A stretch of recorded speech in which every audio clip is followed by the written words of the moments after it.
Chapter 70 Troop Deployment. Troop Deployment. Count Cabri was fuming with rage as he squeezed yet another golden cup in his hand into a crumpled-up chunk. All his servants didn't dare to take loud breaths lest they end up like that unfortunate Sob the day before, who had returned to the embrace of the Earth Mother Goddess having been struck on the head with a similar chunk that used to be a metal cup that was thrown by the Count after he had accidentally made a loud noise when the Count was irritated from hearing about the bad news. The Count unconsciously squeezed his fist and turned the cup into a plethora of different shapes. He only noticed that the cup had been squeezed into a small golden ball of metal when the jewel inlaid on the cup fell out of his palm. Placing the golden ball on the table, the Count stood up and paced around in frustration before going to the veranda, causing all the servants to let out a breath of relief as nobody was hurt in his presence. Count Cabri was already 63 years old that year, but he still looked like a strong and healthy middle-aged man. Even though he had been criticized for his bad character among the noble circle, his talent in battle force training was definitely top-notch. Not only was he a 2-star gold rank, he had managed to bring up 17 gold ranks and 38 silver ranks out of all his illegitimate sons. If the Count were at the Morani City's academy sector, he could use those results to earn himself a gold-ranked battle force instructor badge without much difficulty. Relying heavily on his illegitimate sons, Count Cabri has managed to expand his territory by quite a huge margin and solidified the Cabri family's position as the hegemon of the northwestern area of the Red Lease Kingdom. However, just when the rank of a duke was within his reach, his plans had been overturned all of a sudden. How could he not be pissed? Since he first became good friends with the first prince 10 years ago at the capital, the Count has always served him well by disguising his troops as bandits to raid merchant convoys. The Count had sacrificed over 6 gold-ranked and 13 silver-ranked sons in hopes of being granted the title of the Duke of the Northwest by the first price. But that could only be achieved if he manages to make the former nobles of the Christian Empire submit to the first prince. The northwestern area of the Red Lease Kingdom was the place where nobles who had military achievements were in theft land. While the nobles there were loyal to the first prince in name, none of them actually took him seriously. When the first prince first raised the flag of rebellion, only a few of them actually joined the war effort enthusiastically. And when it came to taxes and administration, all of the first prince's attempts to raise the taxation rate has been suppressed either openly or secretly by the nobles. The Count understood that his reputation in the Northwest was not that impressive. Back in the day, having a less than ideal reputation as a branch family spawned from a birth outside of wedlock, not a single noble family wanted to form marriage alliances with the Cabri family. The first prince had wanted the nobles of the northwestern area to give 20% of their earnings as tax, but the Count understood that they would definitely not agree to that proposition. Thus, he resorted to using military force to subdue the nobles since he believed that the northwestern area would one day become his dominion and the lesser nobles their area there, the better he would fare. How, then, did everything start to go haywire? Count Cabri stood at the veranda and looked towards the site where the new city was being built that was blanketed by a cloud of dust. The layout of the city before his eyes had been inspired largely by the design of the capital, and he planned to have it be his headquarters when he becomes a duke in the future and use it as the center of administration for the northwestern area. In the past, the Count frequently felt proud and full of himself when he witnessed the city's construction from the veranda. Even though life was fleeting, his name and legacy would forever live on in the form of the city and weather through the indifferent passage of time. He had even planned to erect a large statue of him when the main construction of the city was completed and hold the ceremony of his ascension to the title of the Duke there. His dream would only require 2 more years to come true. The Count grasped both of his fists and steeled his resolve to not allow anyone stop him in his tracks of realizing his long-held desire. The current situation was looking pretty good for the Count as the allied noble armies had been forced into a corner and had no way to resist him whatsoever, as could be seen from the fact that many of the nobles had started writing private letters to him stating that they would be willing to switch sides and obey his orders. And with the gradual increase of the Count's power, he had managed to wipe out many of the neighboring nobles and had turned their dominions to uninhabited wastelands that housed no one apart from some insurgent forces or bandits who probably had death wishes. When the Count thought about the insurgent forces, he was once again reminded about the merchant convoy that his rebel sweeping corps had attacked out of habit from the old days when they masqueraded as bandits. Until now, they were still entangled with the convoy and seemed to have forgotten his order to capture people from the mountainous strongholds to be used as laborers. The Count could never even imagine that the forces he had sent out had been all wiped out. He truly believed that his force that consisted of 2 companies of pike cavalry and 5 companies of garrison troops was completely invincible in the northwestern area of the Red Lease Kingdom.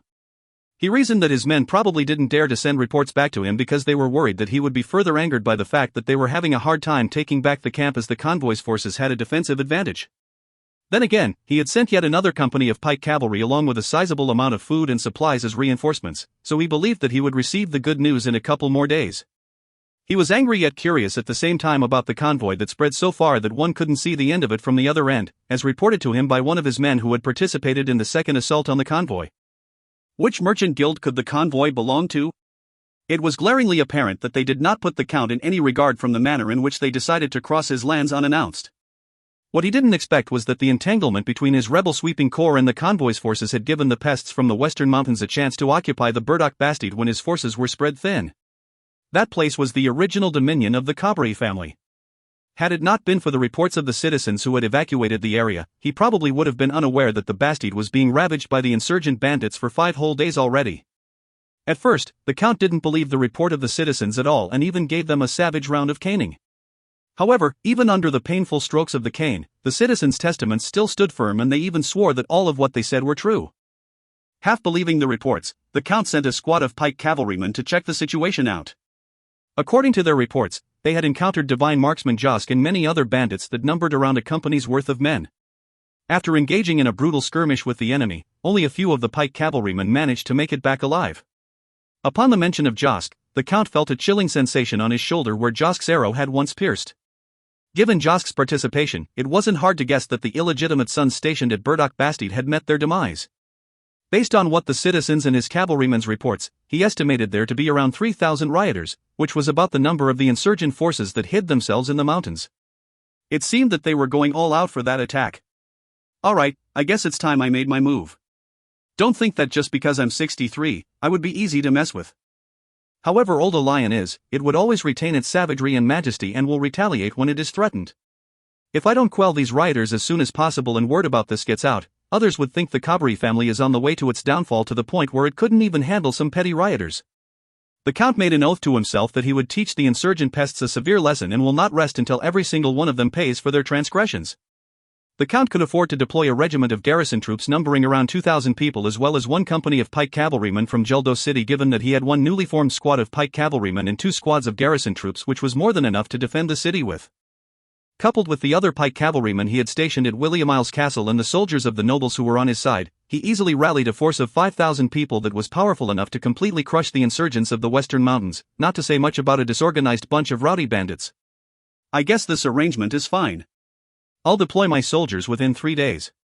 After finishing his thought, Count Cabaret called out loudly, "Heed my orders." Lorist started pointing all over the map and said, "Here, here and here. Yuri, send some people to be stationed there.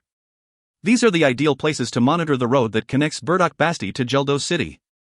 The Count will definitely have his men use that road if he starts mobilizing his troops, and we will be able to make our preparations the moment we see something going on. Josk, you did pretty well yesterday and managed to eliminate half of the squad of pike cavalrymen they sent over without relying on the forces of the convoy. However, the insurgents have lost quite a bit of men too, right?" "That's correct. They have lost around 200 men. If I didn't happen to pass through that area with a squad of light cavalry scouts, they would probably have been wiped out entirely. However, I left the equipment and weapons of the defeated soldiers of the Count to them and they were quite thankful and pleased with that arrangement despite their losses," reported Josk. "That's the main reason why I praised you." Now that news of his soldiers' defeat has gone out, he would definitely mobilize the rest of his troops. "We are prepared to face off against him at this spot.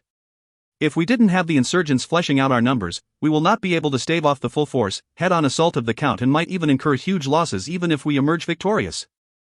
"Where is the convoy led by Knight Charade located at now?" Lorist asked. Potterfawn pointed to a point on the map and said, "They're already here and will arrive at Burdock Bastide by tomorrow afternoon.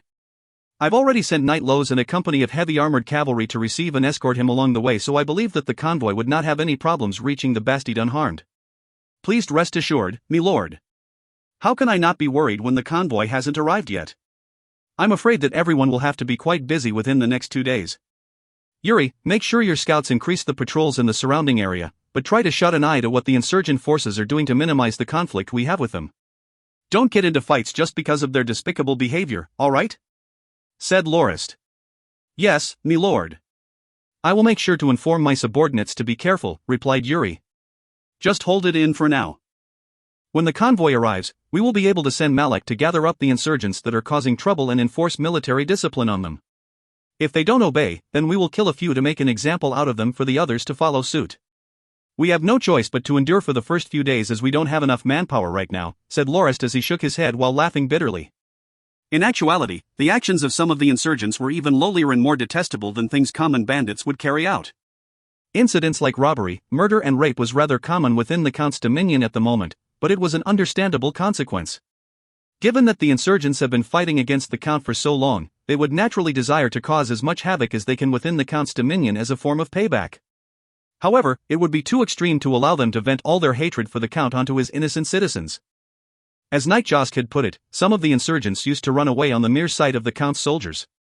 Currently, they were laying their hands on the defenseless citizens of the Dominion, and that had caused several fights to break out between the convoy's soldiers and the insurgents. Josk, how fares the formation of your mounted cavalry unit? Milord, the people who fit the criteria of that unit is exceedingly hard to find. Not only do they have to be good at riding, they must also have a talent for marksmanship as well as have some mastery in battle force. So far, I've only managed to find 10 of men who fit that bill, said Josk in a downcast manner. It's alright, take your time. I believe when the unit is properly formed, it will definitely take the battlefield by storm, consoled Lorist with a smile. On the next day, Charade arrived at Burdock Bastide with the rest of the convoy, causing everyone to be in a cheerful mood. That night within a large hall, Lorist looked at the map and announced, "Today, Knight Yuri brought us some news that the nobles who were allied with the Count were leading their armies to gather at Geldos City. That means that Count Cabri is already rallying his forces and will possibly deploy his troops in 1 or 2 days to take the Bastide back. Since we don't have much time, we'll rest up for the whole day for tomorrow, and I'll have Potterfawn lead a heavy armored cavalry squad and 3 pike infantry companies over here to set up camp. Turman's Knight squad and Dullus's Caraballista squad will also leave at the same time. We'll leave 2 companies of pike infantry to defend the Bastide with Charade being in charge of them. Knight Malek, you will be tasked with patrolling the surrounding area and gathering up the insurgents who have been exploiting the citizens of the Dominion quite excessively. Make sure the insurgents obey our orders and ask them to gather up at Potterfang's camp. If there's anyone who refuses to comply." Lorist suddenly radiated a killing intent at that moment. "Knight Lowe's, you should know what to do." Lode Wales's face showed a sinister snicker. "I understand. I'll let them have a taste of my heavy armored cavalry company if they dare to break their word." "Great. Mr. Tim, you don't have to worry. As a true friend and ally of the Norton family, you only have to let your men rest up and recuperate. When our forces start confronting Count Cabri's army, I will let you lead the ambush on Geldos City," said Lorist. "If you find any errors, ads pop-up, ads redirect, broken links, non-standard content, etc., please let us know. Report chapter so we can fix it as soon as possible." Chapter 71 Success. Geldos City was situated not far from Burdock Bastide, and a pike cavalry unit would be able to travel from one place to the other within 1 day and 1 night. However, when it came to infantry garrison troops, they required at least 3 days and 2 nights of travel. The presence of the disorganized farmer militia of the other vassal noble families of the Count only served to slow down the whole process even further. Currently, the Count was regretting his decision on bringing them along and ordered for the 2 of his cavalry companies to leave for the Bastide sooner. Just as the army was setting up camp after 1 day of travel, Count Cabri received news that 2 of his illegitimate sons had perished yet again, one of whom was gold rank with the other being a silver rank. The soldier who made the report stammered in fear when facing the Count, as he had drawn the losing lot to be the one to make the report. Just that afternoon, the 2 companies of pike cavalry noticed an enemy stronghold at the Mott's Hills that just so happened to be on the path to Burdock Bastide. The leader of the pike cavalry that was reassigned from William Isles Castle was also a gold-ranked son of the Count. When he observed the enemy stronghold, he noticed that while they had advantage being on higher terrain, being the common bandits they were, their fortifications were full of holes. It was crude and far from perfect. As a result, the gold-ranked commander believed that he only required a company of pike cavalrymen to break through the stronghold to massacre the bandits within. And so he did just that, only to notice that the defensive fortifications up front were merely a facade and the true line of defense was deeper within. Not only that, the bandits had also set up a trap and ambushed the pike cavalry company from all sides with concentrated volleys of arrows, crossbow bolts as well as huge ballista darts. The messenger then handed the Count a long javelin-like ballista dart that was retrieved from the illegitimate son commander's corpse. Even though he was at the gold rank, there was no way he would be able to deflect all 12 ballista darts aimed directly at him, resulting in his death as well as another silver-rank stepbrother of his who was also standing nearby. The pike cavalry company that rushed straight into the stronghold had suffered heavy losses and only 2 squads worth of soldiers returned, among which more than 10 were even injured. Fortunately, the bandits only stayed put and defended their stronghold without giving chase, causing yet another gold-ranked illegitimate son to regroup the soldiers and set up camp outside the stronghold without taking any rash actions and await reinforcements. This is a ballista dart. Given Count Cabri's vast experience on the battlefield, he quickly recognized what the spear-like object was. However, what made him frustrated was how the bandits had managed to acquire a weapon of such caliber. While ballistas were definitely powerful, they were also heavy and immobile and cost a lot of gold to maintain. For example, even if a ballista wasn't used, every 2 years, its arms had to be switched so that the durability of the wood wouldn't decrease its performance. When it came to the string, it had to be switched out after firing 10 darts, and also cost quite a lot to be order-made. Apart from proper armies of kingdoms or garrisons defending large cities, no armed force, especially that of landed nobles, would choose to utilize ballistas as the upkeep was too high and it was troublesome to maintain. As if one troubling incident occurred one after another, a few other reports caused the Baron to lose sleep for the whole night. Before the sky had started to brighten from the first rays of the sun, the Count left the farmer militia behind and mobilized his garrison regiment to hurry onward to rendezvous with the pike cavalry at the camp they had set up and managed to arrive there by noon. After getting 2 hours of rest, the Count ordered the sword and shield soldiers of the garrison regiment as well as the longbowmen to cooperate with the pike cavalry company to test the strength of the bandits' stronghold. He later discovered that while breaching the first line of defense of the stronghold was relatively easy, they ended up on a vast flat field that allowed them to be easily targeted by the bandits who used projectile weapons from the far side, raining down volley after volley of projectiles towards their forces. Count Cabri's men hurriedly retreated, leaving another 100 or so corpses behind as they left the stronghold. This time, however, the Count didn't notice any sign of ballistas being used. It seemed that his inference that bandits couldn't afford to maintain ballistas was correct and that the ballistas used yesterday must have been out of commission. That was music to the Count's ears. Even though he had lost hundreds of men during the test battle that noon, it had allowed him to understand how the stronghold was defended. So they only have the terrain and projectile weapons to their advantage. When the farmer militia from the vassal noble families arrive in the afternoon, I can use them as enemy fodder to take the projectiles for my troops and easily crush the stronghold. During that night, the Count had the farmers help him construct near 100 carts with simple wooden shielding. On the next day, the Count had them push the wooden carts to block of the arrows while his units quickly made their way to the back of the stronghold. Seeing that the situation had turned against their favor, the bandits quickly shot out another volley towards the cavalrymen before fleeing the place quickly. This time, the operation to capture the stronghold went well with only minimal casualties. However, the Count noticed that around 100 meters along the path, there was another stronghold waiting for them. Mott's Hills was a collective name for a group of more than 10 small hills around the area. Nobody knew why it was named as such, so the people merely called it according to what the maps that was passed down since ancient times stated. The path that connected Geldo City and Burdock Bastide passed through the middle of these nondescript hills was craftily utilized by the bandits to set up many simple strongholds that managed to effectively hinder the passage of the Count's army. To the Count's dismay, he discovered that there were easily over 10 more of those strongholds blocking his way on the path to Burdock Bastide, causing his face to contort badly with rage. Unable to directly stop the Count's vanguard, the bandits had wittily set up various strongholds that allowed them to shoot at the Count's forces from afar and retreat to the next when their defenses were about to be broken through. Not only would the Count lose quite an amount of his forces along the way, it would also cost him a lot of time. Even though he desperately wanted to flatten the strongholds with his forces, the traveling speed of the makeshift wooden shield carts was so slow that it took a few hours to move even a few hundred meters. Given that the farmers didn't have any sleep whatsoever the day before, the prior attack had completely drained them of their energy. On the other hand, the Count was unwilling to let his own soldiers sustain casualties to attack the stronghold and was forced to rest for the night. On the second day, tempted by the promises of riches, the farmers once again toiled away and enabled the Count to conquer 3 strongholds within one day. Even though about 200 of the farmers perished during the attacks, the Count did not care much for them and only tried to minimize the casualties of his own troops. However, on the third day, the farmers started to dawdle around and refused to obey their orders as the Count's pledge that each of them would be awarded 1 imperial silver for each stronghold conquered was left unfulfilled. The Count had no choice but to promise to give them the money when he returns to his castle as he did not have that much coins on hand. However, the farmers only felt that they were being cheated and only managed to conquer 1 stronghold on that day due to their low morale. Even though the losses on that day was far lesser compared to that of the day before, the Count was still pissed as there were still 7 to 8 strongholds left to be conquered. If they progressed at this rate, it would take them at least 5 to 6 days before they leave the Mott's Hills. Thus, the Count wrote an order and sent a pike cavalry squad back to Geldo City to ask for more supplies to be sent over as he had only brought 7 to 8 days worth of supplies given that he didn't expect the presence of so many strongholds along the path. The other reason he did not bring much supplies with him initially was that he was afraid that he would end up a laughingstock by preparing so thoroughly just to deal with a rowdy bunch of bandits. What weighed the most heavily on the Count's mind was that if his supplies were exhausted by the time he conquers the final stronghold, he would have no choice but to lead his army back to the city and truly become the joke of the century. To prepare for the worst, the Count had ordered for around 15 days' worth of supplies to be transported over.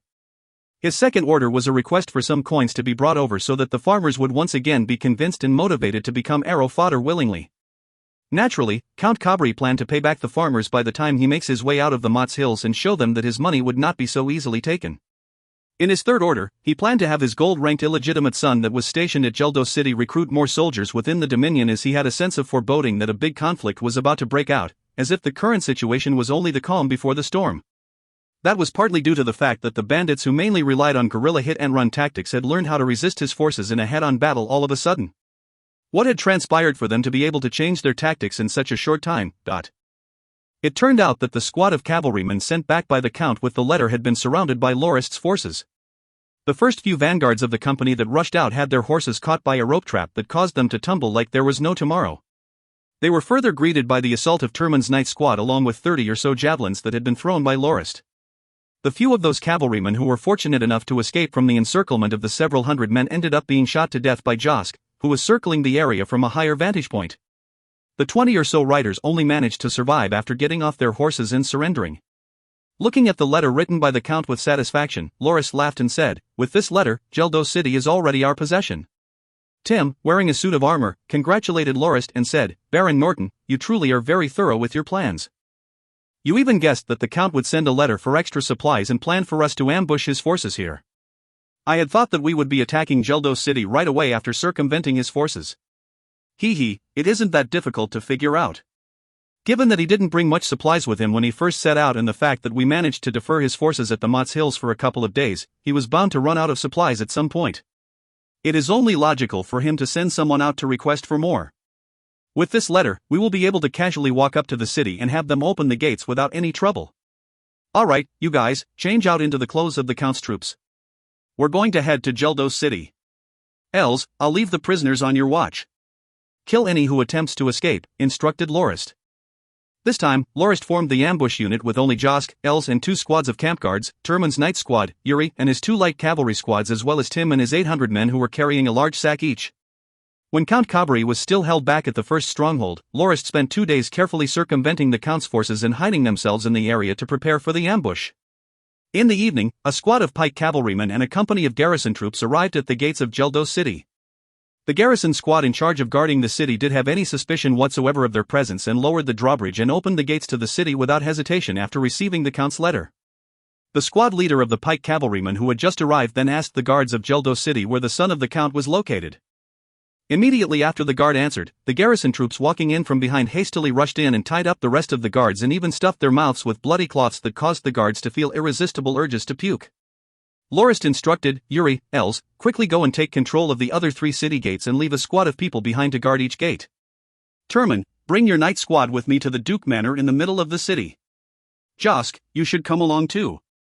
Mr. Tim, make sure you withhold your men and make sure they don't start raiding before we successfully take over the city, understand?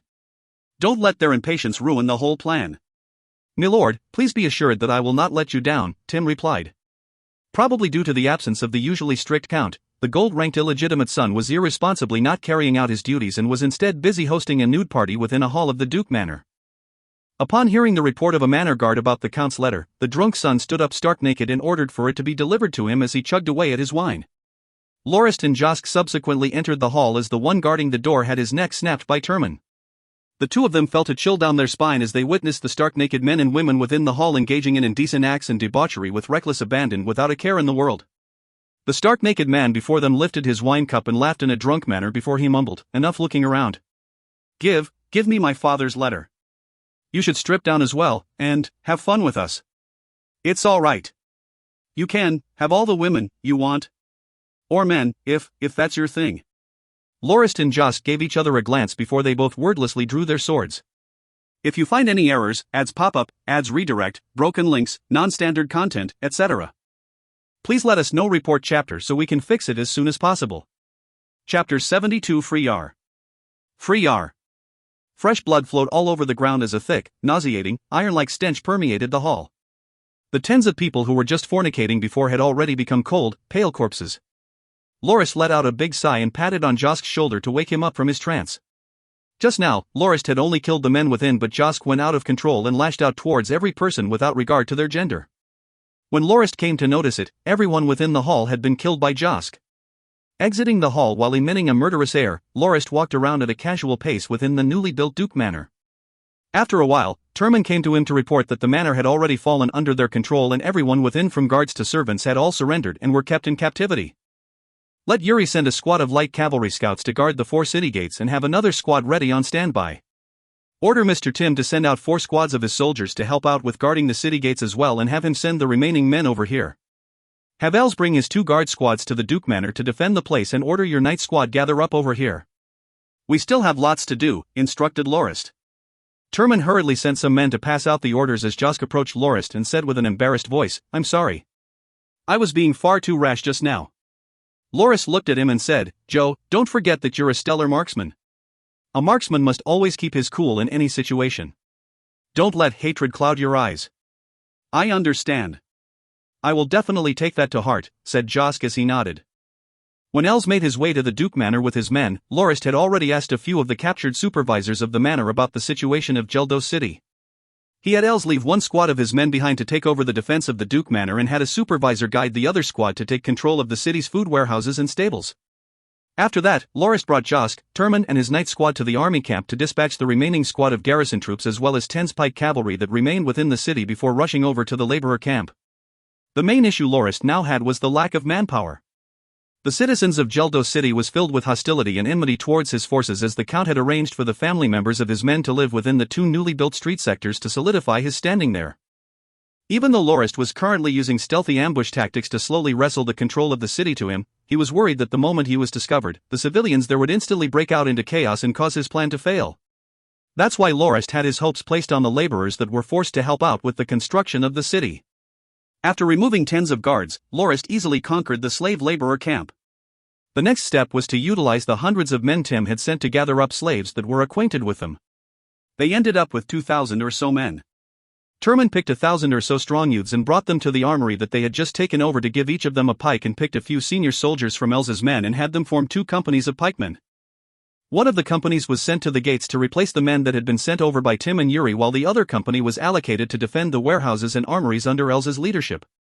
Lorist finally breathed a sigh of relief now that he had 2 more companies of men. However, he knew that the laborer pikemen were only good for looks as it was hard to say whether they were trained sufficiently for battle or not. Even so, now that the city gates were staffed with the laborer pikemen, it allowed for 2 of Yuri's units to be reallocated to form a subjugation force with Turman's night squad, effectively relinquishing Lorist's worry of a civilian revolt. At the moment, the slave laborer camp was under watch by 800 of Tim's men with another 1,000 or so laborers who were tasked by Tim to move food from the warehouses and start cooking up a big pot of meat porridge for the rest of the men in the laborer camp. This was done to placate them and fill up their growling stomachs. El subsequently sent someone to report that after a rough inventory check, he noticed that there was equipment enough for 2 companies of pike cavalry and 1 regiment of garrison troops. After asking the supervisor about that, he found that those equipment was gathered up by the Count to prepare for the expansion of his troops. Els had already let the laborer pikeman company change into the complete sets of equipment from the armory and had the guard captains allocated suitable weapons for them. Aside from a few laborers who were allocated pikes as they didn't know how to wield anything else, the rest of the laborers were given the standard loadout of garrison troops and were split into squads of longbowmen and sword and shield users. Els needed Lorist to send him someone well-versed in making inventories for the rest of the armory and more people to help the laborers that were stationed at the gates to change into the new equipment as well as some men to carry out miscellaneous tasks like making food for the soldiers who had been working throughout the day on nothing other than dried rations. Lorist facepalmed as he had completely forgotten to let his men rest and recuperate while he was busy managing the affairs of the laborers. Had it not been for Elsa's reminder, he would have been unaware of that situation until the next morning. It made him feel even more impressed with how Charade could always seem to handle so much without missing out on any small detail. He understood that he wasn't as capable as Charade when it came to management given his tendency to gloss over the less significant but nevertheless important details even though he was quite adept at planning a long-term general strategies. Lorist asked for Tim to come over and instructed him to pick several men who could do accounts and 300 others from the laborers who were busy making meat porridge to report to Els and also had one of Els's light cavalry squads escort them there. The laborers who were picked parted unwillingly with the pots of meat porridge and looked towards the food wistfully. Tim angrily pushed and rebuked them. "Why are you still here? Don't you know that I've just done you a favor? While the amount of food you get here will be rationed, you can eat all you can over there. What are you still waiting for?" Tim's outburst caused Lorist to laugh out loud. At that moment, Josk suddenly appeared out of nowhere. "Milord, please come over, there's something that needs your attention." Josk brought Lorist to a corner of the laborer camp that was surrounded by a wall that seemed to be used for defensive fortifications of cities. There was a building that was even more sturdily built from a combination of rocks and metal bars than the wooden housing that was used to accommodate the laborers outside. "What is this facility for?" Lorist asked. Josk responded, "My lord, this is the hard labor camp whose main purpose is to keep the slaves who have already awakened their battle force captive with their family members. Most of these slaves are soldiers who had been captured on the battlefield. The reason the Count kept them locked up with their family was because he wanted them to change sides and serve under him. Most of the members of the Count's new pike cavalry company are people who have been picked from the slaves locked up in this area. As long as they agree to serve the Count, their family members will be allowed to move out to the new street sectors and live there without having to experience any hardships." "How do you know about this?" Lorist asked. "My lord, the guards that were in charge of watching the area told me about it," said Josk as he pointed towards the stone building where two people in uniform could be seen standing. These men carried out their instructions faithfully under the watch of Tim's men. "How many people are locked up in there?" asked Lorist as he walked towards the building.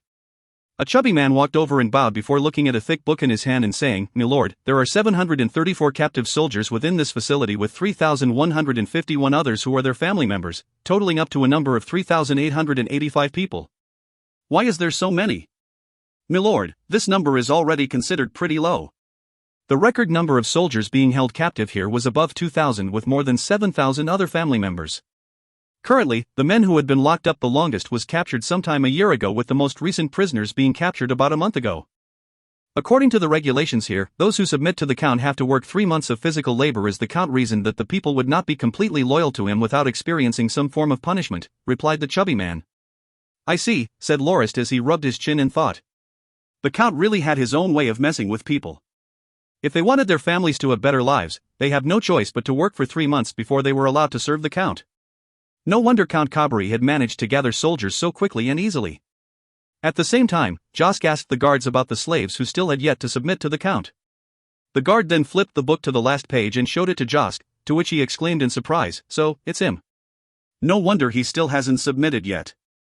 With his curiosity piqued, Lorist went over to take a look. Josk said, "My lord, you should definitely go see this person. His name is Chino Friyar and he's a 31-year-old gold-ranked mercenary who has quite a reputation in the northwestern parts of the Red Lease Kingdom. It is rumored that he was orphaned from a young age and was raised by a kind female neighbor. When he grew up, he eventually got married to the neighbor's daughter, who gave birth to a pair of twins soon after. It was said that when the Count's pike cavalrymen raided his town, they broke into his home and ended up killing the woman who had raised him. In a fit of rage, he killed almost 20 of the pike cavalrymen but was later subdued by 2 gold-ranked illegitimate sons of the Count who took his wife and kids hostage. Ever since, Count Cabri has been waiting for Friyar to submit and serve him, but he still hasn't accepted the offer and has remained locked up here." "Alright, I'll go meet this Friyar." "Hey you, bring me there." "Tell me your name," said Lorist towards the chubby man. "My lord, I am called Tarkle," he replied. As Tarkle led Josk and Lorist around, he started talking about his woes. "My lord, even though he's our prisoner, Friyar is even more arrogant and bossy than the warden himself. He's the true leader within the prison camp and there's no way an iron rank like me would dare to boss him around. Even when a few of the guards were beaten up quite severely by him, the warden didn't bother to take any action. He was satisfied as long as he didn't attempt to escape. To be honest, if it were not for his blind wife and his twins, he would have killed his way to the Count for revenge long ago. Even though the Count admired his abilities, doesn't he know that there's no way Friyar would serve him given the grudge he held for his adopted mother's death? Oh, Friyar's cell is just right ahead. Please be careful, there's a ditch on the road," said Tarkle as he led the way with a torch in hand. The light illuminated the depths of the cell and revealed a tall, big-built man who was cautiously looking at the 3 who were approaching. "Friyar, it's me, Josk. I believe it's been 2 years since we last met during the martial arts competition at Kesad's castle," greeted Josk. "Josk?" said Friyar in a surprised voice. "Marksman Josk? It's you." After that, his expression returned to normal as he spoke in a low voice, "Are you serving the Count now?" "Tui. I can't wait to feast on his flesh and drink his blood. Why would I ever serve that bastard?" "You must be crazy," said Josk with bloodshot eyes. The grudge he had with the Count was so deep that it caused it to freak out at the mere mention of him serving the Count. "Oh, then why are you here?" asked Friyar curiously. He inferred that Josk wasn't brought here as his prisoner given the way the torch-holding guard treated him. "Tarkle, open the door," instructed Lorist. "Friyar, this is the man whom I serve now." He is my lord, Norton Lorist of the Norton family of the Northlands. Geldo City has already been conquered by us under his lordship's leadership, introduced Josk. The Norton family of the Northlands? The roaring raging bear? I've heard of that family a few years ago when I visited the Northlands. However, why is he all the way here conquering Geldo City? Asked Freyar suspiciously. I think it's better if you let me explain, said Lorist before he greeted Freyar. He then told Freyar about his journey to his homeland to inherit his title and position as well as the reason why they were in conflict with Count Kabri as well as the current status of the occupation of Geldo City. That pretty much sums it up. Even though the city is under our control, we don't have enough manpower to manage it effectively. When Josk saw your name on the prisoner records, he brought me here right away. To be honest, I also hope that you, Mr. Freyar, will be able to lend me a hand in this matter, said Lorist sincerely. If you find any errors, ads pop up, ads redirect, broken links, non-standard content, etc., please let us know. Report chapter so we can fix it as soon as possible. Chapter 73 Trust. Trust. Maybe it was because he felt Lorist's sincerity, Freyar accepted the invitation without thinking for too long. Lord Norton, I can agree to temporarily serve you, but it's only limited to the conflict with Count Kabri to avenge the death of my adopted mother. However, I hope that you can agree to let my family and I leave if I wish to. Lorist laughed out loud and said, of course. Even if you don't help me out, you are still free to leave with your family. I can promise you that on the Norton family's name. Thank you for your magnanimity, Lord Norton, said Freyar as he bowed to indicate his respect. Lorist stretched out his hand to shake Freyar's and said, please call me Locke. That's what all my friends call me. Now that he had agreed to help Lorist for the moment, Freyar didn't hold back at all. Lord Locke, you said that you lacked manpower, right? Can you tell me about the status of your troops? Lorist then briefly described the number of troops he brought to ambush the city and also told him about the 2 new companies of pikemen that were formed from some of the laborer prisoners. And that pretty much sums it up. Right now, we're still holding up well. But I'm worried that once the Count finds out that the city has been conquered, he will have his soldiers come back here right away to retake the place. Given the size of Geldo City, as long as the Count manages to gather 1 pike cavalry company and 1 garrison regiment led by his gold-ranked sons, they will easily be able to take the city back in one go. After all, the 2 laborer companies are only good for show and don't have any real combat ability. Freyar understood what Lorist had meant and turned back to look at the prison facility. Lord Locke, do you intend to rally them up? Lorist laughed out and said, I've heard Josk mention that the people locked up here are all either veteran soldiers or garrison troops that have awakened their battle force. That's why I intend to rely on them to form a temporary unit. I don't need them to be the vanguard and take the full brunt of the Count's forces. Instead, I only require them to defend against a few waves of the Count's attacks to allow my family's armed forces to arrive. Lord Locke, I understand. Please be assured. Freyar, understands best what the people who are locked up there want. Had it not been for the damned Count, they wouldn't have to be imprisoned for so long. Even those who went to serve him did so only to let their families live better lives and are not truly loyal to the Count. Now that they know Count Kabri is on the verge of falling, I'm sure they'll be happier than most and try their best to add as much oil to the fire as they can. Trust me, I will gather them up right away. You, hand me the keys. Lord Locke, I will send good news your way in a short while, said Freyar as he took away the keys hanging from Tarkle's waist and set out to free the prisoners. Having had his keys taken, Tarkle felt a little dissatisfied and was mumbling something softly. Lorist looked at him and said, Do you have anything you'd like to say? I can't hear you that well, Tarkle. Tarkle turned to look at Lorist hesitantly before saying out loud, Actually. You can defend Geldo City without using these people. Milord, if the prisoners don't obey their orders when they are let out, it'll cause even more trouble for you, Oh, Tarkle, tell me then about the plan you have in mind to defend the city, said Lorist curiously.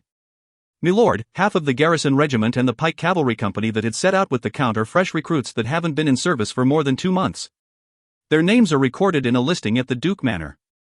You only have to hold their families hostage according to the list and bring them to the city gates when the Count arrives. I'm sure the soldiers will definitely panic and might even fight back against the Count on the spot. Then, you can easily obtain your victory, said Tarkle. Lorist really didn't expect that the chubby man in front of him could really come up with an effective plan. Tarkle, tell me more about your family and your experiences. Lorist suddenly felt interested in the man whose face was filled with flabby meat. Milord, I have a family of 4 that consists of me, my wife, my dumb daughter-in-law as well as my son. Other than that, I have a brother who's a blacksmith and he lives in the city as well and is in charge of making the Count's weapons and equipment. Our family used to be serfs during the days of my grandfather, and we were only granted the status of free men when my father joined the Count's garrison troop. After that, my father had passed away during one of the Count's excursions to eliminate mountain bandits, and I had been chosen to fill his position. After the Count's return to the city, he had suddenly started to expand his military forces. Not wanting to be enlisted, I spent quite a sum to bribe my way to become a prison guard and have been doing this job ever since and got promoted to the position of a warden, said Tarkle honestly. Then, do you understand the big and small matters of this city? Asked Lorist. That's a given, me lord. I don't want to sound too arrogant, but there isn't a corner of the city that I'm not familiar with, boasted Tarkle. Lorist naturally didn't take it at face value and started questioning Tarkle about the area. To his surprise, Tarkle really could describe almost every place he named with great detail. He was even familiar with the rough number of resources that were stored in the various warehouses. Tarkle, you have truly surprised me today. While the method you proposed earlier is indeed effective, but there are some things that you can do but I cannot. If I obtain victory using the method you mentioned, I will effectively taint the reputation of nobles and lose the honor of knights. No noble would ever use the enemy force's family members as hostages to win a war. That would constitute to shame and humiliation for the family that chooses to do so. That's why, I can only thank you for trying to suggest an alternative for me, said Lorist. Me lord, it's my fault for not considering your status well enough. I'm just an uneducated man after all. I didn't consider the honor and reputation of nobles at all, Tarkle said in a horrified manner. How about this? Follow me around in the future. Naturally, I will want you to go to the Northlands with us when the matters here are concluded. I also want your blacksmith brother to tag along when the time comes, said Lorist. This? Me lord, can I refuse? Said Tarkle with an agonized face. He didn't expect that his showing off would cause Lorist to start to fancy him. Of course you can. I won't agree to it though, Lorist said while laughing. At that moment, the laborer camp was illuminated by various bonfires with groups of people gathering around the plaza and making merry like a sudden flash mob. Sounds of laughter and chatter could be heard throughout the night. Lorist brought Tarkle to the plaza and saw Josk leading a group of men approaching from the front. Josk said excitedly with a flushed face, "Me lord, this is the garrison captain of the territory of Baron Omador, Nors. Over here is the knight of the Baron's family, Lind. And these over here are guards Hawk, Marius, Ite and Sybert. I thought they were all dead. I didn't expect for them to be imprisoned here for the past half year." Lorist looked towards them and nodded in greeting. At that moment, Freyr squeezed into the group and said, "Lord Locke, I have already briefed them about the situation and they are all happy to serve you. Oh, before I forget, many people within the laborer camp are their subordinates. As long as you provide them with arms and equipment, a regiment's worth of soldiers can instantly be formed. Good work, Freyr.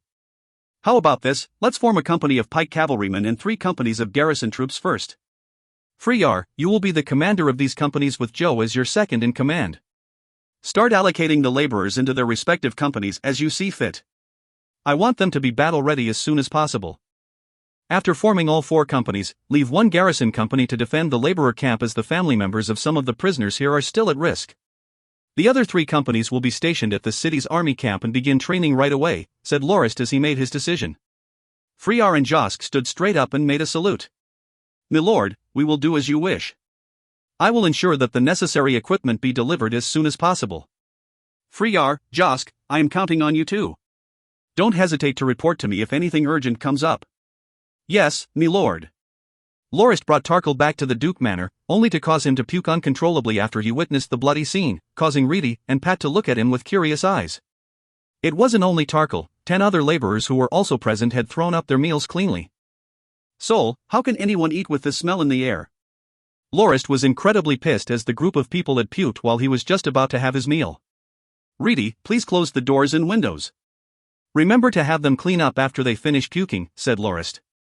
The busy night was over and Geldos City still remained the same with the Count's flag that depicted a bull's head flying up high. To the citizens, there was no other change apart from the increased presence of soldiers on the streets as well as the curfew order they were given, the laborers halting of the city's construction with the official reason being that an assassin was on the loose in the city. Nobody knew that the control of the city had already changed hands overnight. The next day was pretty uneventful as well. During the night, the Duke Manor's main hall was brightly illuminated by candlelight. Lorist, Josk, Freyr, Turman, Els, Yuri, Tim as well as the several officers from the newly formed laborer companies all sat at a round table on which a large beastskin map was placed and were listening to the pale-faced Tarkle who was revealing the secrets of the Cabri family. Count Cabri has 67 illegitimate sons in total, and under his training and nurture, 17 of them became gold ranked and 38 others managed to get to the silver rank. That was the situation 10 years ago. After that, the Count brought 38 of his illegitimate sons to serve the first prince, and 6 gold ranks and 13 silver ranks died in the process. However, 2 years after his return, there was one son who had just broke through to the gold rank, with 4 others making their way to the silver rank. However, this wasn't publicized, so nobody outside the family knows about it. Ever since the Count began launching his attacks on the neighboring nobles that didn't submit to him, 2 gold rank sons as well as 5 silver rank sons have perished. These include the 2 sons Josk had assassinated when he infiltrated Geldos City once. When the Count sent the rebel sweeping corps to the western mountains, he still had 10 gold rank sons and 24 silver rank sons. The remaining 9 are either not at the silver rank yet or have not awakened their battle force altogether and held administrative posts in Geldos City. The rebel sweeping corps that the Count had sent out was led by 3 gold rank sons and 8 silver rank sons. However, I heard that Milord's convoy has completely wiped them out. The reinforcement sent by the Count to recapture the camp that was led by 2 silver rank sons was also decimated. The gold rank son that was stationed there when the Count set out for Burdock Bastide was also killed as well. After the Count set out, he was entrapped at Mott's Hills by our lord, and I heard that one of the captive pike cavalrymen who were on their way to deliver the letter said that when they first started to attack a stronghold, 1 gold ranked and another silver ranked had fallen. After that, during the operation to conquer Geldos City, 1 gold ranked and 2 silver ranked illegitimate sons perished. Among 9 of the illegitimate sons who were not even silver ranks, 7 were killed within the hall of the Duke Manor, and only 2 remains by the Count's side with his army currently. Other than the 1 gold ranked and 2 silver ranked illegitimate sons stationed at Williamiles Castle, the Count only has 3 gold ranked and 9 silver ranked sons remaining. If we include the Count himself, they only have 4 gold ranks on their side. Given that our lord has already prepared the city appropriately for defense, there is no need to worry that they will be able to recapture it based on their forces, said Tarkle as he concluded the report on the Count's forces, calming down the restless minds of the ones present. Lorist laughed out loud and said, "I'm not worried about his forces though. I believe that by the time the Count comes back to attack the city, his soldiers would have to deal with the desperate lack of resources as well as the allies that are closing in on them from behind. I'm sure their morale would be extremely low. I am however considering whether I should take the chance to conquer Williamiles Castle as well now that news of Geldos City being conquered still hasn't spread out yet," said Lorist as he pointed to a spot on the map where Williamiles Castle was located. His plan was rather simple. He would first bring a company's worth of soldiers wearing the Count's equipment and request access into the city in the name of helping out with the city's defense and sneak into the castle. As long as he manages to kill the 3 illegitimate sons that are stationed there, Lorist's group would be able to absorb the garrison forces by telling them that Geldos City, where many of their family members are living in, was under their control. He believed that there would not be much resistance on that front.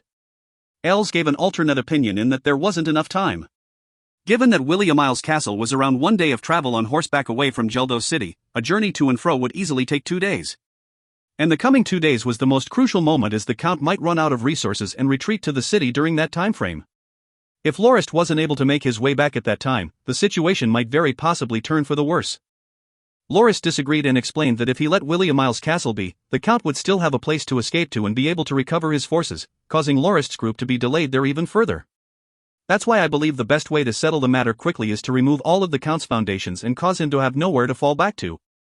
After that, we can swoop in and finish him off to end this conflict. Currently, the defense at Williamiles Castle is at its weakest. When would we attack if not now? Lorist then instructed Yuri, Turman, and Josk to get a light cavalry squad, a night squad as well as the 2 newly formed pike cavalry squads to change into the Count's pike cavalry equipment and each bring 2 horses along to prepare for departure within an hour. Lorist will also take Tarkle along the way. As for the defense of Geldos City, he entrusted it to Els, Freyar, and Tim. Freyar hesitated in agreeing to that order as he believed that Josk would be a better choice for defending the castle and said that he would instead prefer to follow Lorist to conquer the castle. Lorist laughed and said, "It cannot be you, Freyar, as the illegitimate sons of the Count will recognize you. Given that they know that you definitely won't submit to the Count that easily, your presence would only serve to bring their guards up. That's why I picked Joe instead. The reason I left you behind to defend the place is precisely because I trust you, as should any lord or leader. Els and Tim, Freyar will be the first in command during my absence, alright?" "Yes, me lord," Els responded. "Please be assured, me lord. This one will definitely not disappoint you," said Tim as he bowed. Lorist patted on Freyar's shoulder and said, "I'll be counting on you during these 2 days. Once I take Williamiles Castle, I'll definitely rush back immediately." Freyar stood straight up and saluted Lorist. "My lord, as long as I am here, the city will remain ours. If you find any errors, ads pop up, ads redirect, broken links, non-standard content, etc., please let us know. Report chapter so we can fix it as soon as possible." Chapter 74 Surprise Attack Successful. Surprise attack successful. Afternoon on the next day, Lorist stood within the great hall on the first floor of William Miles Castle. Sitting in front of him was a hawk-nosed, eagle-eyed man in fully armored, knight attire, wearing a breastplate that depicted a black bull's head. This man was one of the gold-ranked illegitimate sons of the count that was stationed at William Miles Castle. Sitting further away from him was 4 silver-ranked men in armor. The 2 at the front were silver-ranked illegitimate sons of the count, with other 2 being garrison squad captains of the castle. "You mentioned that this pike cavalry company you brought over has only been formed 3 days ago, and that you were sent here by my 21st brother?" said the hawk-nosed man as he stared hard at Lorist. Lorist made a confused face and said, "That's correct. I don't know the reason myself, but the order I received clearly stated that our company was to make our way to William Miles Castle to bolster its defense. I myself thought that there was some sort of battle going on here. It seems that our journey here was a complete waste." "Oh, and, will you be letting my men into the castle? If not, we'll have to go back to the city." "Go back? Yeah, right. Now that you're here, you better stay put. What's your name and battle force rank?" snorted the man. Lorist nodded and said, "Me lord, this one is called Lorist and I'm at the 3-star iron rank." "Put." A man with a receding hairline started to laugh out loud. Soldiers nowadays really have no standards. For a puny iron rank like you to be able to become a pike cavalry company captain. It's a little too unreasonable for us 3-star silver ranks to only be squad captains of garrison troops. It truly is ridiculous. 14th brother, I think that 21st brother is just trying to mess with us. Otherwise, there's no way he would appoint a 3-star iron-ranked captain. We still have to face the allied noble armies on our front. Even though the recent situation has been quite stable, we might be more prone to enemy attacks if there is no pike cavalry stationed here at the castle. That must be why our Lord Father sent us this newly formed company, to make sure we'll be well defended from any potential threat, said another man who wore a mail armor. Right, 19th brother's words make sense. Heed my orders, let the pike cavalrymen outside into the castle and order them to gather at the plaza in front. You? Lock something, you're unfit to be the captain of the company, so train hard till you're a silver rank first. I will reorganize the pike cavalry in the afternoon, so you will be assigned to be a captain of a garrison troop squad instead, said that hawk-nosed man. Lorist stood there without making a sound, as if he was dissatisfied with having his position taken away from him. The hawk-nosed man didn't bother with it and started discussing with the other men beside him. Which one of you will go command the pike cavalry company? Pick 2 among yourselves and mix some of our own troops into the cavalry company so that we'll be able to better control the unit. At that moment, the hawk-nosed man once again looked towards the shivering Tarkle. Oh, aren't you Tarkle? What's a coward like you doing in the pike cavalry company? Are you sick of being a prison guard? 8-8th Master, this one does not dare to disobey the 21st Master. And he said that an iron rank Lee like me should join the cavalry company. So I got allocated here, stammered Tarkle. Tarkle was currently regretting his previous actions a lot. How did he manage to make Lorist take a fancy on him? He wasn't that much of a talented person and only loved to pay attention to gossip and analyze the situations surrounding them. Now that he had been picked to be Lorist's personal attendant, he was even brought along to William Miles Castle to participate in the surprise attack operation. The one guarding William Miles Castle was the 8th illegitimate son of the Count, a 2-star gold rank who not only excelled at combat, but was also a devious and attentive person who was not so easily dealt with. This could be seen from how only a small group including Lorist had been allowed into the castle for verification, while the other soldiers they brought had been denied entry and were left outside. Of all the people available, you had to pick me to follow you inside. Marksman Josk would have been so much more helpful for this purpose. Tarkle really didn't understand why he was asked to come along. Was it because he had greeted some of his former colleagues outside the castle? Those were his acquaintances and it would only be more suspicious if he didn't greet them. Lord Norton is also a really careless person. Even though he's only an iron rank, he actually came inside the castle with an iron rank like me. It's basically suicide for 2 iron ranks to go up against 1 gold rank and 4 silver ranks. The more Tarkle thought about it, the more afraid he got. At the moment when the 8th Master instructed for Lorist's men to be allowed into the castle, he feared that they would attack right away and cause their intentions to be discovered and set his demise in stone. When he first entered the Great Hall, Tarkle tried his best to not utter a voice nor attract any attention to himself. But, just because he coughed once, he was discovered by the 8th Master. It was fortunate that he was witty enough to come out with an excuse on the spot. 21st brother must have been drinking a little too much. Then again, Tarkle, you coward, are you really that afraid of fighting? If you're this nervous now, I wonder if you'll faint when you're on the battlefield. Ha ha, laughed the hawk-nosed man out loud. Lorist turned his body sideways slightly and looked outside the window of the great hall of the first floor from the corner of his eyes and saw that his men were already making their way into the castle. Good, the gates are already under our control. Right now, Turman is making his way to the two side gates with Yuri's light cavalry scout squad making their preparations at the plaza. Josk is also making his way here already. The garrison troops of William Miles Castle were not fully armed for some reason and only gathered together to watch the spectacle. Maybe they had just finished their lunch and were still slacking off. Some of them were even sunbathing on the side of the walls. This was the perfect opportunity to launch the attack. Lorist drew his sword and said, "He's afraid because you are all about to die. He's allergic to corpses, you see." The hawk-nosed man was surprised and enraged at the same time. How dare you go against a superior officer? Your ambitions must have turned you crazy. For you to actually dare to draw your sword in front of me. Settle him, make an example of him for the other pike cavalrymen to see. Even though the 8th Master was sharp, he actually misunderstood the situation. He thought that Lorist was rebelling because he wasn't satisfied with being demoted from his position as a company captain. Two of the silver-ranked garrison troops rushed over immediately without bothering to draw their swords. One of them thought, a mere iron rank. My hands are enough to subdue him. Tarkle instantly crouched on the ground and thought, it's over. Is Lord Norton insane? Why did an iron rank like him even draw his sword in front of 1 gold rank and 4 silver ranks? It's like saying, please come and kill me. He even boasted that they were about to die. I think the first ones to die will be iron ranks like me and Lord Norton. Why couldn't you wait for your men to arrive first before lashing out? Now you even dragged me into it as well. Oh, my poor wife and precious son. What would he do without me, his father, beside him? Tarkle shut his eyes in despair, only to hear 2 instances of agonized cries. The first cry slowed into a moan while the other was swift and short. That didn't sound right. Why was it 2 cries instead of 1? He then opened his eyes only to be surprised by the scene of Lorist standing unscathed with the first silver rank that leaped towards him rolling on the ground in pain with both his arms severed and asking for a quick death. He also found that Lorist's sword had been embedded in the throat of the second silver rank squad captain that came after the first. The hawk-nosed man and his 2 brothers jumped up in befuddlement. Nobody would have expected an iron rank to be able to dispatch 2 silver-ranked garrison squad captains with only 3 strikes of the sword. Who the heck are you? Asked the hawk-nosed man as he stared at Lorist intensely while slowly drawing his sword. Lorist laughed in a light tone and said, my identity doesn't matter. You only have to know that I've come for your lives, 19th, go sound the alarm. The pike cavalrymen are not on our side. They're enemies. Shouted the hawk-nosed man to the one dressed in mail armor immediately after his realization. Okay, he answered as he drew his sword and paced carefully towards the exit and broke into a run.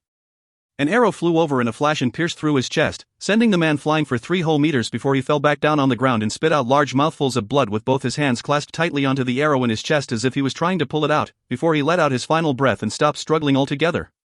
At that moment, Josk showed up at the door of the great hall with a green longbow in his hand. Marksman Josk, said the hawk-nosed man in stupor. Long time no see, 8th Master, said Josk with his bloodshot eyes. The hawk-nosed man, Count Corby's gold-ranked 8th illegitimate son, also referred by others as the 8th Master, was the very person that had attacked Baron Omidor's castle during the wedding and was one of the main perpetrators that had caused the demise of Josk's loved ones. Hold him down! Shouted the hawk-nosed man to the man with a receding hairline as he rushed towards Lorist while drawing an arc in the air with his sword. Just what I needed!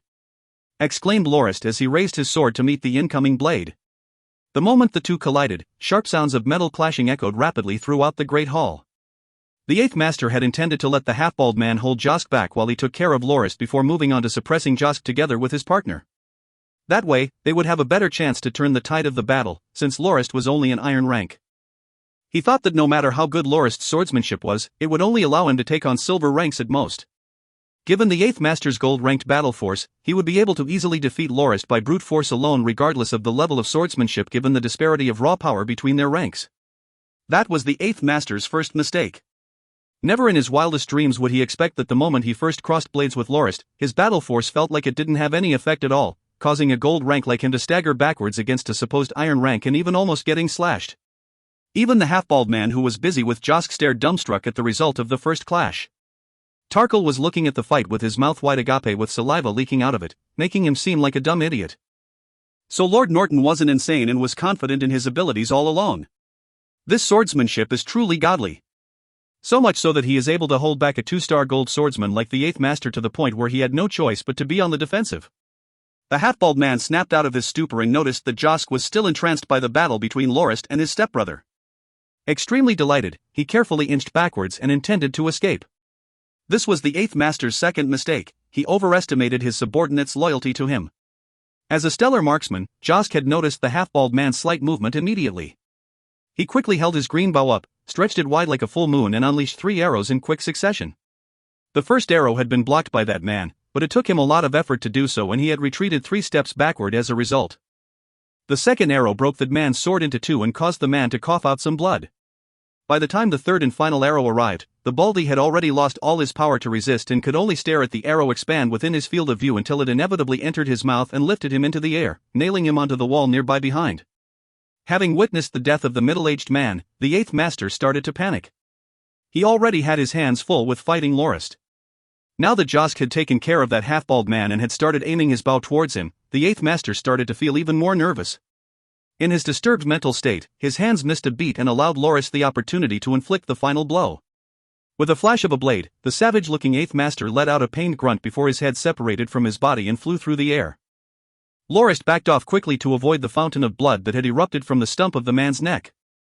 "How long are you going to stay flat on the ground like that, Tarkle? Quickly get up and hang these heads on the veranda and announce to the soldiers that Geldo City is already under our control," instructed Lorist. By the time the 5 heads were put on display at the first-floor veranda, the whole castle broke into a panic that was quickly suppressed. That was especially the case after 7 or 8 soldiers who were dead loyal to the Count started to fight back against the pike cavalrymen entering the castle, only to be shot to death with 1 arrow each by Josk, further accelerating the surrender of the castle's garrison troops. By the time evening came, Lorist's men had already taken full control of William Miles Castle. "Yuri, after resting for 1 hour after dinner, I'm going to bring Turman's night squad and Night Josk back to Geldo City. I will leave William Miles Castle in your care. Make sure you let your light cavalry scouts patrol the surrounding area from time to time, but don't attack the surrounding allied noble armies unless they initiate the attack, in which case you may retaliate. Tarkle, stay here and placate the garrison troops' mental state and tell them that by the time the soldiers that are coming to take their place to guard the castle arrives, they will be allowed to go back to Geldo City to check on their family members. Don't worry, it won't take too long. I'm confident that I'll be able to send a messenger over within 10 days, said Lorist as he bit into a piece of bread in his hand. "Milord, I understand. Please leave the place to me," said Yuri before he continued his meal. Tarkle placed the piece of bone in his hand onto his plate, rubbed his mouth with his sleeve and said, "Milord, as long as I'm here, I'll ensure that the garrison troops don't cause any trouble, but if you find any errors, ads pop-up, ads redirect, broken links, non-standard content, etc., please let us know. Report chapter so we can fix it as soon as possible." Chapter 75 The Final Assault. The Final Assault. Count Cabri was currently raging non-stop outside Geldo City.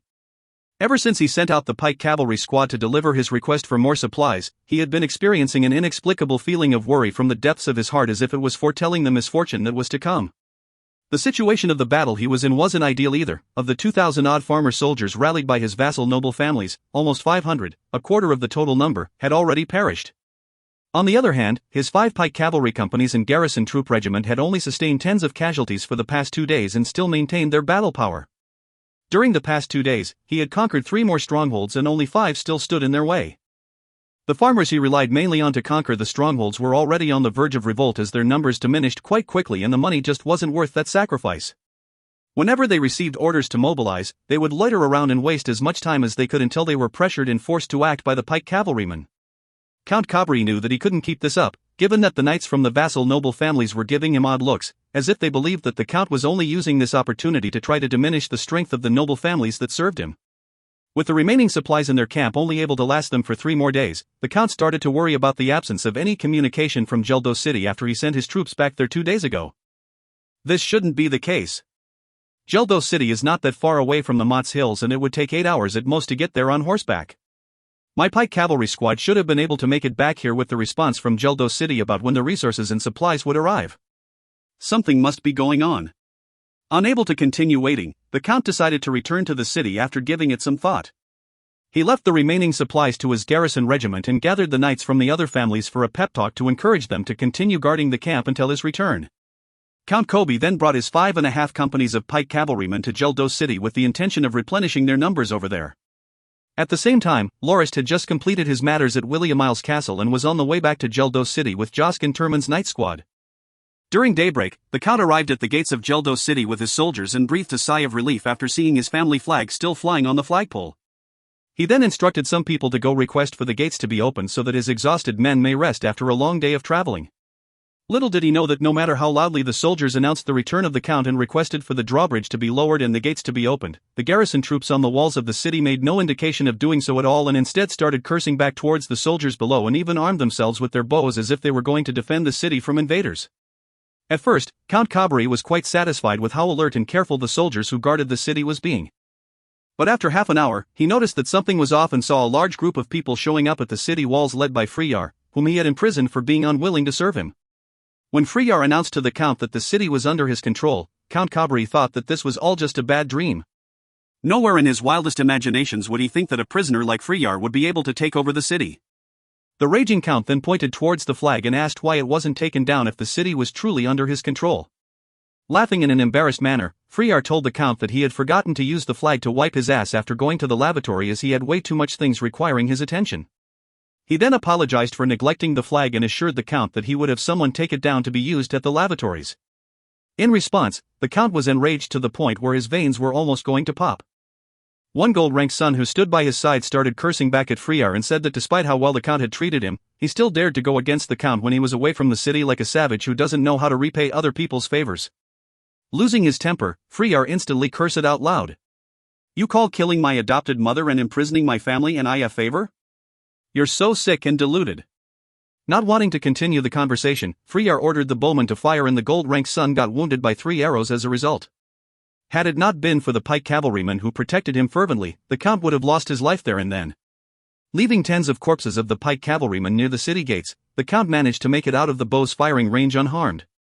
He quickly ordered his soldiers to log and construct siege ladders in preparation for attacking the city. However, the Count had forgotten an important fact, that was the pike cavalryman companies that he had brought with him were formed only recently from the people at Laborer Camp and wasn't the ones who had accompanied him during the years he masqueraded as a bandit. The moment some of them recognized their comrades at the city walls, they started to chat with them and got to know that their family's members were in safe hands. On one side, there was the Count who was preparing to attack the city in a fit of rage. On another, the soldiers felt relieved when they got to know that their family members were all right. That's why the Count's men came to a tacit understanding to resist the Count's orders as best they could and took a whole afternoon to construct only 3 siege ladders at an excruciatingly slow pace. The fuming Count angrily caned a few of the men that he thought were slacking off and appointed tens of other soldiers who resisted orders to be the first ones to attack the city. The result ended up almost knocking the Count out from vomiting too much blood. The soldiers he had punished to participate in the first wave of attacks used the ladders they brought to climb up the walls without any resistance from the city walls' defending troops. The moment they got on the walls, they tossed their weapons to the ground and hugged their comrades before starting to curse at the Count. Within a flash, the pike cavalrymen that had made their way up the walls surrendered to the enemy and even helped to pull the siege ladders they brought with them up the walls. The Count who had just witnessed such a scene spat out a mouthful of blood with his face red with rage. At that moment, the Count's other gold-ranked son started cursing towards the city walls in an even more vulgar manner when compared to the former son who had been injured by 3 arrows. Seeing the Count faint from blood loss, and the pike cavalrymen seeming too tired to be able to accomplish anything, the silver-ranked illegitimate sons ordered for the mounts of the soldiers who had surrendered to the enemy to be killed and butchered to make some meat dishes to fill the rest of the men's stomachs for the moment. Having been traveling at a rapid pace without rest for the whole night, the men were all hungry and spent. After that, the brothers discussed how they should placate the pike cavalrymen. Among the 600 soldiers they had, the ones actually loyal to the Count numbered below 50 and were mostly old soldiers who had followed the Count for years. By the time the Count regained consciousness, he was faced with 2 choices. Attacking the city was no longer an option as he couldn't predict how his pike cavalrymen, who were on their verge of changing sides, would react. The first choice he had was to return to the camp at Mott's Hills to rejoin his garrison regiment and bring the whole army back to retake the city. The only drawback to this plan was that his garrison regiment would probably run out of food by the time they made their way back to the city. The last thing he wanted was for his desperate soldiers to turn their backs on him.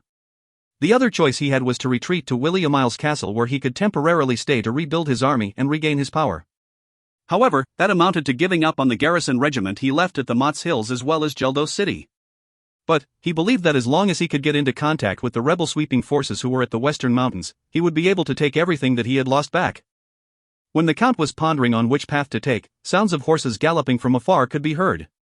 It seemed that a group of soldiers was incoming from the path that led to Williamil's castle. The return of Lorist and Josk with Turman's night squad only served to entrap the Count at Geldos City. Josk approached the Count's men at a distance of 30 to 40 meters away and tossed over 3 heads that landed at the feet of Count Cabri. Upon seeing the 3 heads of his illegitimate sons who were stationed at Williamil's castle, the Count felt that he had been struck by lightning. The deaths of his sons could only mean that Williamil's castle had already fallen under the control of the enemy. Seeing marksman Josk turn away to head back to Lorist's side, the Count stood up and headed towards them before stopping 10 meters away. Staring at Josk with a savage look, he turned his gaze to Lorist and said, "Who are you and why are you going against me?"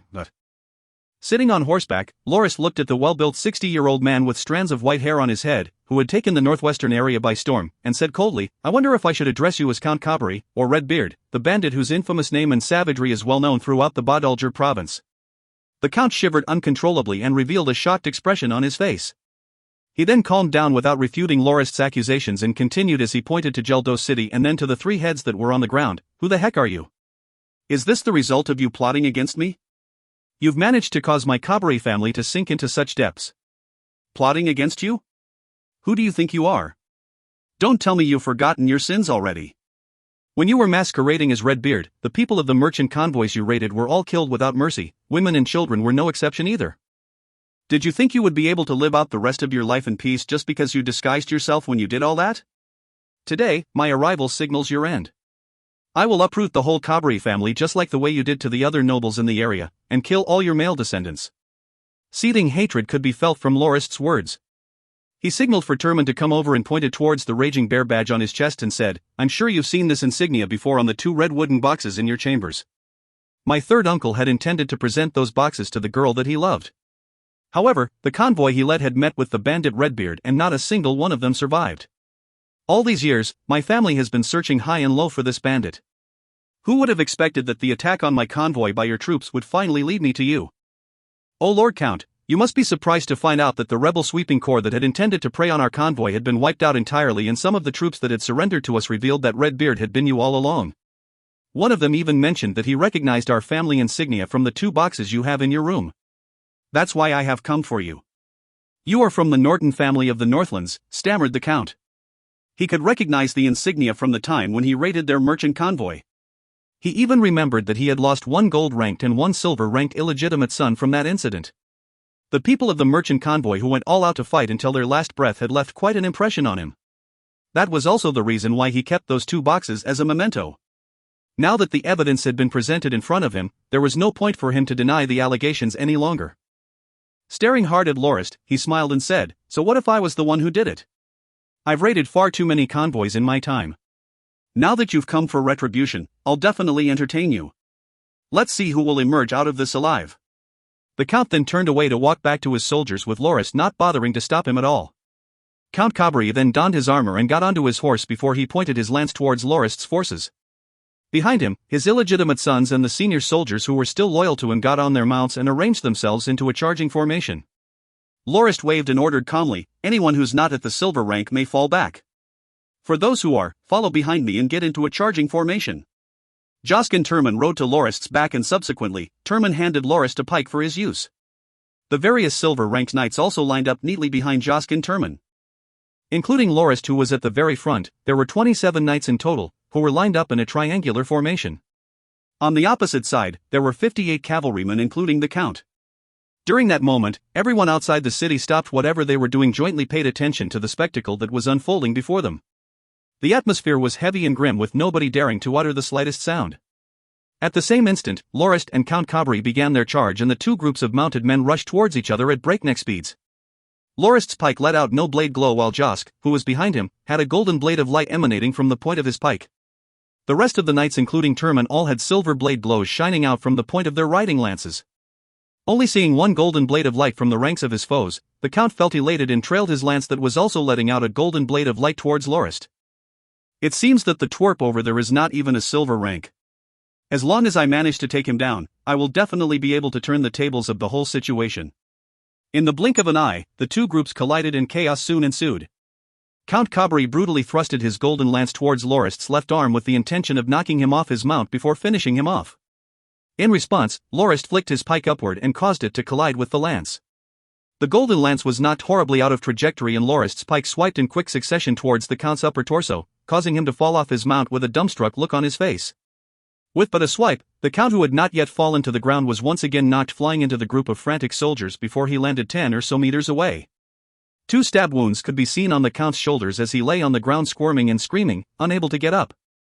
Lorist then rejoined the chaotic battlefield while thrusting and slashing with abandon. In but a few moments, tens of cavalrymen had lost their lives to his pike. After Lorist went to and fro the battlefield 3 times, not a single cavalryman remained on their horses. However, only 10 of the 26 men who had followed him were still mounted. Turman waved for the iron-ranked knights who had retreated further away before the charge to come and help out his dismounted men. As for the enemy soldiers who had yet to die, they were graced with a swift, merciful slash that spared them from having to experience further pain in the face of death. Turman soon came over with a bandaged left arm to report their status. There were 8 heavily injured soldiers with 14 others lightly injured including himself. That was partly thanks to the armor they had been equipped with that provided excellent defense.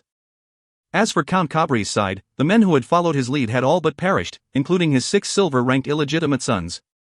The other gold-ranked son had fought with Josk until the last moment only to die as well. The only person who was still alive after all that was Count Cabri himself. Seeing the Count who was groaning and groveling on the ground in pain, Lorist said, "Have a cross constructed. I want to nail him to death on top of it. If you find any errors, ads pop-up, ads redirect, broken links, non-standard content, etc., please let us know. Report chapter so we can fix it as soon as possible." Chapter 76 Rounding. Count Cabri ended up being pinned to the cross that Lorist had ordered to be made and died after half a day of moaning and wailing. Before his death, he also witnessed the beheading of his illegitimate son who had been struck with 3 arrows back at the city gates. That son of his died without any suffering as he had been out cold the moment he was injured. After the beheading, Lorist had the heads of all the illegitimate sons of the Count that had died by his hand stacked up before the cross. He also requested for an artisan to craft a fitting stone tablet that described the Count's deeds and sins, including the ones he had committed during his time as Redbeard the Bandit, and how the untimely discovery of his identity had caused his downfall. Perhaps in the far future, the tale of Count Cabri and his 67 illegitimate sons would become a folktale of the Grindia continent, much like the story of Ali Baba and the 40 thieves in Lorist's previous world. After resting for the night, Josk took the initiative to lead the 2 newly formed garrison troop companies with members recruited from the laborer camp to the Mott's Hills to sweep up the remaining troops of the Count.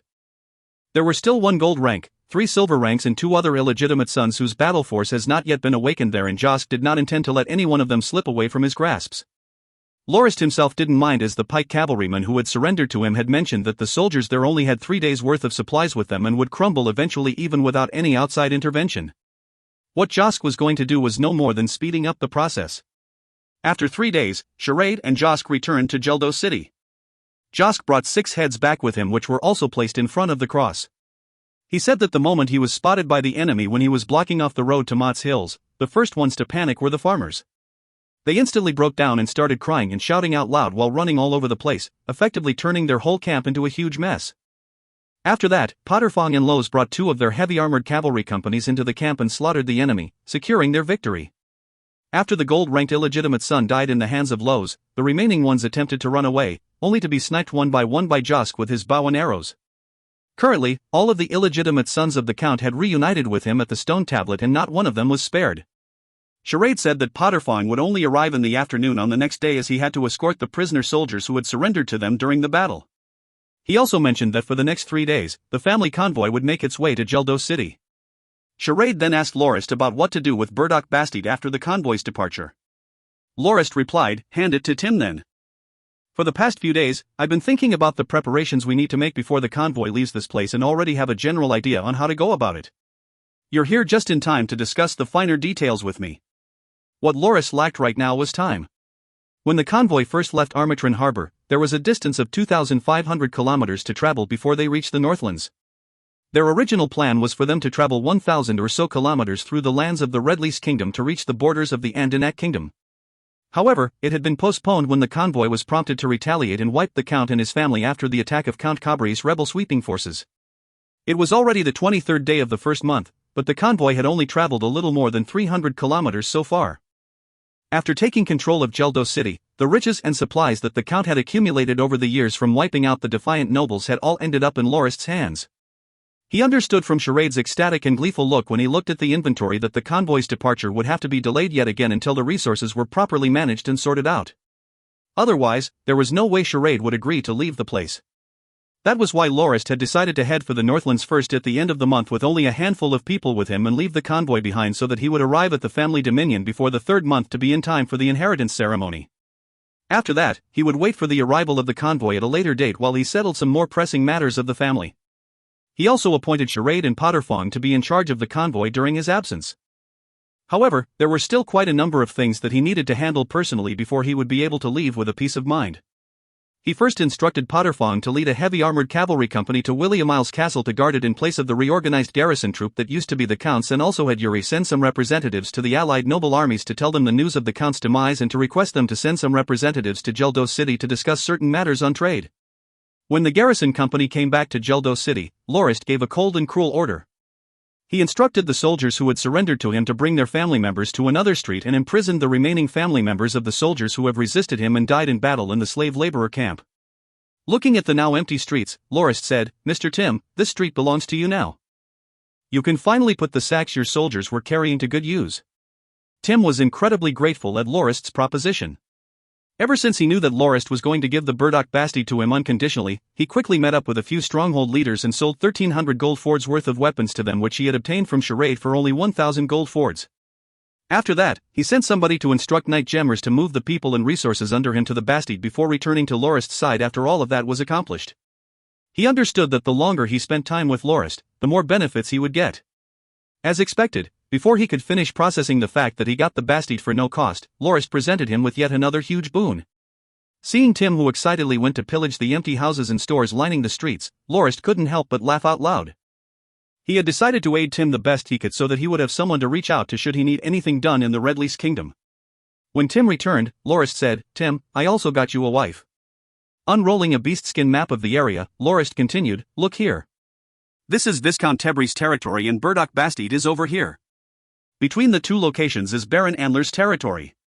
Even though all the male descendants of the Andler family had all been killed off by the Count, we have managed to rescue his only daughter from the Duke Manor. I have decided to let you take her as your wife so that you will be able to absorb Baron Andler's territory and unite it with that of Viscount Tebri as well as Burdock Bastide." Lorist then tossed a few documents onto the table and said, "Look, these are the deeds for the lands of Viscount Tebri, Baron Andler and the Bastide. I found them all in the Duke Manor. With these documents, I will also be able to have the neighboring nobles recognize you as the legitimate successor of Viscount Tebri so that you will have no problems ascending into the noble peerage. What do you think?" Tim bowed deeply and responded, "Lord Norton, as long as it is your arrangement, I will definitely go by it. You can have me marry a few more wives if you please. Soul, only in your wildest dreams. You must have sufficient power to back up your greed and ambition. The bare minimum for defending the lands you hold right now is a garrison regiment. And given the desolate state of Viscount Tebri's and Baron Andler's dominions as a result of the conflict, you will also need quite a bit of resource to redevelop them," rebuked Lorist jokingly. Upon hearing that, Tim suddenly turned downcast and looked to Lorist with pleading eyes. "Milord, I don't have so much money. I'm already finding it hard to sustain the 1,800 men under me, not to say much about rebuilding the Dominion. The money spent on maintaining an army is truly too large." Charade, who was standing nearby, laughed and said, "Tim, come over here. After seeing the map, I have an idea for you. I know you are quite adept at doing business from your past experience. Now that you have this large piece of land, if you manage it carefully, you'll definitely be able to sustain 3 whole regiments of garrison troops. There is a corner of the Viscount's dominion near the shores, and I believe that it would be a good place for a port to be built there. And the eastern part of the Viscount's dominion that is near Baron Andler's dominion has flat lands and forests which are ideal for agricultural development. Given that you used to manage the Viscount's farms, you should have a good idea on what to do with these places. With the port built, you will be able to stimulate the Dominion's economy. Coupled with the yearly harvest from the farms, you will also be able to sustain your own Dominion's food demand and hold firm to your citizens' support by providing them with peaceful, sustainable lives." Charade continued pointing around the map and said, "Now, look here again at Baron Andler's dominion. The many hills and forests there will allow you to make quite a bit of money from the lumber and building material, as these resources are rather highly demanded on the market. Coupled with the port at the Viscount's territory, you no longer have to worry about not having enough funds to run or develop the Dominion. If you have a large seafaring ship, you will also be able to transport these raw materials to Moranti City for them to be sold there. However, you can already contact a merchant guild over there right now to establish a maritime trade route so that their ships can come over to your Dominion to do business. Even after considering the commission you have to pay them, you'll still make quite a bit from the exchange. You can also have someone forage the Baron's Dominion to see if there are any other natural resources that can be exploited. As for Burdock Bastide, I'm sure you don't need me to mention that. This used to be Count Cabri's Dominion and it is well developed with a substantial population living there, so you don't need to use too much resources on that place to profit from it. The economy of the Bastide will make you enough money to sustain a garrison regiment. Your only focus would be to rebuild and develop the Baron's and the Viscount's territories. Naturally, you have to be wary of other threats during times of war like these. You can construct 5 citadels at these places and station each of them with a squad of garrison troops. That will be more than sufficient to ensure the safety of your combined territories. The key to successfully developing your land is manpower and finances. You don't have to worry too much about manpower, as I have just discussed with Lord Locke that apart from the prisoners of the laborer camp, we will have the rest of the people who are not willing to go to the Northlands with us settle down in your territory. Given that the number of people isn't a small one, I'm sure that as long as you utilize them properly, you'll be able to quickly make your Dominion prosper. Other than that, you can also start looking for people to serve as your family knights so that the elites of the disbanded pike cavalrymen and garrison soldiers don't leave your Dominion to join other nobles, said Charade. Tim felt a little stunned and said, "Milord, you're truly going to leave this place? Are you going to give up Geldos City?" Lorist laughed and said, "Yes. While this is a great place to be, it is too far away from my family's Dominion. If I were to forcibly occupy it, I would be nothing more than those despicable bandits. The last thing I'd want is to take over a place unrightfully and become an eyesore for the local nobles, nor do I want to stay put obstinately and face the first prince's army one day. Even though I can still leave should that ever happen, the first prince will definitely use this as an excuse to swallow the local nobles in the area whole and take over the whole territory by himself. Milord, couldn't you just use a marriage alliance to have a claim over this land? If the first prince really comes over, I'm sure that we can rally the nobles to resist him with an allied army," said Tim. Lorist shook his head and replied, "Tim, you don't understand. The first prince can be considered to be one of the enemies of the Norton family because our merchant convoy had been wiped out as a result of him ordering Count Cabri to masquerade as Redbeard for him to raise funds for his rebellion. From a certain perspective, the first prince can be said to be the true perpetrator of the Norton family merchant convoy's demise, whereas the count is only a means to an end. Now, we have only managed to relinquish the prince of his tool, Count Cabri, and we still hope to be able to settle the grudge with him one day. If I were to become the Dominion lord of this place, I would have to kneel down and swear my allegiance to him as my senior noble, and that is far from what I want. That is why I have decided to leave Geldos City and head back to my family's Dominion." Charade said, "Tim, don't worry. Even if we are going to the Northlands, we will make sure that your 3 dominions will be properly stabilized first so that you will be an influential noble in the lands of the Redleys Kingdom, and the Norton family would definitely be able to benefit from having a powerful ally here. As long as it concerns your Dominion, we will not brush it off lightly. Just now, I have told you how to manage your manpower. Right now, let's discuss your finances and resources. I have a suggestion that you may want to consider." Charade gave him 4 suggestions in total.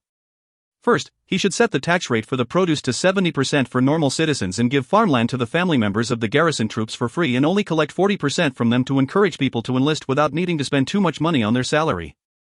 He believed that it would easily be enough for Tim to form 2 garrison regiments with that plan given the amount of undeveloped or ravaged land he had at Baron Antler and Viscount Tebri's dominions. Second, Charade promised that when the convoy departs for the Northlands, the supplies they wouldn't be able to bring with them would be left at Geldos City and given to Tim for him to use to develop his dominion. Third, Charade would be willing to sell the weapons and equipment he had at a very low profit to help lessen Tim's financial burden of having to arm his garrison troops. Lastly, Charade said that he could help Tim get into contact with the Peterson Merchant Guild to start a collaboration between them to develop Tim's dominion to make up for Tim's lack of funds. Thankful to the point of tears with snot leaking out of his nostrils, Tim accepted every one of Charade's suggestions and pledged that he would never forget the grace the Norton family had bestowed upon him and that he would never refuse any request for help from the Nortons in the future. After Tim left, Josk came and announced that he had decided to serve Lorist and become a Norton family knight, and also said that several of his friends wished to bring their families along to leave the area and head for the Northlands. Elated at Josk's decision to join their ranks, Charade asked him to encourage the other members of the now disbanded pike cavalry and the garrison troops as well as the liberated slave laborers to join the convoy, as manpower was a crucial resource for the development of the Northlands. Lorist furrowed his brow at that point because he felt that the more people the convoy had, the longer its journey to the Northlands would take.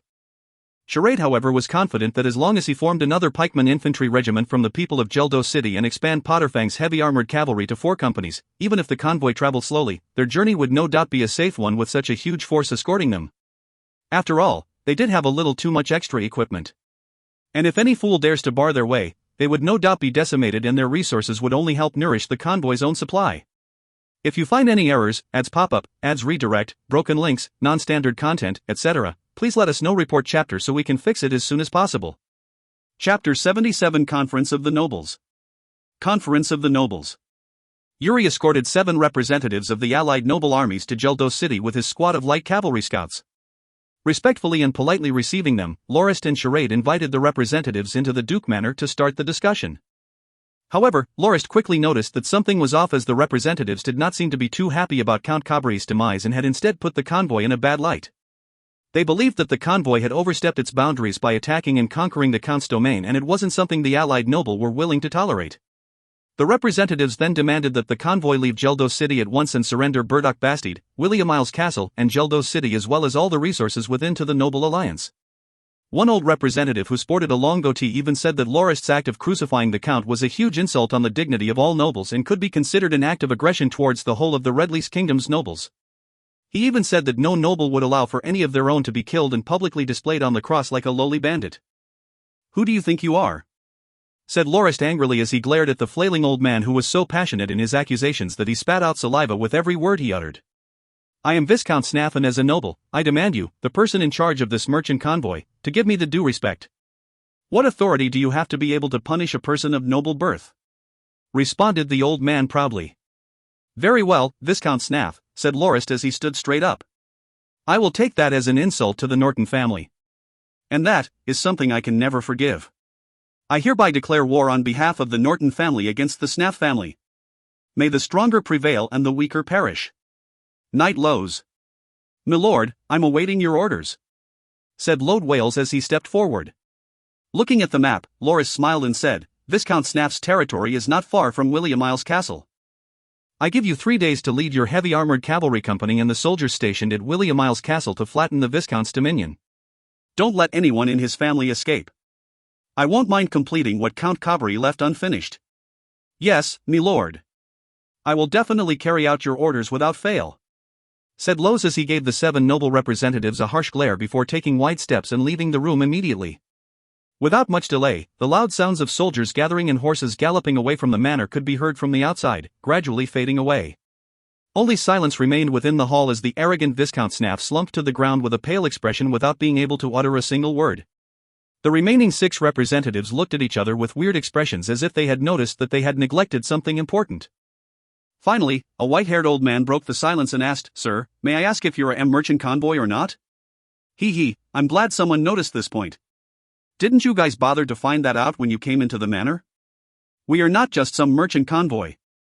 I am Baron Norton Lorist, the head of the Norton family of the Northlands. This convoy is led by me on the way back to our homeland," said Lorist. "But sir, as a noble yourself, it's still not appropriate for you to nail the Count on the cross." "I believe that Viscount Snaff was not mistaken on that part," said the white-haired old man bravely. "You have a point. However, I was not punishing him as a noble. The reason he was nailed on the cross is because he had disguised himself and masqueraded as the infamous bandit Redbeard and raided countless merchant convoys in the Bodalger province years back. If you people don't believe it, please look at this journal over here. This is the Count's personal journal during his days of raiding merchant convoys. There are a few others like this as well. Reedy, let these representatives see the rest of the entries," said Lorist. With stone-cold evidence presented to them, the 6 representatives were at a loss of words. "May I ask if your family is the one that had been in theft territory in the Northlands during the founding days of the Christian Empire, the family of the Raging Roaring Bear? And how has the Count wronged you?" asked another representative who had a chubby body. Lorist nodded and said, "That's right, our family is the Raging Roaring Bear of the Northlands.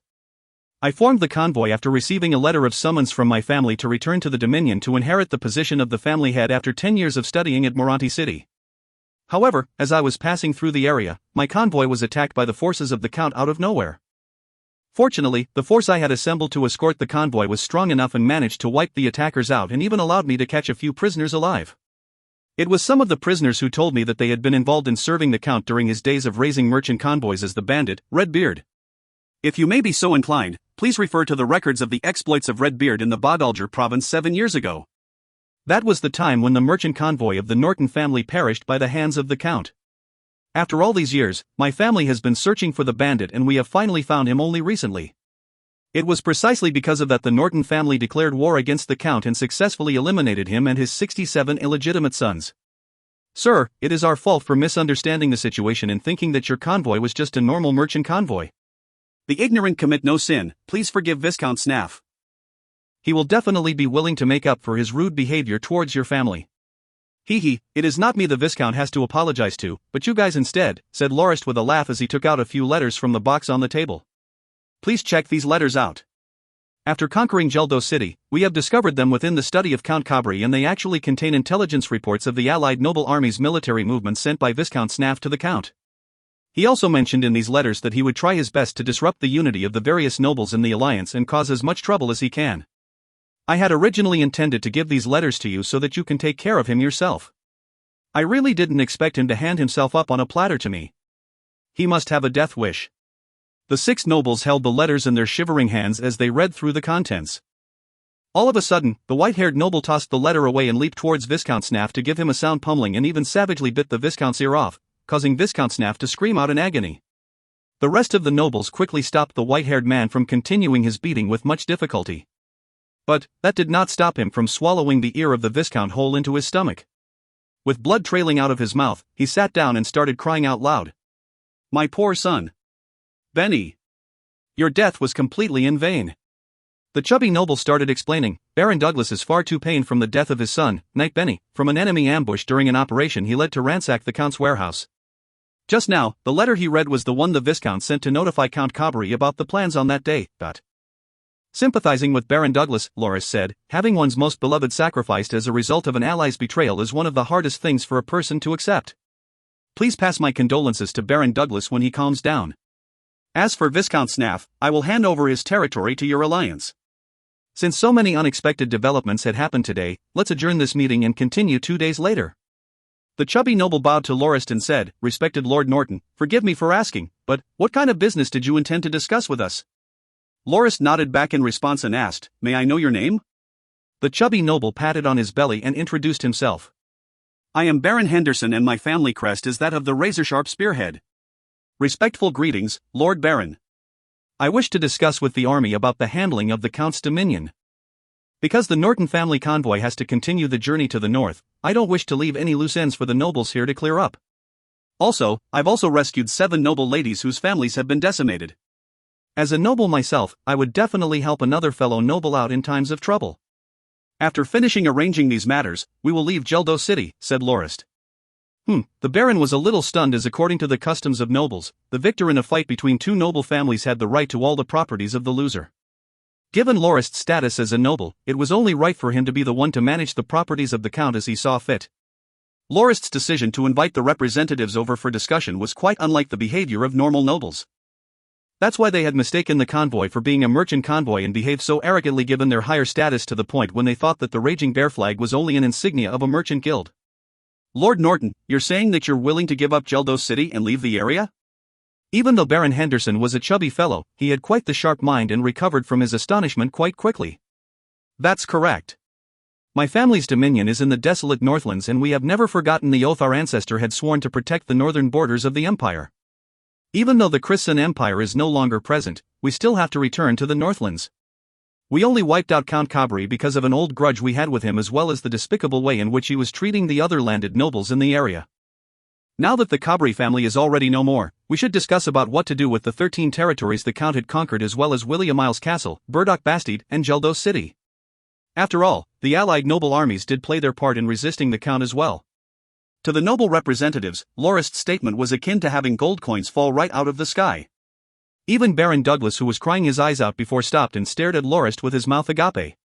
Charade came over from the side, made a knight salute, and lifted the Baron up before asking for a servant to bring over a basin and a towel for him. After that he instructed the guards to lock up Viscount Snaff, who was moaning in pain on the ground from having his ear bitten off. Baron Henderson was the first one to snap out of it and he deeply bowed again before saying, Respected Lord Baron Norton, your generosity has truly captivated us and truly outshines both the sun and the moon. I wonder if the allied noble armies can assist you with anything? Please don't hesitate to request anything of us." At that moment, Baron Henderson had completely forgotten the fact that Lorist had yet to formally inherit the title and called him Lord Baron right away. He also understood that there was no free lunch in this world and offered any assistance he could give for the benefits the Alliance was about to receive. Looking at Baron Henderson with a gaze of admiration, Lorist said, "Actually, I only have a small request. First, Viscount Tebry is an ally of the Norton family, but his family has almost been wiped out entirely due to an unfortunate turn of events. With Mr. Tim as the sole person alive that inherits the Viscount's blood, and the fact that he had been a huge help to our fight against the Count this time around, I have decided to acknowledge him as the formal heir of Viscount Tebry to perpetuate the Tebry family line. I hope that the Noble Alliance would recognize Mr. Tim's birthright so that he has a smooth transition to nobility." "There will be no problem. Many of us know Mr. Tim. Since he is the only one alive with the blood of the Turbris, we will naturally accept him as the heir to the late Viscount's dominion and title," agreed Baron Henderson. "Second, the Andler family, whose dominion is beside Viscount Tebry's dominion, has also been wiped out due to the Count, with only the daughter of the late Baron Andler surviving the whole ordeal. Having rescued the Lady Andler, I have decided for her to form a marriage alliance with Mr. Tim, and I hope that their union will receive your blessings." "That is a given. We will definitely congratulate them on their marriage and send them fitting wedding gifts," said the 6 representatives unanimously. "Third, as both Baron Andler's and Viscount Tebry's dominions have been ravaged as a result of the Count's attacks, I will be giving the control of Burdock Bastide to Tim and his wife so that they would have something to rely on to redevelop their dominions. I hope that the Noble Alliance will accept that proposition and promise to not violate this arrangement and disrupt the lives of this couple. Naturally, to make up for that, I intend to hand over William Isles Castle and Geldos City to the Noble Alliance, as well as the deeds for the lands lost by the 13 noble families to the Count, as well as the 6 noble ladies that were kept in captivity by the Count. Oh, and the treatment of the family members of the Count's dead soldiers will also be handed to the Alliance." Baron Henderson felt his throat run dry and found himself to be unable to utter even a word in response. He gave the rest of the representatives a glance and said, "Lord Norton, please state any other requests you have so that I will be able to relay it to the rest of the members of the Noble Alliance, as this is no longer a matter that us 7 can decide on our own. I will invite them over here to further talk about this matter. Is that all right with you? Of course, my final request is for our convoy to be allowed to stay at Geldos City for a while longer, about another month. Due to the scale and size of the convoy, we need to prepare for some time before we can leave and continue on our journey. I hope that you will be able to understand that.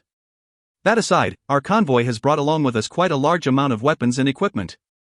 So, if any of you wish to purchase some, we can offer them to you at a discounted price." After Baron Henderson and the rest of the representatives sent word about the issue back to the Alliance, various nobles have been pouring into Geldos City non-stop to purchase weapons. Potterfong and Loos had also successfully destroyed Viscount Snaff's territory in one fell swoop and demonstrated the military might of the convoy to the allied noble armies. 7 days later, the Noble Alliance meeting finally began. On the first day, all the nobles agreed to Lorist's requests. Lorist had also handed half of the administration rights of William Isles Castle and Geldos City to the Alliance, and also returned the 13 land deeds, the 6 noble ladies that they have rescued, as well as the family members of the dead soldiers who had served the Count, including the family members of Viscount Snaff. Ever since that day, the nobles of the Alliance kept arguing over the things that have just gained. The only thing they managed to agree on was the labeling of Viscount Snaff as a traitor and the execution of him and his family members. However, that in itself sparked yet another dispute among the nobles on how to divide the Viscount's territory. Charade, on the other hand, spent the following days in absolute bliss. He hoped that the relations between the nobles would be as bad as possible, as the increased tension between the members of the Alliance had increased the sales of the weapons, mounts as well as supplies. The current state of affairs had already spurred countless nobles to come to the convoy to make large amounts of purchases. As of now, Lorist had 4 heavy armored cavalry companies and 2 pike infantry regiments under his command.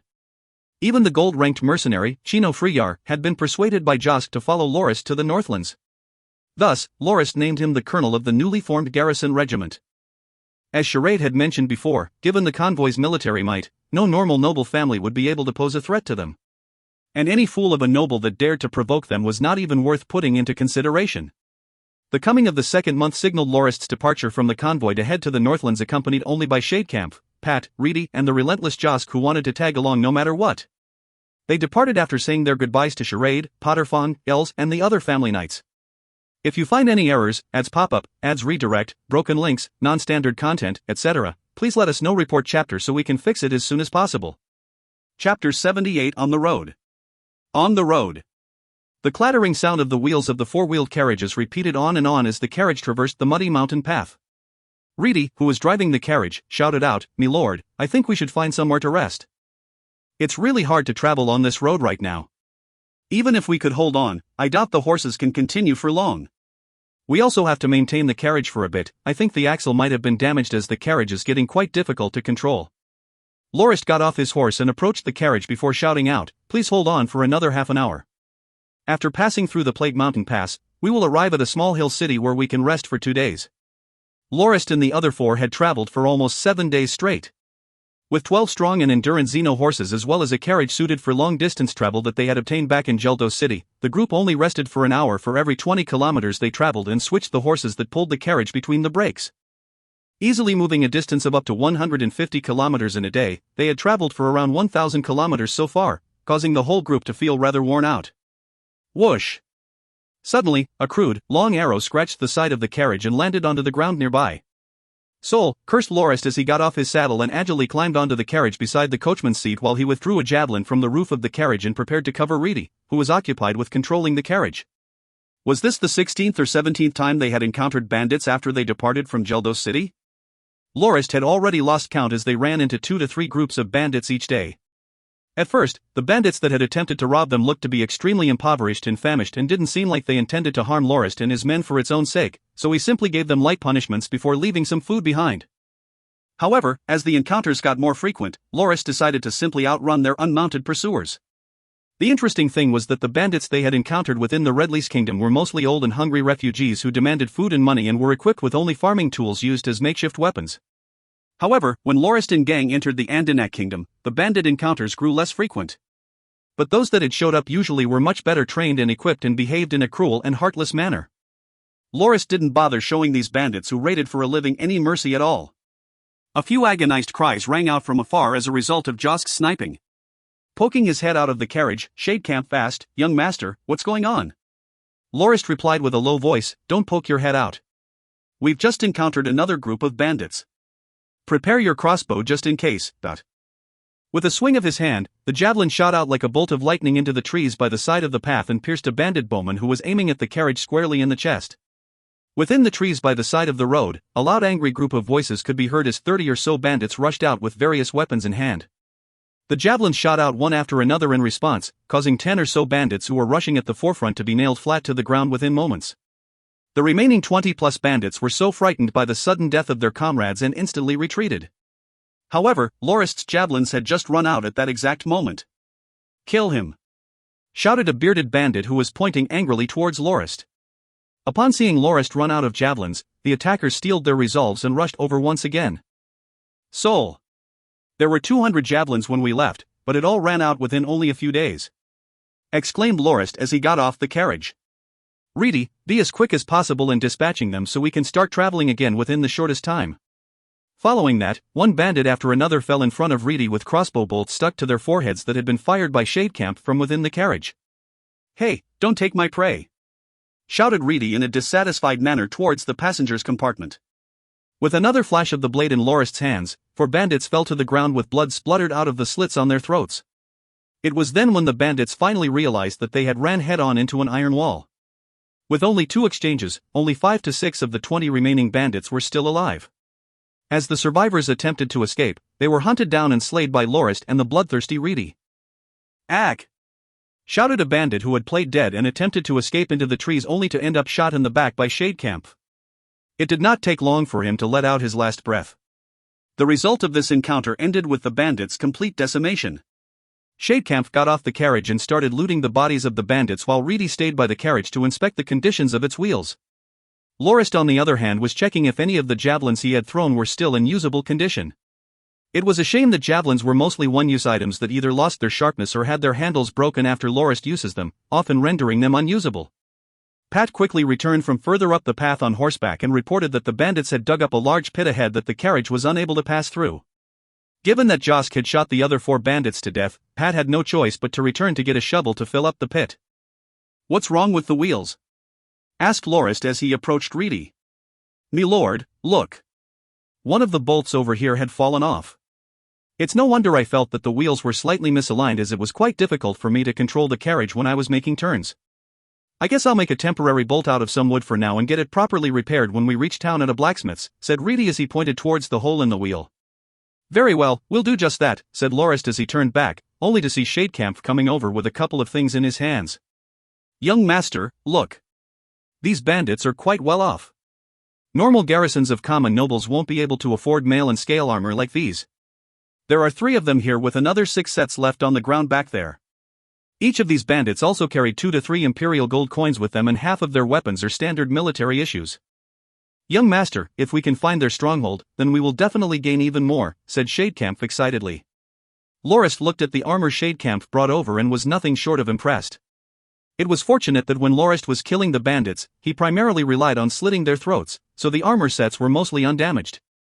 Seeing Shadecamp carry the armor sets into the carriage, Lorist cleared his throat before asking, Shadecamp, we need to rush to the Dominion as fast as possible and have to travel light. Are you sure you want to bring these back?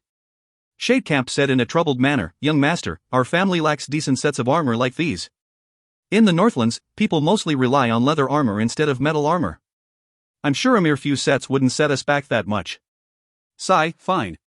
If you really want to bring it back, then go ahead. Lorist didn't say anything else as he felt that after Shadecamp spent more than a month by Charade's side, he had adopted most of the greedy and stingy habits Charade had. Even though the Northlands lacked metal armor, Shadecamp didn't consider that it would no longer be the case by the time the convoy made its way there. Though, he couldn't be bothered to lecture Shadecamp on that, as worrying for the family's future was a commendable behavior. The rest of their journey was rather uneventful. After half an hour, the walls of Fenyatta town that was stacked up from stones was within their sights. The guards by the gates of Fenyatta town looked towards Lorist's group of 5 men, 12 horses and a carriage with curious eyes, as it was quite uncommon for a party that small to be traveling long distances. However, right after Lorist showed the badge of the Norton family to the guards, they stopped worrying instantly and even let them into the town without collecting any fees. Lorist then asked the guards where the smithy was in Fenyatta town before tipping them with 1 imperial old head gold coin each, causing them to thank him reverently. Fenyatta town was a rather small place that housed only 500 to 600 households with a population of around 2,000 people. A long street split the small town into 2 from the middle. On one side, the neat-looking multi-story buildings that were constructed out of stone could be seen, with shopfronts mostly occupying their lower floors. On another, residences constructed from both wood and stone could be spotted, but the lack of organizational planning made that part of town look like the slums. Lorist's group stopped at an inn called the Wine and Weary Birds and reserved 3 rooms on the 3rd floor. After having a decent meal, Reedy brought the carriage to go look for a blacksmith, whereas Pat went to the stable of the inn to instruct the horse caretakers on how to manage the 12 Xeno horses they had brought. Shadecamp moved the 9 sets of armor to the room he and Pat shared and even got some sand, cloth, and butter in preparation for polishing the armor. Lorist and Josk, on the other hand, returned to their respective rooms after instructing the servants of the inn to prepare some warm bathwater, after which they took their baths and went into deep sleep. On the second day, Lorist didn't feel like he wanted to get out of bed and told Pat to instruct the food server to leave his breakfast on the table before returning to sleep. Shortly after that, however, the town bell started ringing incessantly. "Soul, what the hell is wrong? It's not even the New Year's festival yet," mumbled Lorist as he tucked his head under his pillow in an attempt to drown out the sound of the bell. "Milord, I think this is an alarm bell," said Pat. Quickly feeling more energized already, Lorist got off the bed and went to look out the window, only to see the townsfolk panicking and running around frantically on the streets with looks of terror on their faces. "Oh, it really is the alarm bell. The last I heard, there wasn't any wars going on in the Andanak kingdom. What's really happening here?" Lorist muttered as he got dressed. Giving the map a glance, he saw that Fenyatta town was still 250 kilometers from the Madras Duchy. "Don't tell me the Madras Duchy has declared war against the Andanak kingdom and the conflict had spread over here? That doesn't sound plausible. The Madras Duchy is more than capable of protecting itself, but attacking others is another matter altogether. Even though it was considered part of the Iblia kingdom in name, the Duke of Madras had never paid the second prince much heed. Perhaps he's already unable to bear the political pressure and started sending his troops to fight the third prince's Andanak kingdom?" The more Lorist looked at the map when he was eating, the more confused he got with his theories. Subsequently, knocks could be heard on the door of the room. Looking at Pat, Lorist gestured for him to go open the door. Reedy came in and said, "Milord, the garrison captain of Fenyatta town wishes to meet you." "Oh," said Lorist as he placed the map down and said after giving some thought, "Please let him in." "Well, might as well ask him about the alarm while he's here." The captain of the Fenyatta town garrison was a grim-looking, middle-aged man who looked to be in his 40s. The way his hands fidgeted around as if he didn't know where to place them while he stood in front of Lorist only served to show his anxiety. Even though Lorist asked him to take a seat, he said that there wasn't a need and that he was perfectly fine with standing. Alright, keep standing if you like it so much, Lorist thought. He had never liked to force others to do what they were not uncomfortable with. After leisurely taking a gulp of tea, he asked the captain what business he had for him to request a personal meeting. The middle-aged captain stammered, "My lord, may I ask if you used the Plate Mountain Pass to arrive at our town?" "That's right," said Lorist as he nodded. "Then, were you the ones who met with a group of bandits and killed them all?" "We were." "What's wrong?" Lorist asked. He felt a little wary that the captain asked such a question as killing bandits wasn't something that uncommon. "My lord, misfortune has really descended upon us. Just this morning, the bandits have barred the town gates and said that if we don't hand you over by noon, he would massacre all the people in the town," said the captain with a pained expression. "Bandits? You're saying that the alarm bell just now was sounded because of a bandit attack?" asked Lorist. The garrison captain merely nodded. "Then tell me what sort of bandit actually dares to be that audacious to even dare to threaten to kill all the residents of Fenyatta town? Doesn't the local lord care about the situation?" asked Lorist curiously. "My lord, it's not that the local Dominion lord doesn't care, but he just isn't able to. He's tried to take action against the bandits twice, but it only ended with his loss on both occasions with heavy casualties on his side. The lord even got injured himself during the second attempt. That's why the bandits dare to be so arrogant. For the past few years, the area has been affected by the ravages of war and many deserters, vagabonds as well as bandit groups gathered over time at the mountain forests about 50 kilometers from the pass. Around 3 years ago, a gold swordsman who called himself the Wolf of Plague Mountain brought a group of people and started ruling over the bandits and set up a stronghold within the Blackrock Mountains nearby to collect toll and rob the people who pass through that pass." "Oh, so the head of the bandits is a gold-ranked swordsman. This is interesting. It's the first time I've heard of a person who's capable of reaching the gold rank becoming a bandit," said Lorist as he laughed. The garrison captain started to seem even more anxious as he said, "My lord, I truly am speaking the truth. The local lord has lost 3 silver-ranked knights to him. You can easily verify this by asking around, almost everyone knows about this.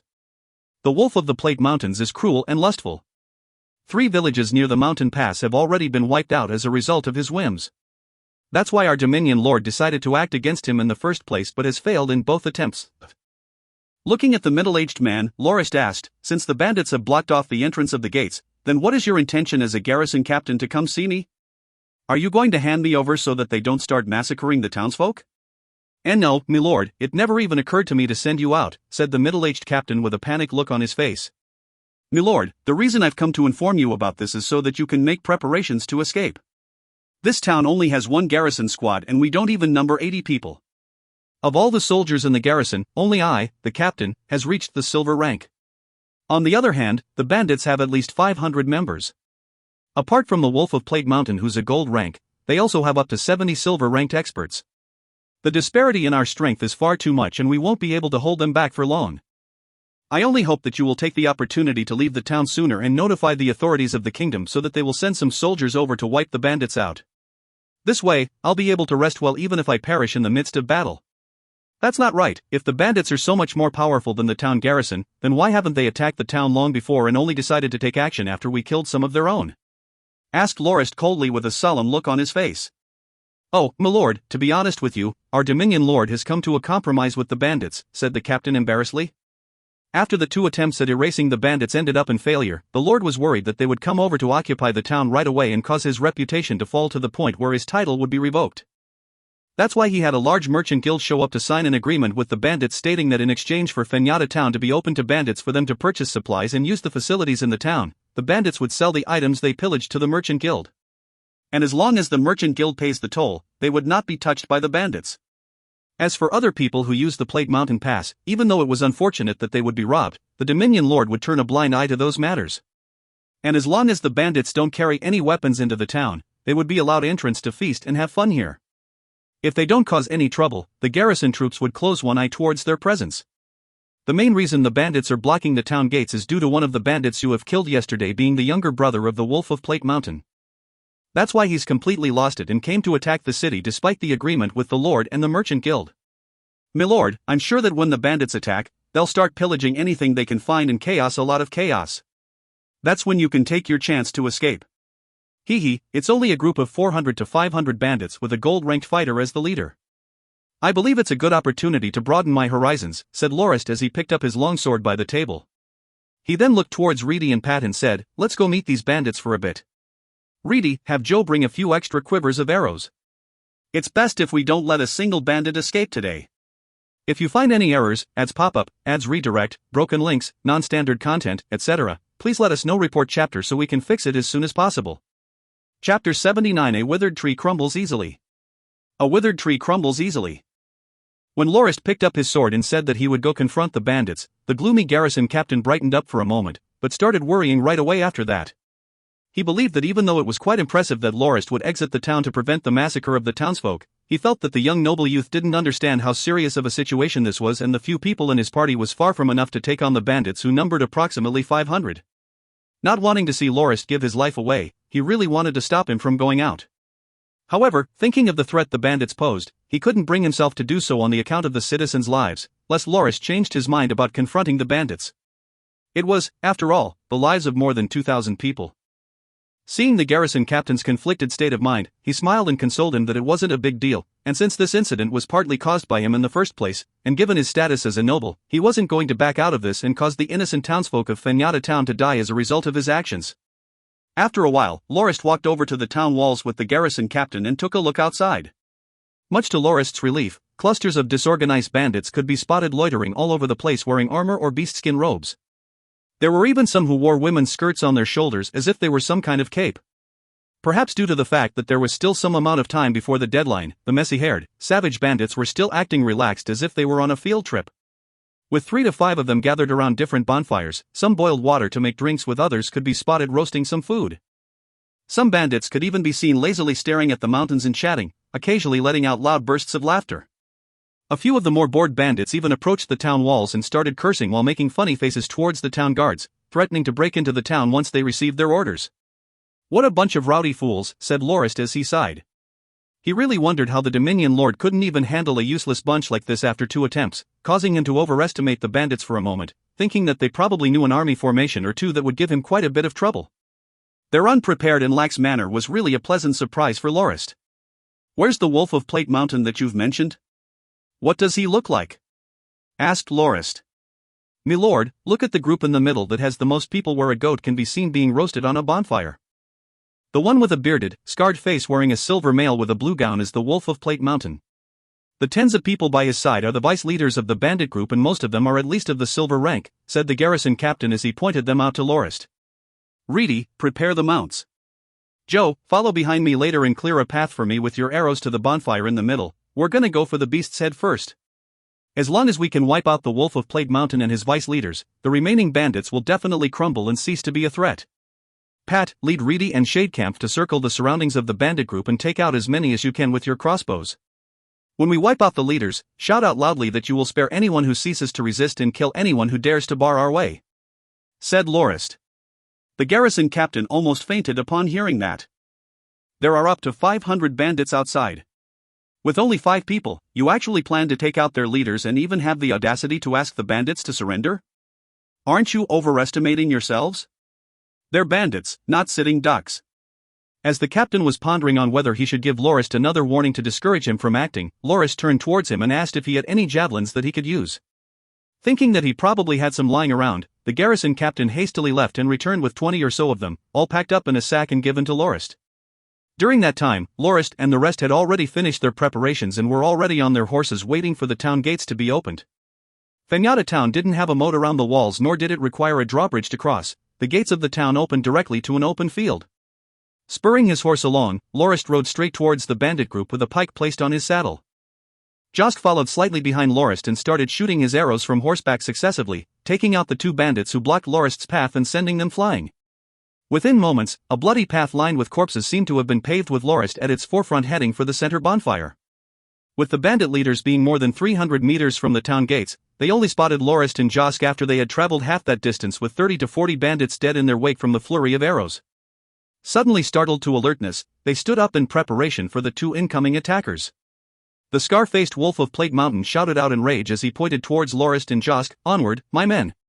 Turn these good-for-nothing twerps into mincemeat right away! Apart from a few idiotic bandit leaders who rushed forward with their weapons, the others quickly scrambled for their shields. The threat that Josk and his bow posed to them was very real. As expected, the few bandit leaders who attacked without a thought had been spotted by Josk.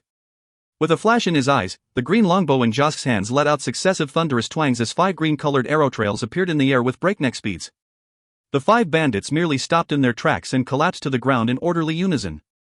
Gold-ranked, mumbled the Wolf of Plague Mountain as he quickly drew his sword and awaited his adversaries. Lorist had already reached within 50 meters of the bonfire with 2 waves of bandits blocking his way ahead.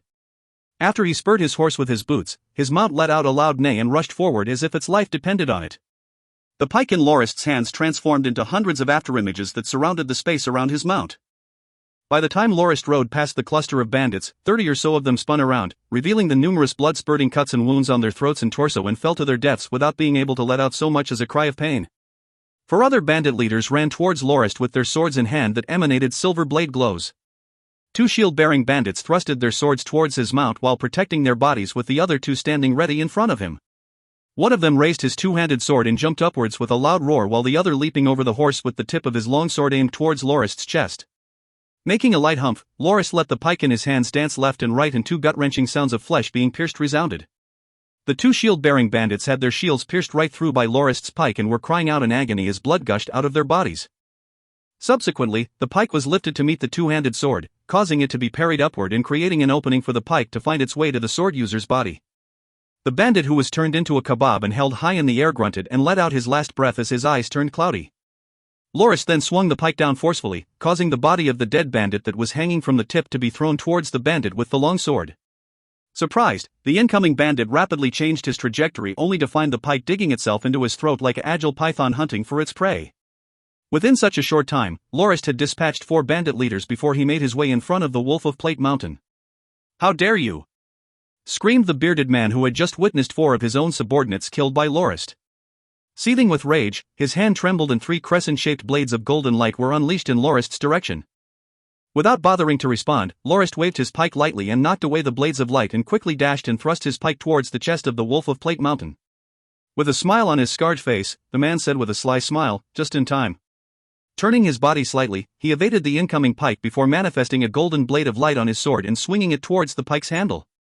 "Little boy, do you have a death wish?" Lorist quickly withdrew his pike, but it was too late as it had already been cut into 2 by the bandit leader's sword. The Wolf of Plague Mountain let out a smile and said, "Kiddo, surrender and..." "What's this?" The Wolf of Plague Mountain was shocked to notice that Lorist was already so close to him, and with a sword flash, his head was sent flying through the air. Lorist had taken the opportunity to ride closer to the bandit whose attention had been focused onto the pike and decapitated him with his sword. "You talk too much," Lorist finally said. The surrounding bandits who saw Lorist sweep past and eliminate the 5 bandit leaders, including the Wolf of Plague Mountain, within moments, all stared wide-eyed in disbelief and stupor. The sound of the bowstring rang out again, followed by the deathly grunts of the 3 shocked bandits as they fell while clutching the parts where they were hit. The remaining 7 to 8 bandits snapped out from their astonishment and turned tail to escape. It was at that moment when Lorist took out the javelin quiver he slung onto the horse's back and tossed them out like spears of lightning, nailing 6 of the escaping bandits flat to the ground. One of them managed to get onto a horse only to be shot off it by Josk within moments. The last remaining one was a bearded bandit who threw his long sword away and kneeled down to beg for mercy upon seeing Lorist arrive in front of him. "Sigh, we have another Angelic over here." With a swing of his hand, the javelin flew right above the head of the kneeling bandit and nailed another one not far away to the ground, who was rushing over and waving his axe just in a raging frenzy. The kneeling bandit breathed out in relief and thought that it was fortunate that he took the chance to prostrate himself before his indomitable foe. Lorist stopped his horse in front of the kneeling bandit and said coldly, "Get up and quickly get your other comrades to drop their weapons and kneel down to surrender. Otherwise, they will not be spared." A seething killing intent could be felt emanating from Lorist at that moment, causing the kneeling bandit to jump in fear and shout towards his comrades, "Drop your weapons. Quick, everyone kneel." Another bandit asked curiously, "Brother OSS, why do we have to drop our weapons, nut?" The bearded bandit walked up to his subordinate and gave him a heavy slap before taking the pike from his hands and throwing it to the ground before he said, "Quick, kneel and drop your weapons. I'm trying to save your sorry lives." Another wave of bandits rushed up from behind with the leader screaming out loud, "Ovidus, what the hell are you doing? Have you turned traitor and surrendered to the enemy? My brothers, don't listen to him. Otherwise the boss will never forgive you all." "Ah! The leader of the group stopped talking and instead made an ear-piercing grunt after being nailed to the ground by Lorist's javelin. Lorist then rushed into the rowdy group with his longsword ready, and within but 2 bouts, almost all of the bandits had been killed, with only 5 to 6 who were quick to drop their weapons and surrender. The bearded man said towards the kneeling men, "Didn't I tell you? He truly is a god of slaughter to have killed more than 30 men out of the 40 plus that rushed at him. The boss didn't even last a few bouts against him before dying by his hand. Had I not asked you guys to discard your weapons, you would have ended up like them." Lorist rode up to that bearded man and said, "Hey you, take up your weapon and ask someone to collect the head of the Wolf of Plate Mountain and parade it around. Make sure you tell them that anyone who doesn't surrender will be killed without exception." Having been frightened out of his wits by Lorist, the bearded man nodded respectfully and said, "Yes, my lord. Your will is my command." Even though Lorist and Josk started killing off multitudes of bandits incredibly swiftly, the ones that were gathered further away from the central bonfire were unaware of the sorry situation of their comrades and gathered towards where the commotion was being caused.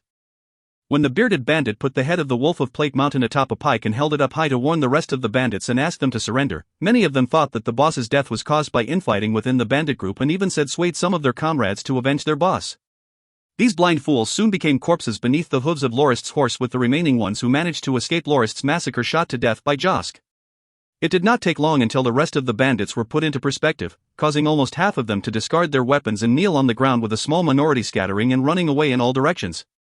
Coming over from afar, Pat, having just broken through to the silver rank recently, rode on top of his Xeno horse into the crowd of bandits holding a pike that emanated a silver blade glow and managed to cut the few escaping ones into 2 halves. Reedy and Shadecamp, who were following behind, took care of the rest with their crossbows. In the end, only 20 to 30 of them managed to escape into the woods. At that moment, the gates of Fenyata town opened up, with the garrison captain bringing tens of other garrison soldiers outside to assist in finishing the remaining bandits off after seeing the situation that was far less dangerous than before.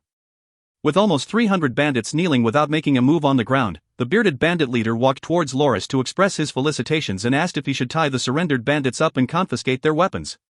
Lorist agreed because he felt that it would save him far more trouble should any of the bandits attempt to escape.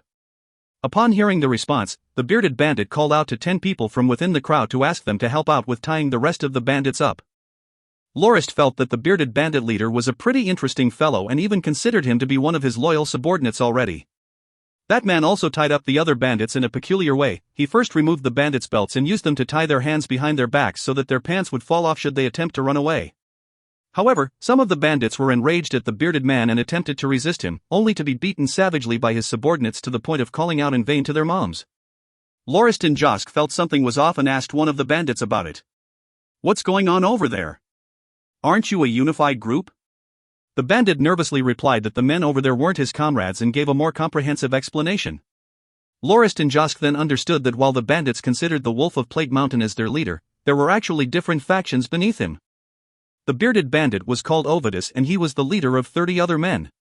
Not wanting to serve the second prince during the civil war in the empire, Ovidus led some of his other fellow soldiers to desert the army and secretly made his way to his homeland nearby.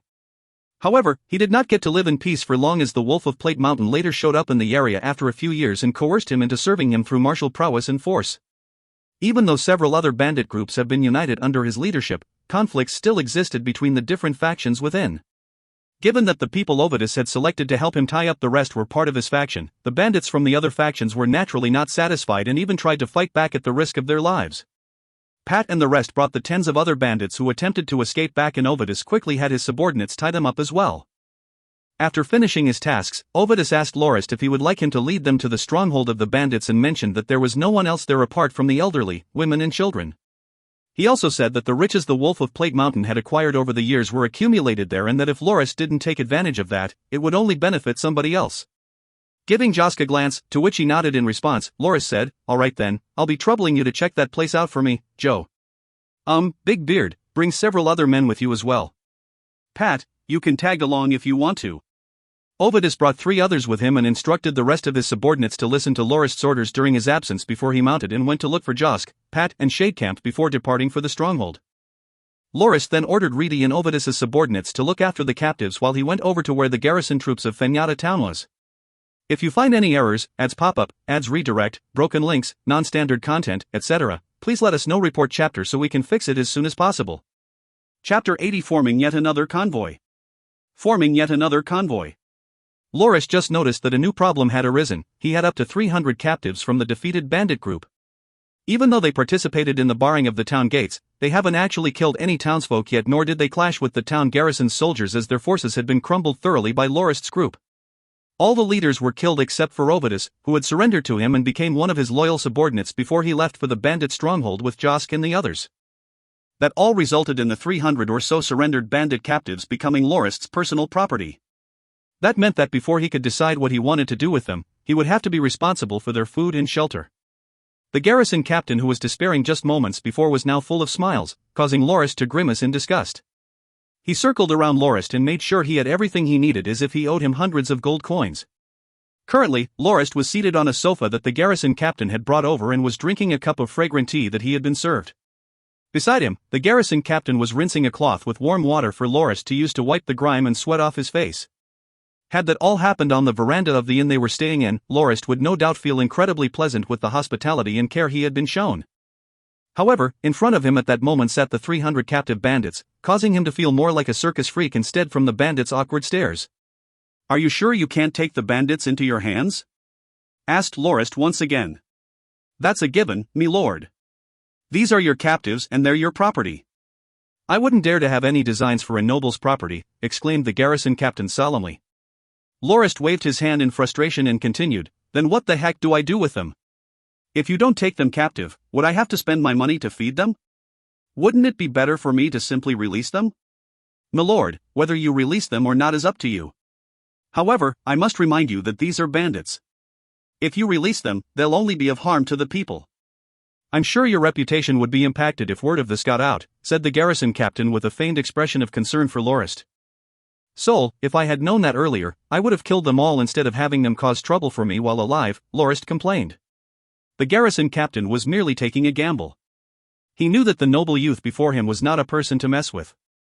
However, he did not doubt that Lorist would really have killed the bandits if he knew that it was going to end up like this after seeing Lorist's group wipe out the 500-strong bandit group, especially that gold-ranked Wolf of Plague Mountain that had caused the local Dominion Lord huge losses for 2 separate instances, along with the several silver-ranked bandit leaders.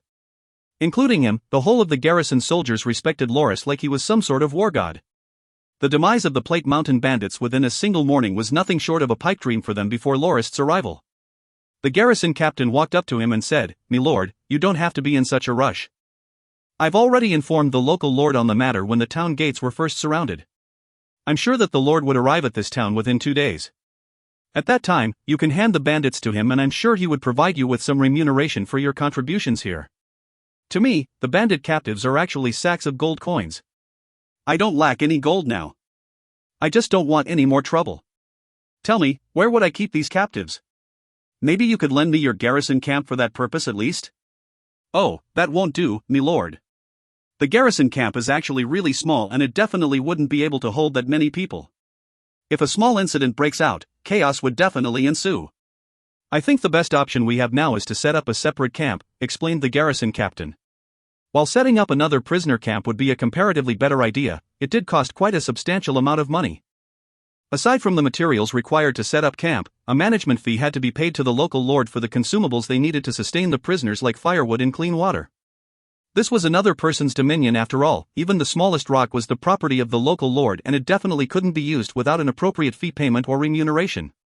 Even though that wouldn't cost him much, Lorist hated to deal with the paperwork that usually followed. "So," mumbled Lorist as he stood up and took a pouch of coins out of his pockets and handed it to the garrison captain. "I've never heard of a person having to feed the bandits he captured after defeating them. Whatever, I don't care anymore. I'll be going back to take a rest.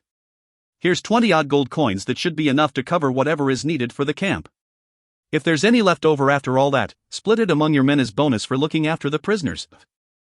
The garrison captain bowed respectfully and said, "Me lord, please be assured that I will handle this properly."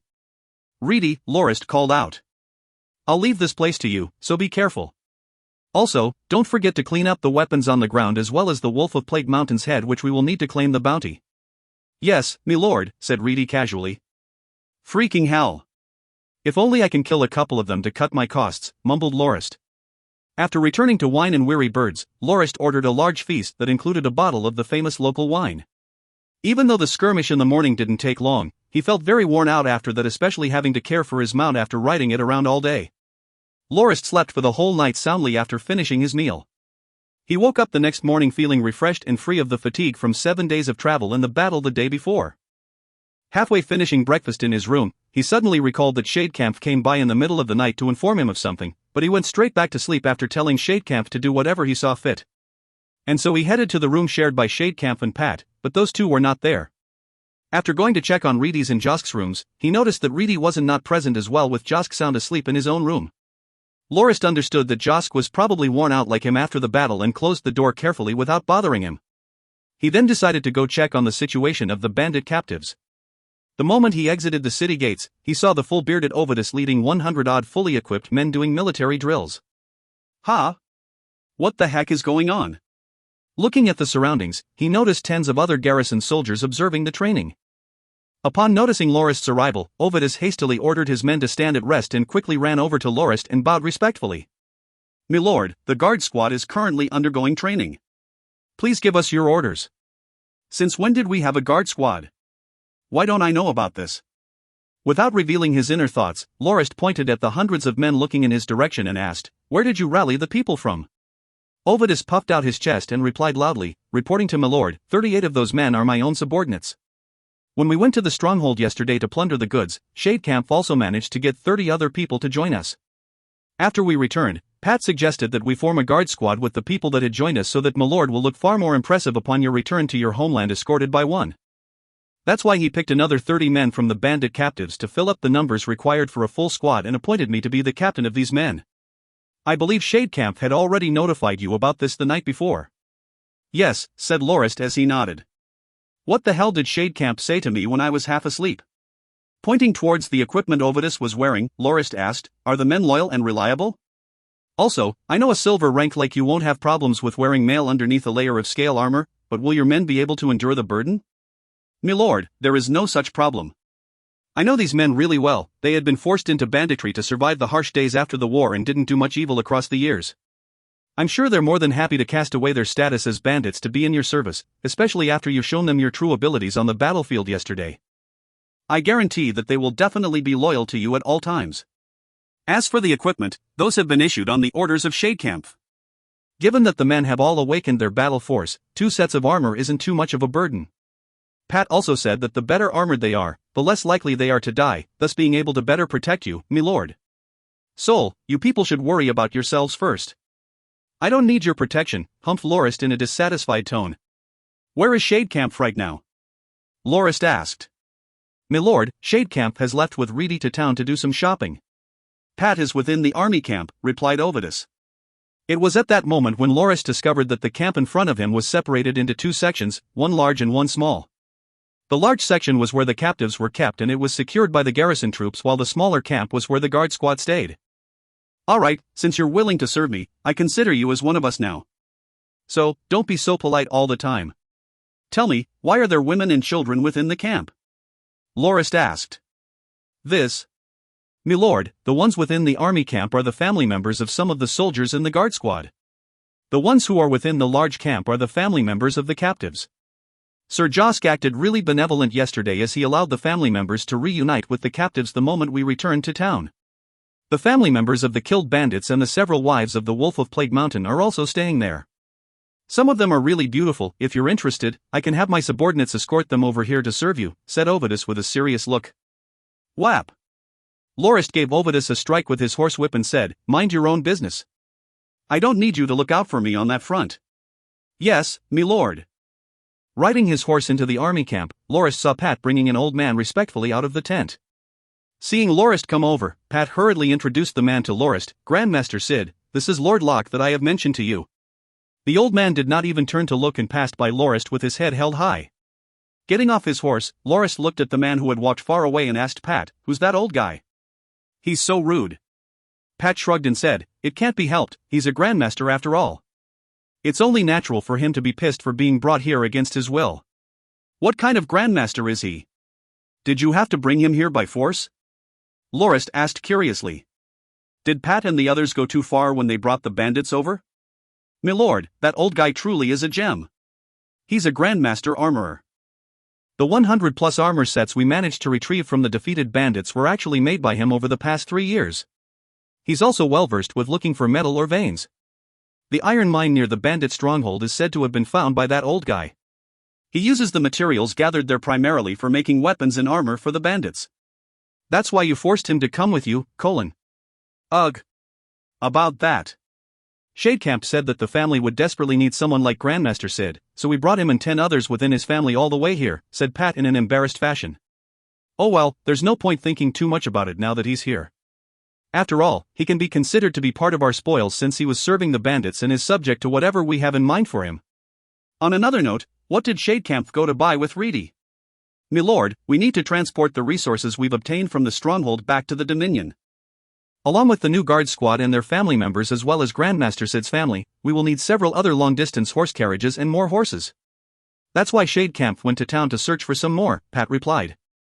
Gosh. It's another convoy all over again. Lorist looked at Pat with an exasperated look and said, Pat, we have to rush back to the Dominion as quickly as possible. What you're doing down isn't quite suited to that as the arrangements that are required might end up delaying us. That's not the case, milord. I've already discussed this with Shadecamp. During the past 7 days, we managed to travel up to 1,000 kilometers and there's only around 1,000 plus kilometers left before we reach the Northlands. However, we have more than 20 days of time before the inheritance ceremony. If we manage this carefully, and travel 75 kilometers per day, we will definitely be able to arrive at the Dominion before the 3rd month. Due to leaving the convoy in a rush the last time, we didn't bring enough supplies with us to be transported to the Dominion. Now that we have gained so much from the bandit stronghold, we might as well bring it back to there to fulfill the family's desperate need for them. Pat beckoned. But aren't we bringing back lots of gold coins? Asked Lorist. Pat gave a bitter laugh and said, Milord, you'll soon come to learn that in the Northlands, even if you have money, you might not be able to get what you want due to stock availability. Even if there was stock, the price would easily be double that of the markets, and that could already be considered cheap in the Northlands. In normal circumstances, you should already be thankful for being able to purchase an item you want for 3 times the market value. Oh well, do whatever you want, said Lorist. From Pat's description of the situation, he now knew the severity of the lack of resources that plagued the Northlands and his family's urgent need for them. He really wondered if Charade would be disappointed to return to a Dominion that was in that state. Lorist decided to leave those matters to Shadecamp and Pat since they were so enthusiastic about it.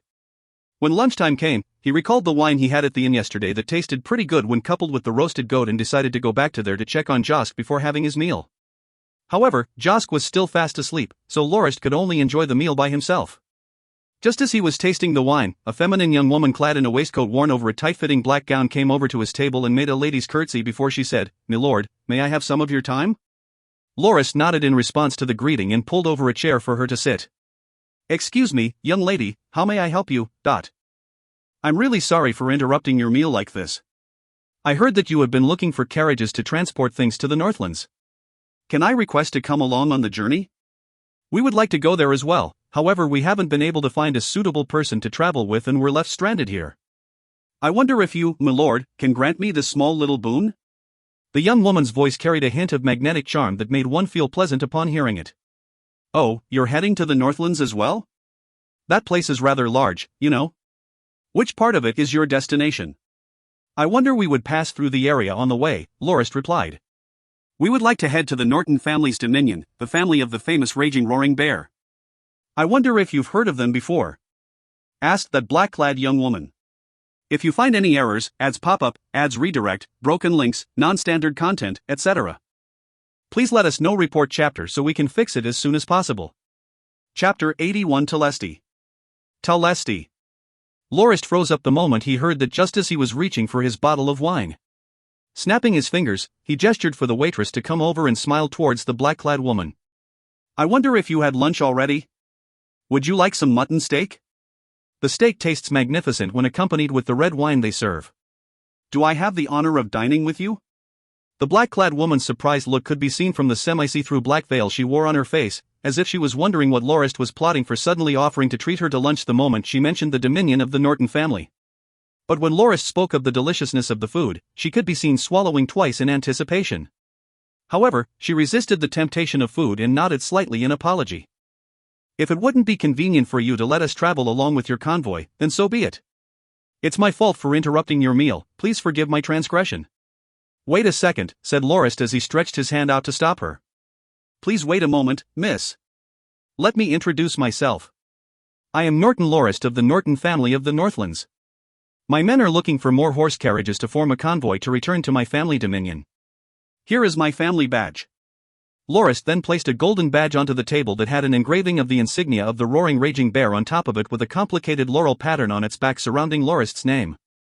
This was the proof of Lorist's identity. Any noble who had received formal education and training as one would be able to tell whether it was genuine or not at first glance. The woman uttered in surprise and clasped her mouth from behind the black veil. She didn't expect that she would meet a person from the family of the dominion she wished to head to and didn't know how to react. Miss, are you okay? Miss. A butler who looked to be in his 50s and a maidservant looking to be in her mid-teens stood up and came over from a table nearby.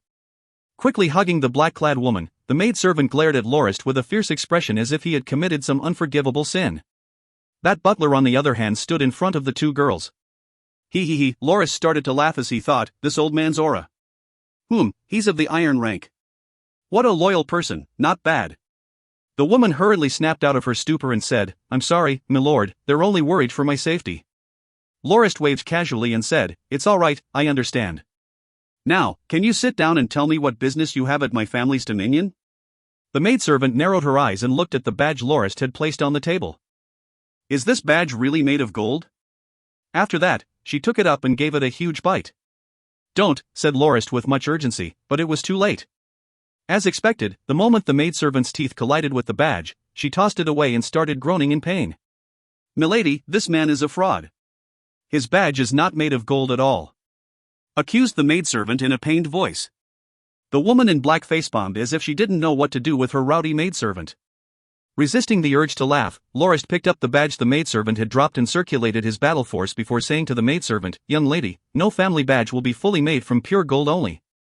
There are two proper ways to distinguish real badges from fake ones. First, look at the patterns and engravings at the back of the badge. The second way is this. Lorist allowed the battle force that flowed within his veins to slowly enter the badge. After a while, a thick black mist gradually formed above the badge and morphed into a shape of a bear roaring towards the skies. How mysterious, said the young maidservant as if she had forgotten the pain in her teeth as she stared wide-eyed at the smoke projection of the bear within the air. This happens because a special material that allows for battle force to circulate is present within the badge. Coupled with the intricate patterns carved onto the surface, this phenomenon occurs easily when battle force is input into the badge. Every noble family badge can be differentiated using this method as each family has their own unique combination of materials and carvings that is kept secret from everyone else to prevent fraud from being easily committed. That's why, impersonating a noble is definitely no easy task, explained Lorist with a smile as the smoke projection of the raging bear floating atop the badge slowly dissipated. I'm really sorry, my lord. Little Vinny was really too rude, said the woman while she removed the black veil that covered her face, revealing her long maroon hair, delicate and pretty face, her large, intelligent-looking eyes, small, thin lips as well as her smooth, rounded chin. However, her skin tone was slightly paler than most. It's no big deal, she's a cute little maidservant. So, beautiful lady, do I have the honor now to treat you to lunch? Asked Lorist politely once again. Food? Count me in. I want some roasted chicken drumsticks, some beefsteak, bacon, and some egg tarts with pudding. Before the black-clad woman could reply, the little handmaiden by her side had already started ordering what she wanted excitedly. Vinny, said the woman as she gave her maidservant a glare. But mistress. Vinny has been eating nothing but potatoes for half a month. Vinny wants to eat meat, said the little maidservant as she looked at her mistress with her large and pained puppy-dog eyes. The woman's face instantly flushed red with embarrassment. Little Vinny, go sit down with the butler at that table and order whatever you like, okay? Don't worry, I'll pay for it, said Lorist as he motioned for the waitress nearby to come over. Please get this lady here a set of roasted mutton steak, some fruit salad with buttered mushrooms and a bottle of red wine. Also, please satisfy the demands of that little girl over there as well, okay? Yes, me lord. It will be done promptly, please wait for a bit. The change in the waitress's attitude was quite apparent after she got to know Lorist's status as a noble. Oh, I haven't asked your name yet, young lady. The black-clad woman had already returned to her previous calm and said, it's my fault for not introducing myself first. I'm Nico Telesti, adopted daughter of Nico Albus. I'm also her student. Nico Albus? That name sounds familiar, let me think. Lorist sunk into deep thought for a moment and said, she's a famous scholar back in the days of the former empire who specialized in ruin exploration. Being an influential professor, she is also awarded an honorary title of nobility as a dame and has written many research publications concerning the relics of the Age of Magic. "Ah, why are you so informed about her, my lord?" said Telesti with an astonished expression. Lorist laughed and said, "That's simple. When I was studying at Dawn Academy back in Moranti City, ruin exploration was also one of the courses I had picked up. Most of the material we used in the course were written by your mother. To pass the course, I had to memorize so many of the books your mother wrote by the word. Thinking back, the days of book memorizing were rather painful ones." Hee, Telesti laughed out. "That's because you only did that to pass your course. If you were truly interested in the subject, there would be no need to memorize the books by way of rote at all. The books my mother wrote were incredibly well structured in a way that would allow you to understand most of the concepts by deriving them from the foundational ones. The fact that you had such a hard time memorizing them meant that you were not properly interested in learning about that field at all." "You have a point. After I passed the exams, I forgot almost everything that I had memorized." "Oh, how is Dame Albus doing by the way?" asked Lorist. Telesti's expression suddenly turned sullen as she started tearing up. "My mother is no longer of this world. 3 years ago, during the first prince's ambush and the third prince's retaliation, the imperial capital had been totally decimated. During that conflict, my mother had encountered some raiding soldiers and died in an effort to protect the results of her research. After that, I collected the manuscripts of my mother and some other research documents and left with Vinny and my butler to the War God Shrine's nunnery and managed to evade the effects of the war. When the war ended, I went back to my residence only to notice that it had been completely pillaged with nothing left. The situation has been quite terrible in the imperial capital during those 2 years, and there was no way I would be able to survive there as a scholar. That's why I decided to heed my good friend's advice to head to the Northlands." Lorist said solemnly, "Please accept my condolences." "It's okay, perhaps it was due to the hardship she had experienced. The pale-faced scholar managed to acquire a strength of perseverance that not everybody had. Actually, the other reason I decided to go to the Norton family's dominion apart from my friend's advice is to continue my mother's research. My friend is called Norton Glacia. According to her, despite the relative ruralness of the Norton family dominion, there is no need to worry about the flames of war encroaching that place and that it would be safe for me to continue my mother's research over there." "Norton Glacia? My cousin's sister?" At that moment, an image of a chubby little girl showed up in Lorist's mind. However, it wasn't a pleasant memory, as at that moment, that girl was grabbing at his cheeks and twisting it to make different weird faces. In his memories, he was crying really hard at being played around by that girl. Back then, Lorist's mother was still alive and he was only 5 years old. That chubby girl was the daughter of his second uncle and she had come along with her mother to visit the family. That was when Lorist ended up being her beloved toy. What a terrible memory. Lorist shook his head and shoved those memories back to the depths of his mind and said, "Do you have any news about my second uncle's family? Can you tell me how they are doing right now?" Telesti shook her head and said, "It's been 2 years since I split up with them, so I have no idea how they're doing right now. However, me lord, I can tell you that your second uncle has already passed away. 7 years ago, when the first prince started his rebellion, the Royal Guard Knight Legion your second uncle had served in as its vice-captain was ambushed by the rebellion army and had been completely wiped out. Your second uncle wasn't exempt from that either. When the news got to your aunt, she cried herself to sleep for quite a number of times." Lorist clenched his hands so hard that veins started showing up on his arms. "It's that damned first prince again. I'll definitely remember this and settle it with him one day." Glacia is a genius in battle force training and she had already reached the 2-star silver rank at a young age of 20. My family was a neighbor of your second uncle and Glacia came over to my house frequently to play. She was like an elder sister to me. After the death of your uncle, Glacia joined the army and said that she wished to avenge her father. However, she came back within a year and angrily complained that the third prince only wished to retain his position as the king of the Andanak kingdom and didn't take any real action against the first prince's forces. She felt that a person like that wasn't worthy of her service. But after a while, she got quite close to the second son of the third prince, the second highness, and formed a small squad with him whose only purpose was to cause trouble for the first prince. The last time I met her was 2 years ago when the civil war was about to end and the third prince was already having peace talks with the other dukes. When she returned to the capital, Glacia came over to my house and told me that the third prince had disbanded the White Lion Legion that the second highness commanded to prevent further conflict between the second highness and his elder brother, the first highness, and also exiled the second highness to his own dominion. Glacia said that she was going to follow the second highness back to his dominion together with her 2 brothers and her mother, explained Telesti. "Why didn't she invite you to go along?" Lorist asked, curious at how his elder cousin's sister had asked her scholar friend to travel to the Northlands instead of following her along to the Second Highness's dominion when the risks of traveling to the Northlands were far higher. She did, but I refused, Telesti said. 2 years ago, after the peace treaty was signed, the citizens of the imperial capital thought that the days after the conflict would be much better and peaceful. But in actuality, it was much worse, as the price of food and other fundamental supplies had risen to unimaginable heights due to a huge shortage. The security of the capital also got progressively worse as many people gradually started to make a living as bandits or thieves. And even though the war had ended, the conflict between the Dominion lords didn't stop at all but rather increased instead. That's why I decided to seek refuge from the Norton family given the terrible state of affairs at the capital. One huge factor for my decision to go to the Northlands was its benefit to my mother's research. There is a place called the Black Swamps within your family's dominion, right? Telesti asked. Are you talking about the Black Mud Marsh? Yes, the Black Mud Marsh.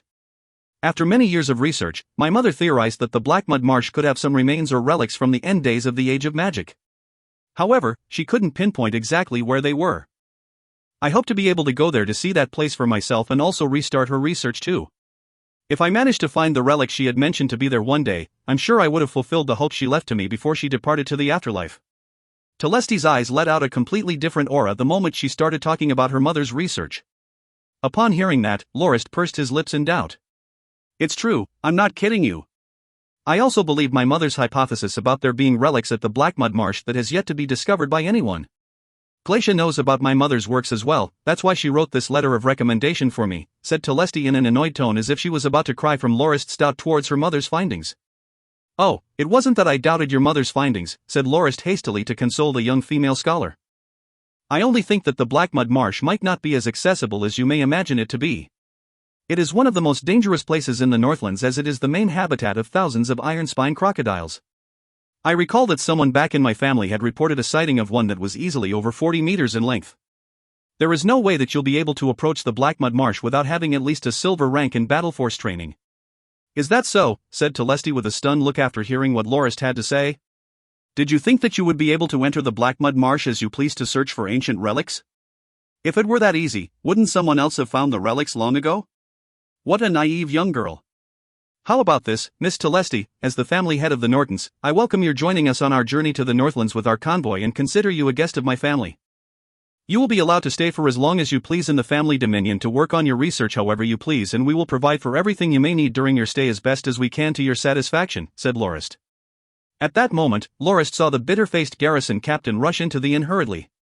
Upon seeing Lorist, the captain made a respectful greeting and said, "My lord, the local dominion lord, Viscount Kermas has just arrived. He wishes to have a meeting with you." Lorist gestured for the garrison captain to wait and said, "Miss Telesti, the convoy will be leaving within 2 days. Because of some reasons, we might need to travel far without resting. If you have anything you need help with, please don't hesitate to tell us about it to avoid slowing down the journey, okay?" The young female scholar's face turned flush red again as if she was unaccustomed to asking help from others. After hesitating for a while, she finally said that her party of 3 had 2 horse carriages, but they still required 3 workhorses to pull them. Lorist nodded and said, "Please don't worry, Miss Telesti, I will definitely arrange that for you. You just have to wait for news of the convoy's departure. Please forgive me from excusing myself as I have to go meet the local Dominion Lord right now. Oh, your meal is here. Please enjoy it. If you need anything else, please don't hesitate to tell it to the waitress over there. Don't hold back, the bill's on me." Lorist then stood up and made a gesture of apology before informing the inn owner to take special care of his 3 guests and leaving with the garrison captain. If you find any errors, ads pop up, ads redirect, broken links, non-standard content, etc., please let us know. Report chapter so we can fix it as soon as possible. Chapter 82 Viscount Kermas. Viscount Kermas. Viscount Kermas was a tall, thin man. He was directing his farmer soldiers to set up camp outside the town walls when Lorist went to see him. Lorist came to a realization why the Baron had failed for both attempts in taking out the bandits.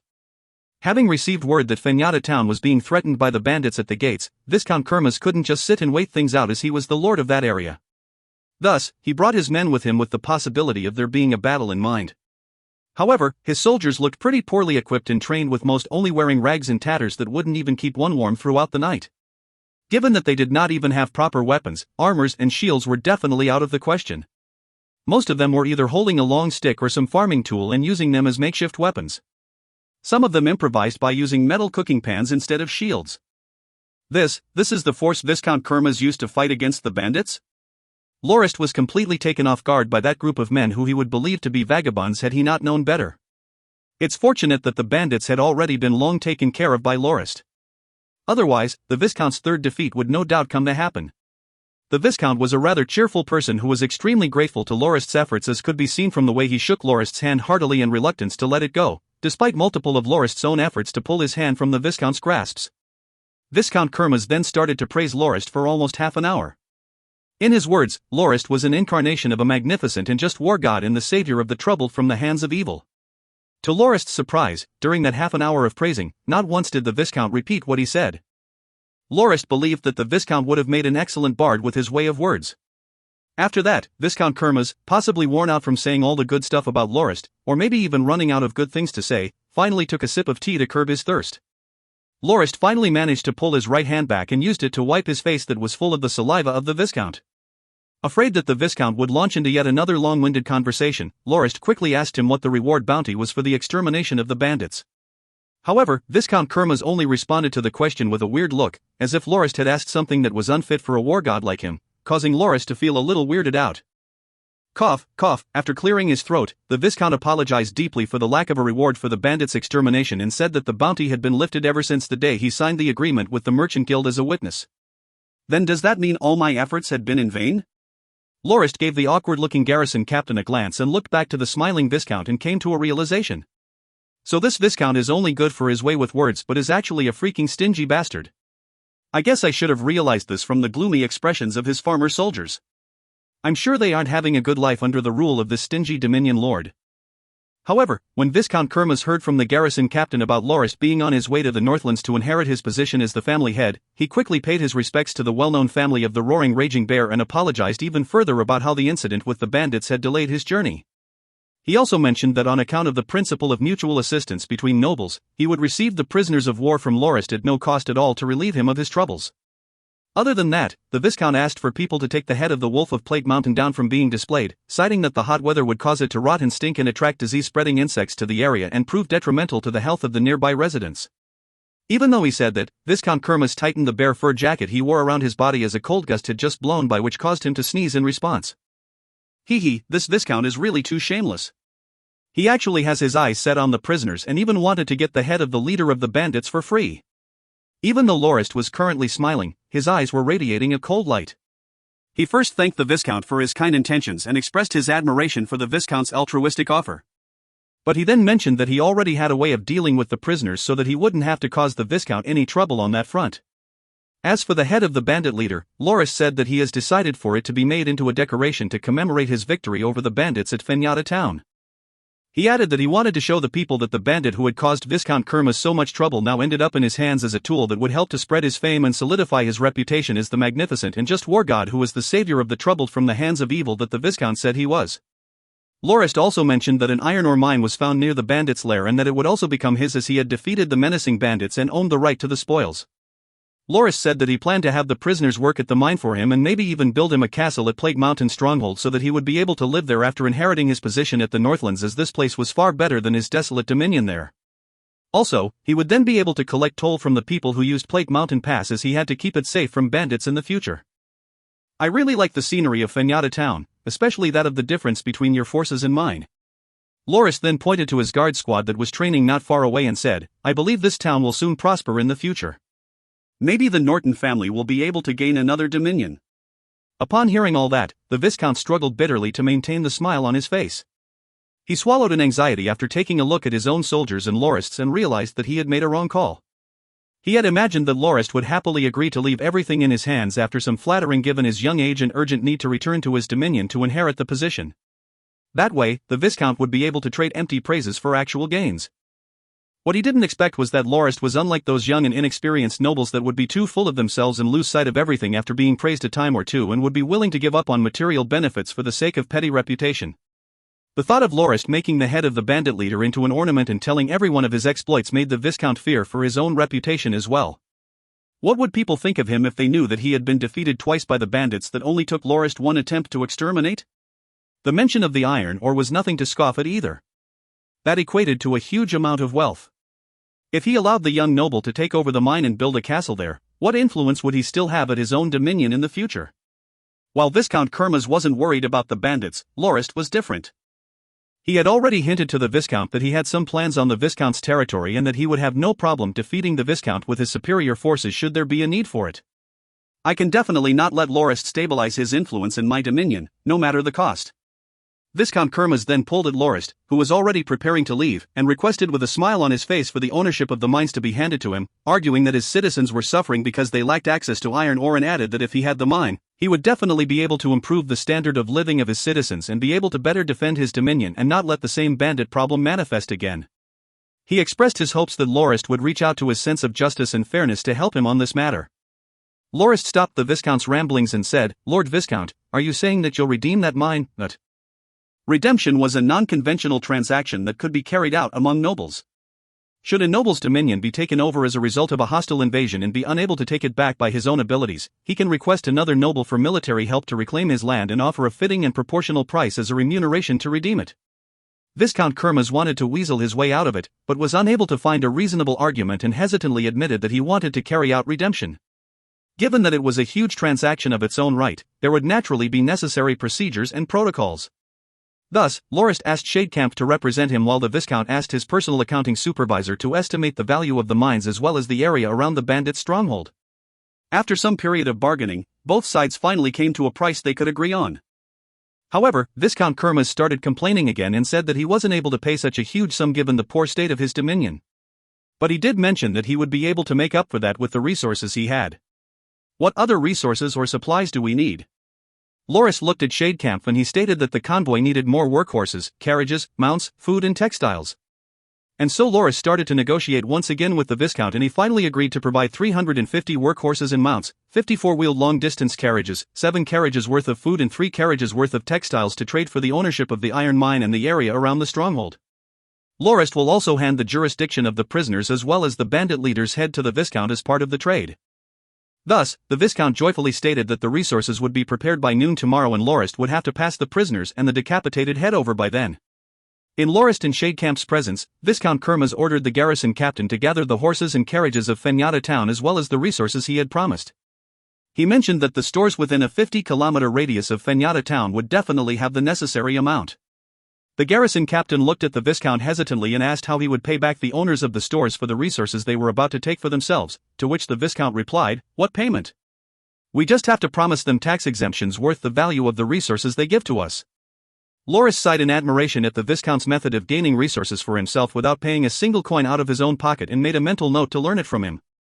After saying his goodbyes, Lorist returned to the army camp and asked Ovidus and Pat to pick some people among the prisoner bandits who did not do too much wrong to join the convoy as coachmen for the carriages before turning in the remaining ones to the Viscount the day after. He also instructed that the wives of the dead bandit leader and the younger women to be allowed to mingle and form families with the rest of his men to prevent a mismatch of numbers between men and women in his dominion and cause a disparity between yin and yang. Even though they did not understand what Lorist meant by yin and yang, they hurriedly went to carry out his orders anyway. That night at the Wine and Weary Birds Inn, Shadecamp was making his report to Lorist. "We've managed to obtain 13 carriages from the bandit stronghold and purchased 11 more around the town. Coupled with the ones we brought ourselves and Telestes, we will have 76 of them in total. Originally, we brought over 12 Xeno horses and we purchased 53 more in town and got another 48 from defeating the bandits. The trade with the Viscount will also add another 350 horses to that number, in total up to 463 horses. That is more than enough for each carriage to have 4 horses pulling it, and the remaining ones will be given to the guard squad as mounts. Just now, Pat and Ovidus have also selected 111 youths from the prisoners to serve as coachmen, with 23 of them having family members of their own, among which include 39 young women. The guard squad consists of 120 men, with 46 of them having families of their own as well. The young women and the other family members total up to 274 people. If we factor in Grandmaster Sid and his family, we will need a total of 30 carriages for them. The things we got from the bandit stronghold also occupy quite a lot of space. Just talking about the coins, there are 12,742 gold fords, 34,261 imperial old head gold coins, more than 70,000 imperial silvers, around 18,000 imperial coppers, as well as 5 chests worth of silver and copper coins issued by the trade union. There are also 2 additional chests filled to the brim with other jewelry and ornaments. All of that will require 5 carriages to transport. We've also got 3 carriages worth of silk, 6 carriages worth of linen as well as 11 carriages worth of food from the Plate Mountain stronghold. Miscellaneous goods also take up another 8 carriages, 4 of which have been used to store the equipment Grandmaster Sid uses in his craft. There are also 5 carriages worth of iron ingots with another 3 carriages worth of assorted weapons. If we include the other resources the Viscount will be bringing over tomorrow, we will require 81 carriages in total to transport them all. However, we only have 73 right now. Milord, I've decided to go to town again tomorrow to see if I can buy a few more carriages and ask the shops around the area if we can exchange the 18,000 Imperial copper coins for silver or gold coins to save more space.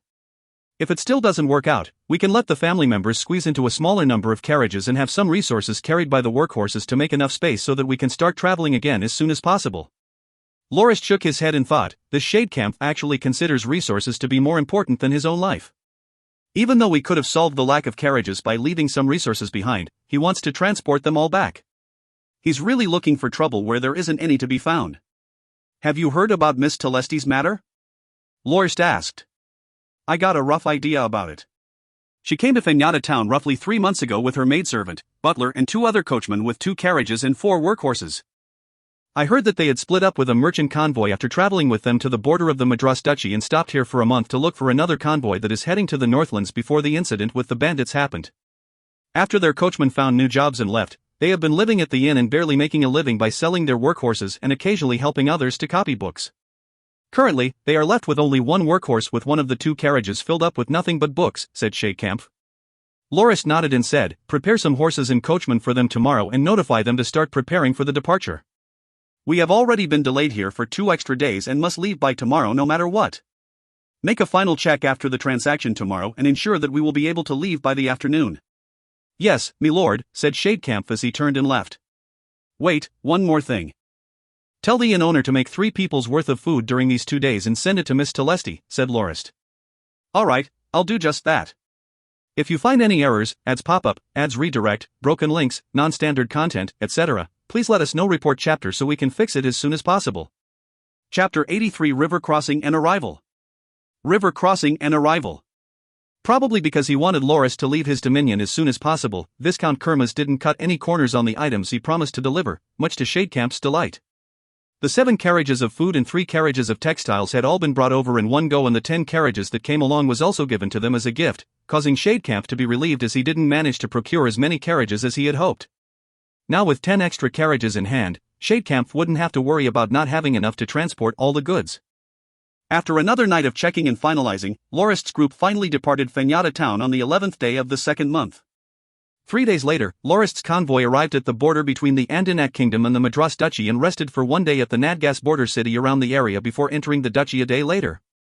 Compared to the Andinak Kingdom, the Madras Duchy seemed to fare much better after the conflict in terms of both civilian standard of living as well as order and security. This was much in part of Duke Madras's efforts, who had taken a defensive stance during the civil war within the empire and only defended himself against invaders without lashing out at anyone else, allowing for his duchy to be in better shape in comparison to the lands of other powers. He paid meticulous attention to the borders as well, earning him the title of the Hedgehog Duke. Lorist's convoy traveled along the duchy's border from the south to the north for a distance of around 650 kilometers and only encountered 2 groups of mountain bandits and another cavalry bandit group within 7 days. Naturally, these ignorant fools soon regretted their decision to prey on the convoy, and by the time it arrived at the border between the Madras Duchy and the northern highlands, the Metropolis River, the number of carriages filled with resources and loot had already increased by 6 with another 70 or so prisoners. Milord, after crossing Metropolis River, we will arrive at the outer regions of the Northlands and will only have around 350 kilometers left to travel. We no longer have to travel at night anymore, as we will be able to reach the family dominion well before the 3rd month if we travel for 50 kilometers a day, said Shadecamp as he breathed a sigh of relief at the fact that his decision to bring along so much resources had not delayed Lorist's arrival at the dominion before the inheritance ceremony. The Metropolis River was calm and tranquil as the clear water quietly flowed downstream. Beyond that river, elevated lands could be seen in the far distance with a number of lush green mountains filling out their field of view. This was the Northlands, the homeland of the original owner of Lorist's body. Lorist looked towards the distance and thought, so this is my homeland. I recall that 10 years ago when I left the Dominion with the merchant convoy, there was a bridge somewhere here and the stream under it was rather turbulent, unlike how calm it is now. Milord, I believe the bridge you are talking about is the Henliff Suspension Bridge, which is located upstream the Metropolis River around 50 kilometers from where we are. The Freist Castle, which is one of the territories of the Duke of the Northlands, Duke Loggins, is just beyond that bridge. Because you said that you didn't wish to deal with the Duke before we embarked on our journey, I have decided to cross the river over here instead. This place is one of the 2 crossings to the Northlands from the Metropolis River. After we cross it, we will arrive at the Dominion after passing through 7 territories of other nobles, explained Shadecamp. Where is the crossing then? Lorist asked. It's just a little further up ahead. That is the territory of Baron Silas. I'm sure he would earn quite a bit from the toll we have to pay given the size of our convoy, said Shadecamp. Well, we have to pay what we ought to. Let's go. After we cross the river, we'll set up camp to rest for another day, said Lorist. As a noble, one would normally be entitled to cross another noble's territory at no cost whatsoever. In normal circumstances, Lorist only had to use his badge to demonstrate that his convoy wasn't a merchant convoy to be allowed to cross the territories of other nobles without having to pay a fee. However, when it came to crossing rivers, it was different as the fees for the ferry service had to be paid regardless. Baron Silas's harbor wasn't large and only held 2 boats. A plaque was erected near the harbor that indicated the pricing for crossing the river. It would cost 1 imperial silver for a person, 10 imperial silvers for a horse, 1 imperial old head gold coin for a carriage filled with goods, etc. Even if one was a noble, the price would still remain the same with the only benefit of being allowed to cross ahead in line should there be others waiting to use the ferries as well. What's the point of being allowed to cross earlier? It's not like there's anyone else waiting here. According to that old guy who's repairing the oars, the boatmen are also away as well. The arrival of the convoy had turned the once serene surroundings to be filled with merry chattering that even caused the Baron to personally bring a squad of garrison troops over to calculate the total cost for all the people, horses, and carriages of the convoy. When he received the bag full of gold coins from Lorist as payment, he smiled so hard he couldn't shut his mouth for quite a while. The Baron, who was in a cheerful mood, even especially asked his servants to bring some bottles of wine from his precious collection back at the castle and treated Lorist to a drink. However, Lorist felt quite troubled at that moment as one boat could only ferry 4 carriages and a few people at once, and each trip across the river easily took up to 1 hour. His convoy had near 100 carriages, 600 horses, and many more people. How much time would he need for the convoy to be completely brought over to the other side of the river? There were only 8 boatmen after all, and they needed to eat and sleep as well. Lorist estimated that it would probably take 7 or 8 more days before it could all be completed. Baron Silas apologized deeply for the inconvenience given the amount of payment he had received for the convoy's crossing and said that it couldn't be helped as he only had 2 boats with 8 boatmen. Lorist then asked, "Do you happen to have any rope?" Baron Silas nodded and said, "Yes, of course we do. Due to the fact that my dominion is near the river, we are easily able to harvest the reed that grows at the banks, which we will then make into ropes. This can be considered one of the unique local products my dominion has to offer." Lorist then asked Baron Silas to procure a lot of rope for him, which he connected one end to another and linked them to the front and back of each boat. He then tasked his men on both sides on the river to make large pulleys which can be used to guide and pull the boats to and fro the riverbanks. That way, not only could the boatmen save much more energy for each trip, the stability of the boats when it neared the shores could be better managed, thus shortening the time for each trip from 1 hour to only 30 minutes. Even with the increased efficiency, it was already evening of the 2nd day when Lorist got onto the last boat. Looking at Baron Silas, who was seeing Lorist away and waving non-stop from the other side of the bank, Shadecamp said in a dissatisfied tone that Baron actually got 150 imperial gold coins from us as toll. It's no wonder he's so eager to come over to see you off even though it's already getting this late. Lorist waved back to the Baron on the riverbank and recalled the night before when he brought Ovidus along with him to the Baron's castle after having been invited there as a guest, much to the full-bearded former bandit's surprise. The reason Lorist brought him along was because Josk and Pat were busy managing the matters of the camp on the other side of the river, leaving only Reedy and Ovidus together with Lorist. After receiving the invitation, he instructed Reedy to monitor the proceedings of the crossing and was only left with Ovidus to bring along to the banquet. At that night, Lorist presented Baron Silas with an upper bodyplate armor that was decorated with golden engravings, which was part of the loot he got from the bandits they encountered along the way. Lorist didn't know which unfortunate noble the bandit stole it from, but due to it being too eye-catching on the battlefield, the bandit leader who was wearing it got shot in the throat by Josk at the start of the battle. As it had no noble family insignia on it, it was the perfect gift to present to someone. Lorist reasoned that the armor was probably order-made by someone as a gift for some young noble's ceremony of coming of age. Lorist himself didn't take a fancy for that flashy armor, as wearing it was just like saying to one's enemies, "Hey, I'm here, quick, shoot me." That kind of suicidal thing was definitely not what Lorist wanted to do. However, the Baron absolutely loved Lorist's gift to the point that he wasn't willing to let it go. After the banquet, the full-bearded Ovidus excused himself and returned to help Reedy organize the crossing as he felt a little out of place. Baron Silas on the other hand invited Lorist to go sample even more well-aged wines from his precious collection. When they were in his study, the Baron thanked Lorist once again and said that even though there were many merchant convoys of the northern nobles wishing to cross the river, due to the lack of manpower in boats, the convoys usually didn't want to wait and went straight to the Henlift suspension bridge to make their crossing, causing him to lose quite a bit of potential revenue. Now that Lorist had improved the system they had at his crossing and greatly increased its efficiency, he believed that it would spur many of the convoys to choose to cross the river at his dominion instead. Lorist felt weird at the fact there were convoys that would even think of crossing the river at Baron Silas's dominion to begin with. In the first place, Lorist's convoy only traveled to the Baron's territory because he wanted to avoid dealing with Duke Loggins. But why would the other convoys go out of their way to try to avoid using the Henlift suspension bridge? Isn't the toll for crossing the Henlift suspension bridge half as cheap as using your ferry service?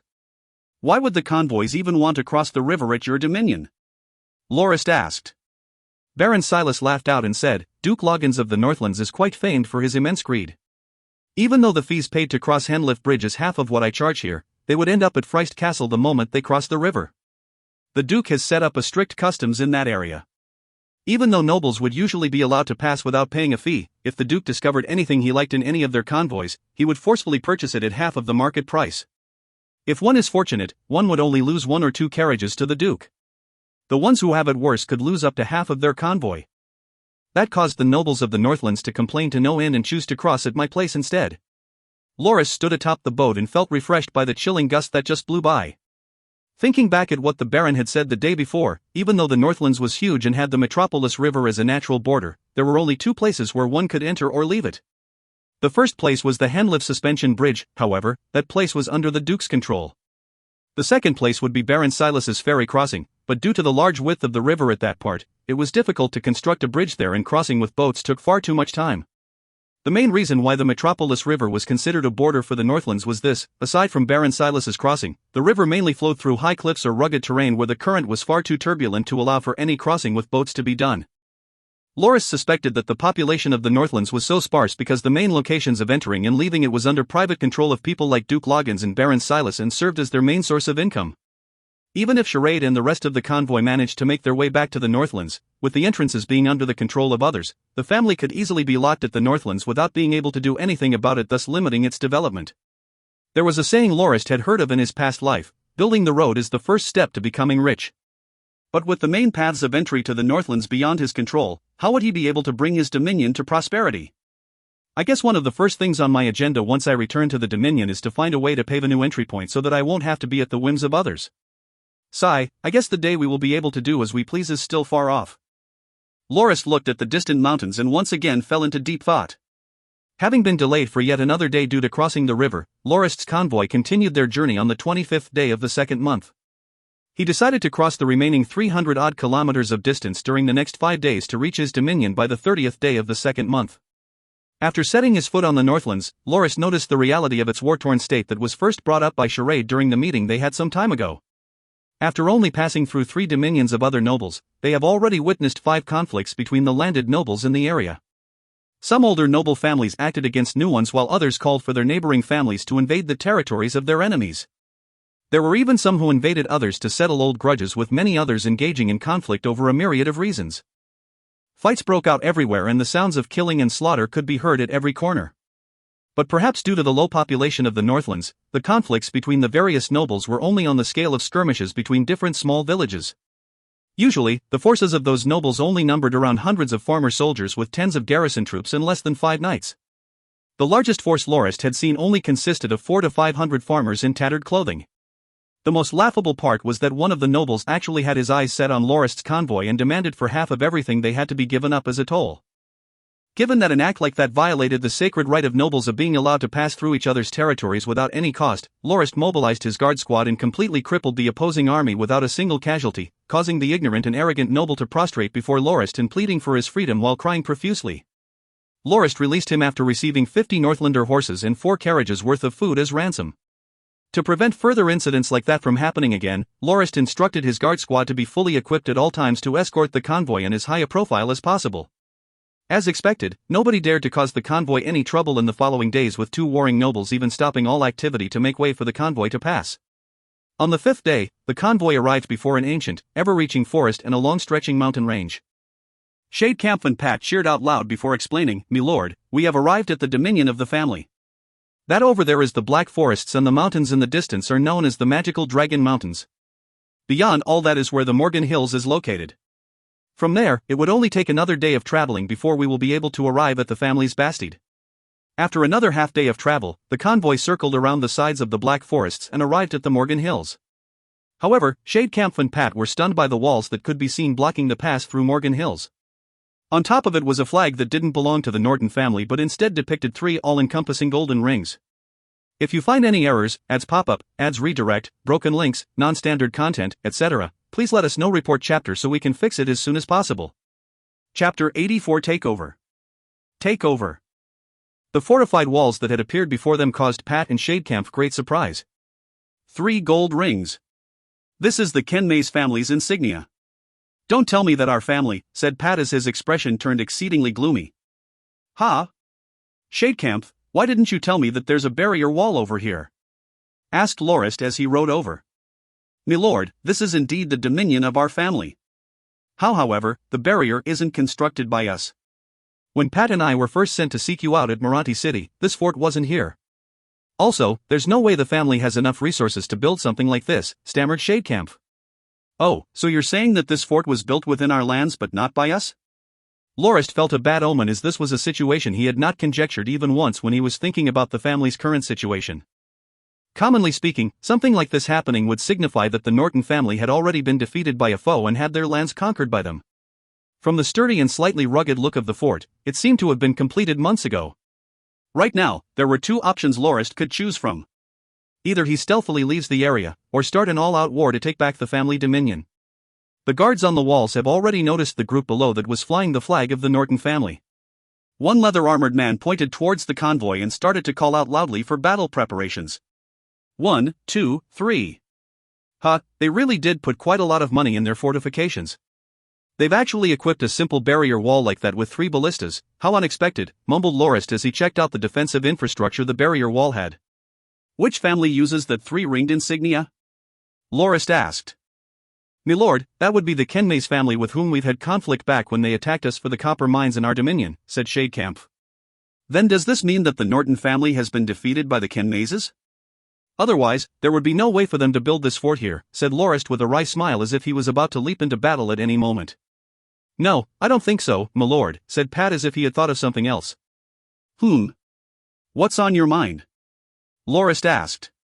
Milord, if your family had lost to the Kenmayses in an all-out battle and lost control of the Dominion, then there wouldn't be a need for the Kenmayses to build a barrier here as the Dominion would already be theirs. I haven't heard of anyone who would make a barrier in their Dominion. Isn't that just causing more trouble for themselves?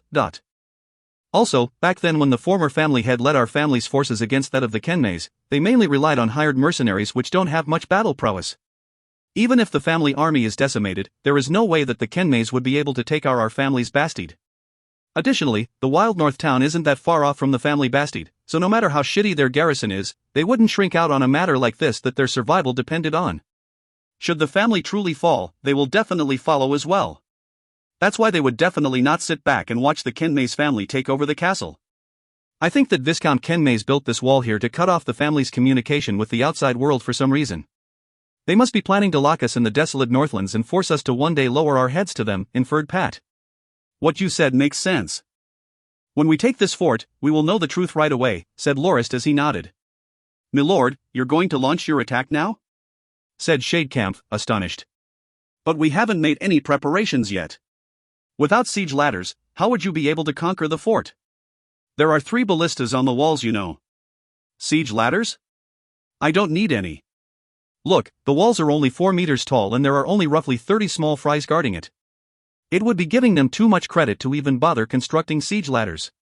While the 3 ballistas are certainly powerful and would definitely prove to be a threat to large groups of people, it would be far too slow to operate for it to be able to hit me, as I can easily avoid the bolts. Pat, tell Obidus to ready the guard squad and ask them to follow suit right after I make my way up the walls, said Lorist. Yes, milord, Pat replied, before he said, milord, you should be careful. Why don't I accompany you up there as well? Hee, Lorist started laughing out loud. You should know my abilities better than anyone and getting up this wall shouldn't be much of a problem to me. However, you're in full armor, so the weight should give you quite some trouble when you try to get up. Additionally, if I go alone, the ballistas will have fewer targets to shoot at. Don't worry, the guards up there are nothing to me. After that, Lorist rode alone straight towards the walls. When he was within 70 meters of it, a loud twanging sound rang out as one of the ballistas on the wall fired. Lorist quickly pulled his horse to the side and avoided the bolt that flew past his flank and buried itself a few inches into the ground. Within but a short moment, Lorist had already gotten so close that the ballista wasn't able to aim at him anymore, at which point he took out a javelin from his quiver. Whoosh! 3 javelins were thrown by him towards the wall and all of them embedded themselves firmly onto the surface, causing the guards on top of it to laugh out loud, thinking that Lorist had failed miserably in an attempt to shoot them. What they did not expect was that when Lorist arrived at the wall, he started to travel along its sides, causing a few of the guards above to try to shoot him down with their longbows to no avail as the walls had blocked off the ideal firing angle entirely. Lorist then turned in the other direction and started removing his boots from the stirrups and knelt on top of his mount. When he saw the javelins that he had embedded into the walls, he jumped and grabbed the lowest javelin with both his hands like an agile monkey and used the momentum to perform a spin to launch himself up to the top of the walls. Upon witnessing the crazy circus stunt, the guards by the walls were all thrown into stupor with their mouths agape. By the time they had snapped out of it, Lorist had already steadied his footing and started to draw out the longsword on his back. After the officer in command cursed and called out a few names, the few guards beside Lorist lifted their pikes and shields and leapt towards him, thinking that they would be able to defeat him with sheer numbers. With a few sword flashes, the 5 guards who had rushed over all had their throats cut open as they fell towards the ground with blood spurting out of their necks. Swiftly leaping over the dead bodies on the ground, Lorist rushed towards the leather armor-wearing commanding officer. Cursing in disbelief at the sight of the 5 fallen guards and seeing Lorist coming in his direction, the commanding officer quickly drew his sword and picked up a shield from the ground as he retreated backwards gradually while shouting for the other guards to fight Lorist together with him. 2 other pike-wielding guards stealthily approached Lorist from behind and thrusted towards him at the same moment. Delighted that an opportunity like that had shown up, the commanding officer manifested his blade glow and just before he was about to attack, he saw Lorist suddenly fall back like a gust of wind and circle between the 2 thrusting guards. His sword flashed once again and both the guards dropped their pikes and fell as croaking sounds resounded when they tried to scream with their slit throats from which blood was gushing out. Panicked beyond reason, the commanding officer turned tail and ran. "You think you can escape?" Quickening his steps, Lorist quickly caught up to the officer, who suddenly turned his body while shielding himself as he swung his right sword-wielding arm diagonally downward. "Where's he?" thought the guard in surprise after discovering that his sword slashed nothing but thin air. He took 2 steps to recover from his stance and just as he was about to look for Lorist, he felt a cold blade pressed to his neck as a raspy voice sounded from behind him, "Drop your sword and surrender and you'll be spared." With a clanging sound, the frozen officer dropped only his shield and slowly turned towards Lorist. With a press of the blade to his neck, Lorist indicated for him to drop his sword as well. The officer gradually lifted his long sword into a throwing position and tried to draw Lorist's attention to it away from him. All of a sudden, he jerked backward and freed himself from Lorist's hold and quickly tried to escape. However, he didn't know that he wasn't as quick as Lorist's reaction and the longsword eventually found its way through his neck. "You truly have a death wish," cursed Lorist. He only wanted to ask that officer about the fort, but he didn't expect that he would resist even though his life was clearly at stake. Lorist didn't have the time to deal with fools who didn't know what was good for them and decided to kill him to save himself some trouble. Turning back to the corridor of the walls, he saw 8 bodies littered around the ground with the remaining tens of guards having long escaped from the walls. Looking at the direction the guards were running towards, Lorist cursed soul. He noticed that the Kenmazes didn't intend to build just a border fort here, but rather a whole city. 300 meters away from the walls he stood on was another even taller and better fortified wall. Hearing Ovidus and some of the guard squad members shouting from the outer side of the walls, Lorist said, "Wait a second." He then got down to the inner side and opened the gates. The first one to enter was Josk. "Me lord, that was far too reckless of you. You should have at least waited for me to disable those ballistas, said Josk as he came over while carrying a ballista bolt in his hands. "Am I not in perfect condition now?" "Don't worry, you'll have your chance later." "Look ahead, there is another wall there," said Lorist as he pointed in the far direction. "No problem, leave it to me." "Hiya." Josk gave his mount a kick and subsequently sped towards the direction of the wall with Ovidus and the guard squad following behind. "Sheesh, Joe. I didn't ask you to attack it now." "Soul, he's pretending not to hear me again and is even increasing his speed," said Lorist in an irritated tone. The walls further ahead was far taller than the previous one and it looked far better fortified as well. It was quite worrying for Josk to just bring a squad of men and rush in like that as they may incur heavy losses from attacking recklessly. Intending to go out of the walls to retrieve his mount, he discovered that it had already returned to where the convoy was. At that moment, it was being pulled by Pat as he slowly approached the walls with Shadecamp and Reedy, who was currently driving a carriage. Lorist waved for them to hasten their speed, but Pat, Reedy and Shadecamp thought that he was cheering for his solo victory at the walls instead. So, they cheered and waved back cheerfully. Pissed beyond reason, Lorist thought, normally these fellows are quite witty, but all of a sudden they turn into idiots when you really need them. I really wonder how those geniuses managed to confuse my beckoning for a victory cheer. When they were finally within shouting distance, the three only realized their mistake after they heard Lorist's enraged roar. Pat quickly brought the horse over and Lorist gave him a deathly stare. Just as he got onto his mount and prepared to rush to the second wall, an excited guard approached him from the direction he was about to head to and said, "Me lord, we've successfully taken over that wall." Wah, mumbled Lorist as he almost slipped off his mount. "What are the casualties?" asked Lorist anxiously. "Casualties? There are none, my lord," said the guard before he hesitated and continued, "there are no casualties among the enemy too." Lorist was confused. The heck does that mean? If both sides have no casualties at all, then how have we managed to occupy the walls? Is this a children's game or what? With a wall as tall as that, the defenders only have to keep shooting from above to chase the attackers away. Even if Josk's marksmanship was unparalleled, with him being on flat ground, he would still be quite disadvantageous when facing off guards who were stationed up high. Also, with only one bow, it wouldn't be hard for the defenders to suppress Josk and pressure him away with pure numbers.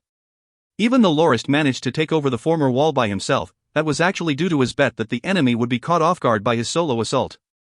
The other factor was the element of surprise that he had employed by swinging himself up onto the walls that was only 4 meters tall. How did Knight Josk pull that off? Lorist asked curiously. "Oh, my lord, Sir Josk only shot 3 arrows. The first one broke their flagpole, the second one destroyed one of their ballistas and the third shot through the mercenary captain's two-handed axe. The moment the mercenaries discovered that Josk was a gold rank, they surrendered right away," said the messenger. It was absolutely ludicrous. Lorist could imagine the face of the mercenaries that were stationed there as they discovered that Josk was a gold-ranked archer who was leading a troop of fully armored soldiers heading their way. It was no surprise that the mere silver and iron-ranked mercenaries knelt down to surrender without bothering to resist. But back when Lorist first killed off the 5 guards that rushed at him, the commanding officer thought that he was merely an iron rank with excellent swordsmanship and didn't even try to launch a sneak attack and resisted him head-on. Even when the silver-ranked officer was at knife point, he would rather take his chances to escape than die an embarrassing death in the hands of an iron rank. Upon realizing the reason why the officer had not chosen to surrender, Lorist wore a brilliant smile on his face while actually trying really hard to restrain the frustration in his mind. "Thank goodness I didn't attack the second wall, otherwise the mercenaries wouldn't surrender until almost all of them are killed." Josk on the other hand only had to show his abilities as a gold rank to make the enemies surrender. He only had to relaxedly unleash 3 arrows to cause them to stop all resistance. Cursed battle force. Cursed blazing battle force. Stupid hereditary battle force technique of my family, mumbled Lorist in annoyance. "Oh, my lord, Sir Josk asked for your presence over there. It seems like he has discovered something important," said the messenger as he recalled the other matter he was tasked to report. "Okay, I'll be on my way now," said Lorist as he calmed himself. He turned to Shadecamp, Pat, and Reedy and said, "Let the convoy settle down. We'll set up camp over here today. Make sure to shut the gates and have someone be stationed on the walls, alright?" "Yes, me lord, we understand. If you find any errors, ads pop up, ads redirect, broken links, non-standard content, etc., please let us know. Report chapter so we can fix it as soon as possible." Chapter 85: The Plan of the Kenmaze Family. The Plan of the Kenmaze Family. Lorist felt that the second wall was on a totally different league than the first one he managed to take over himself. The latter was merely a simple 4-meter-tall pile of rocks, whereas the one before him right now was double-layered with a 7-meter-tall outer wall and another inner wall that was easily above 10 meters in height. The surface of the walls was even covered by a layer of green clay, making it smooth and sturdy. Upon getting up onto the walls, Lorist discovered that the 10-meter wall he saw from the outside was actually a building that was erected on the walls that had its roof linked to the outer wall, which was augmented to a saw-like pattern to match it. Within that building were some military equipment, living quarters for soldiers, as well as a room in which a broken ballista was kept, that was probably the one that Josk had destroyed previously. Josk had already been waiting for Lorist for quite a while on top of the walls and greeted him when he saw him approaching. Lorist said with dissatisfaction, "You were just lucky this time that the defenders were unmotivated mercenaries who only worries for their own lives. Had a proper garrison unit been stationed here, you wouldn't have been able to take this place without a single casualty." Josk laughed and said, "You are right, me lord. Also, next time, don't even dare to pretend that you didn't hear me. You have to give me some face too, you know." Lorist continued to complain. Josk merely snickered in response. That aside, I heard that you discovered something important? Said Lorist after he remembered the main reason he rushed over in the first place. Josk pointed further ahead and said, "It's all in that room over there. You'll know what I'm talking about once you see it for yourself, milord." Josk was pointing at the 5 buildings that were built by the side of the walls where a few guard squad members could be seen watching over a few prisoners. The building in the middle of the 5 was the largest among the rest. It was about 6 meters in length with a width similar to the buildings beside it at 3 meters. Several large wooden gears and a huge winch could be seen within the room. "Is this the mechanism used to open and close the portcullis, 1-1?" Lorist asked. Josk nodded.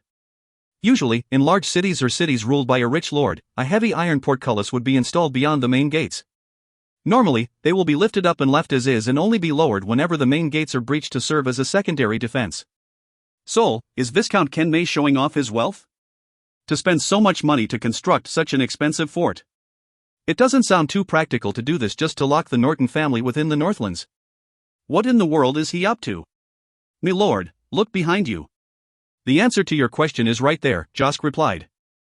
Turning to his back, Lorist could see a small room to his right within which several maps could be seen hanging on the walls. In the middle of the equals room was a large sand table on which several castle replicas were placed. On the sand table, a hill city beside a waterway could be seen surrounded by large spans of farmland. Further away was a mine and beside it was a model of a large factory facility. And at the end of the hill where the city was located was a heavily fortified citadel base. "This sand table is pretty well made. Where is that hill city?" Lorist asked. Josk shook his head and said, "Milord, I don't know about that. What I wanted you to see was not the whole sand table but rather that castle replica over there. I think the fort we are in right now is a castle in construction." Beside the sand table was a semi-complete model of a castle.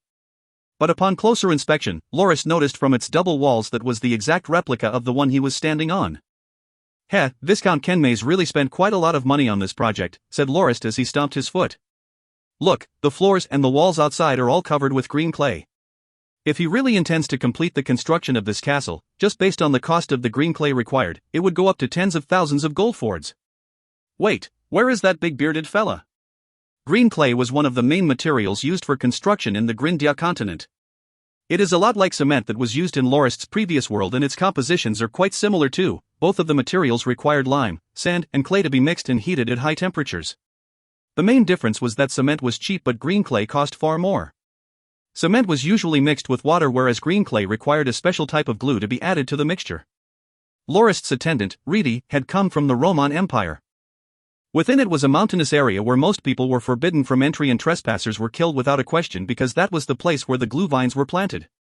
It was said that glue vines were originally not native plants of the Grindia continent and was actually brought over by the Magi from another planar world thousands of years prior. These vines only grew in dark, damp conditions and each one was as thick as a large barrel. When a cut was made on its stem, a light green liquid would flow out. While that liquid seemed to be almost as clear as water, when it was heated up, it would turn really viscous and sticky and become exceedingly hard once solidified.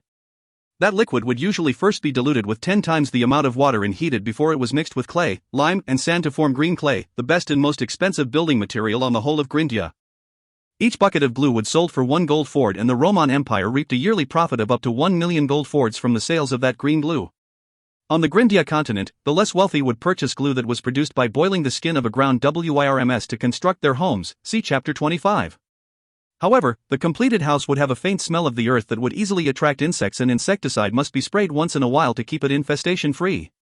Another method was to cook a kind of black glutinous rice and mix it with lime, clay, and fine sand to make it into a paste for building. However, buildings made with that allowed for moss to easily grow on it during the rainy season, so it had to be cleaned very often. The ideal building material one could find was thus green clay that was hard as rock when it solidified and had a slight fragrance that aided to repel insects. Having lived in Morani City where green clay was frequently traded and sold, Lorist wasn't a stranger to the properties of the material. He was really impressed with the ability of Viscount Kenmays to be able to afford using green clay for a castle in the Northlands. "Milord, Ovidus has left with half of the guard squad to go capture some people," said Josk. "Capturing people?" "That's correct. According to the surrendered mercenaries, due to a lack of materials to make green clay, the main construction supervisor of this castle had sent early 1,000 slave laborers to go collect lime, clay, and sand. Ovidus has left to apprehend these laborers," explained Josk. Lorist then recalled that he did in fact not see any workers on the construction site when he came in earlier, as they had been away for the aforementioned reason. "Are the prisoners outside mercenaries? Get their leader to come in here, I want to ask him something," said Lorist. The leader of the surrendered mercenaries was quickly brought before Lorist. What Lorist wanted to know from him was the current situation of the Norton family. The mercenary gave it some thought before he answered, "My lord, we have only been hired by Viscount Kenmays less than 2 months ago. However, I've heard that around half a year ago, Viscount Kenmays's men had taken over the mines and went to attack the Bastide of the Norton family. However, they've lost tens of people and failed to conquer the Bastide after besieging for up to half a month. After that, the Viscount withdrew his troops and started the construction of this fort. By the time I made my way here, it had just been completed. For almost 2 months I've been stationed here, I've never seen a person from the Norton family come by, nor did the scouts patrolling the area detect any of their spies. But, when I was on an assignment to send some supplies to the people at the mines, I heard a mercenary there say that he's seen someone from the Norton family back when the Viscount was withdrawing his troops. After they discovered that their mines had been taken, there was no other news nor sightings of them." "Then do you know how the people who were managing the mines for the Norton family are doing?" Lorist asked. The mercenary leader shook his head and said, "I'm not too informed about that, but I believe they are probably forced to mine for the Viscount. I remember there being a delivery of half a ton of iron ore from the mines to the storehouse over here last month." At that moment, distant chatters could be heard outside the room before a guard came in to report that Ovidus had returned with the slave laborers. Lorist and Josk went back out to the walls and could see a long line of slave laborers traveling towards the castle gates, flanked by the guard squad troops on both sides, with Ovidus leading at the front. Letting almost 1,000 slave laborers settle down took a number of hours, and that was after they had been escorted over obediently. It was fortunate that the camp that they had lived in before they set out to collect building materials was not dismantled yet. Lorist gathered Josk, Shadecamp, Pat, Reedy and Ovidus and prepared to discuss what to do next. When Shadecamp and Pat entered the room and saw the sand table, they both let out a gasp of exclamation. They said that it showed part of the dominion of the family, and the area that the sand table was modeled after was the terrain of the Morgan Hills. "Me lord, look. That's our copper mine." "And here," said Shadecamp as he pointed towards the citadel replica that was placed at a corner of the table. "That is where we are at right now. However, there isn't a city on the hills here. The farmland they have on the table is nothing but forests at the moment. And that waterway on the sand table isn't anywhere to be seen either." Upon hearing Shadecamp's comments, Lorist's curiosity piqued and he instructed Ovidus to bring the Grand Architect and the supervisor of the construction site to him. The Grand Architect was a man in his 40s and he claimed credit for the design of the castle without even being asked. However, he refused to answer some of Lorist's question about the castle and even cursed Lorist for cowardly assaulting and taking over the construction site when their side was unprepared. He demanded for Lorist to leave the area or face the consequences. Lorist and his men all stared wide-eyed at the architect as if he had a screw or two loose in his head. In the end, Lorist was furious at the constant bickering of the middle-aged man and said, "You guys came to my backyard to build your own little building. Don't you think that I, the master of this land, should be pissed instead? Men, tie this fool up on the flagpole and give him 50 canes to make sure he knows his place." After that, the elderly head supervisor of the construction work, who sported a goatee, Boris, was recognized by Shadecamp to be the head butler of Viscount Kenmays. He had met that old butler a couple of times during the negotiations between the Nortons and the Kenmayses about the issue of the right to ownership of the copper mine. He had unexpectedly been tasked to serve as the main supervisor of this construction site by the Viscount. The goatee-sporting Boris was actually quite a coward. The moment the pained cries of the architect outside entered his ears, he quickly answered every question that was asked of him without hesitation, swiftly revealing the reason the castle was chosen to be built here as well as many other information about the Kenmays family. Viscount Kenmays's family actually had a merchant background. His father was the chairman of the largest construction merchant guild in the Christian Empire. During the Civil War, he had joined the Second Prince's side and donated huge sums of money to fund his war efforts. When the Iblia kingdom was first founded, the Viscount's father had managed to urge the Second Prince to grant his son the hereditary title of a Viscount and a dominion in the Northlands in exchange for 200,000 gold fords. With the dominion in their hands, the Kenmays family invested huge amounts of money into building a bastide at Redriver Valley. Being the chairman of the largest construction merchant guild in the empire, the father of Viscount Kenmays had an incredibly profound insight on the current situation. He believed that given the raving ambitions of Duke Loggins and his casual granting of titles to new noble families, the Northlands would definitely be in a long period of chaos before everything settles down. Even though the Kenmays family had their bastide at Redriver Valley, it didn't have a terrain that was advantageous to them and would easily fall to enemy attack. That was why the Kenmays family sent lots of people to survey the area and finally discovered the Morgan Hills, which was near the Kenmays family's territory and within the dominion of the Norton family. It was the ideal place to build a castle given the beneficial terrain. So, the Kenmays family spent another huge sum to bribe the official that was in charge of drawing the borders between dominions to include the copper mine of the Norton family into their own and used that as an excuse to start a war with them to force them away from the Morgan Hills so that they could start building the new settlement there. According to Boris, even though the model of the castle is not yet finished, its blueprints were already completed and was beneath the sand table.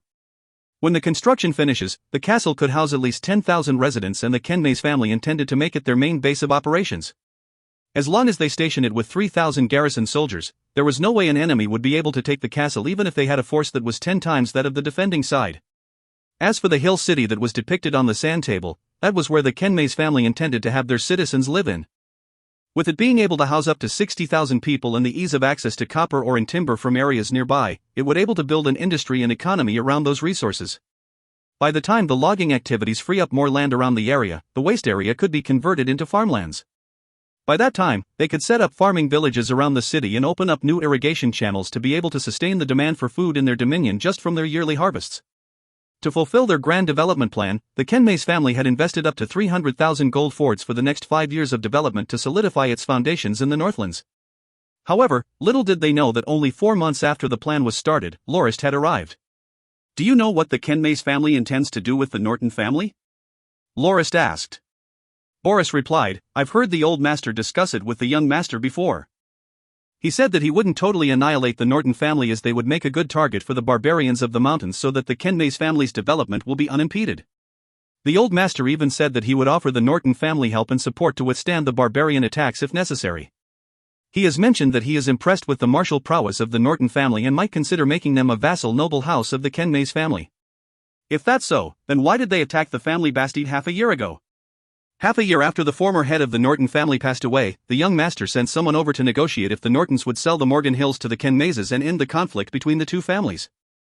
However, the messenger that the young master had sent was insulted by the Nortons, and according to him, the Nortons have torn the young master's letter apart and said to the messenger that they wouldn't consider selling the smallest rock on Norton soil to the Kenmayses before chasing him away.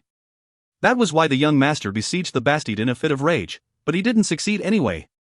After that incident, he decided to carry out the development plan early and seal the Norton family off from the rest of the world so that they will one day come out begging him to be forgiven, said Boris. "Okay, then what's with the Grand Architect?" asked Lorist as he thought of the middle-aged man who must have been insane. "Milord, Grandmaster Syroba is the most accomplished architect in the Iblia Kingdom.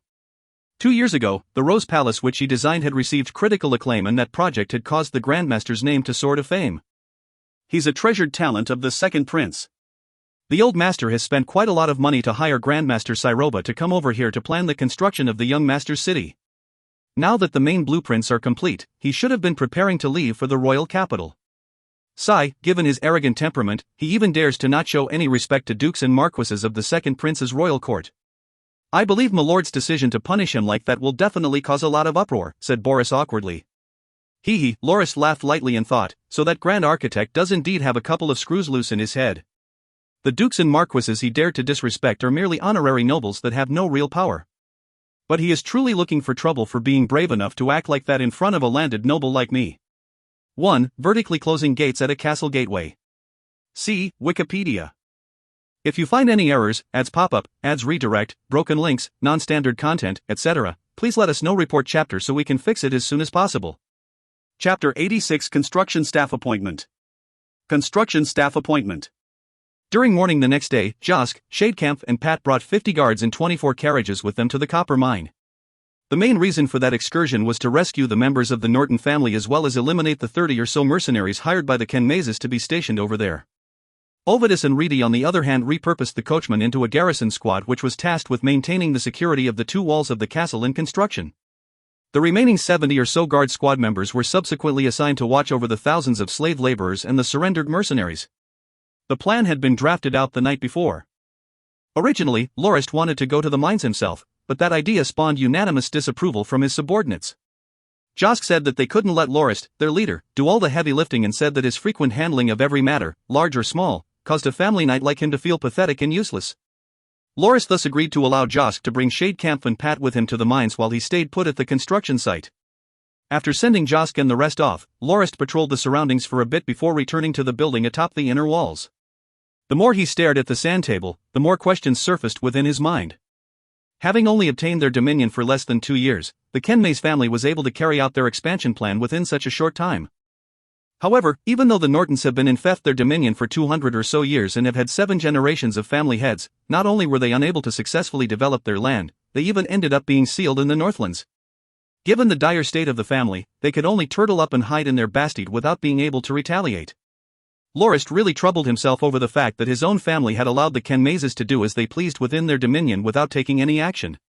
Given that the Nortons have successfully repelled the assault on their bastide by the Viscount half a year ago, and taking into account that the Viscount himself had lost tens of men during that assault, it showed that the Norton family still had quite a bit of military power.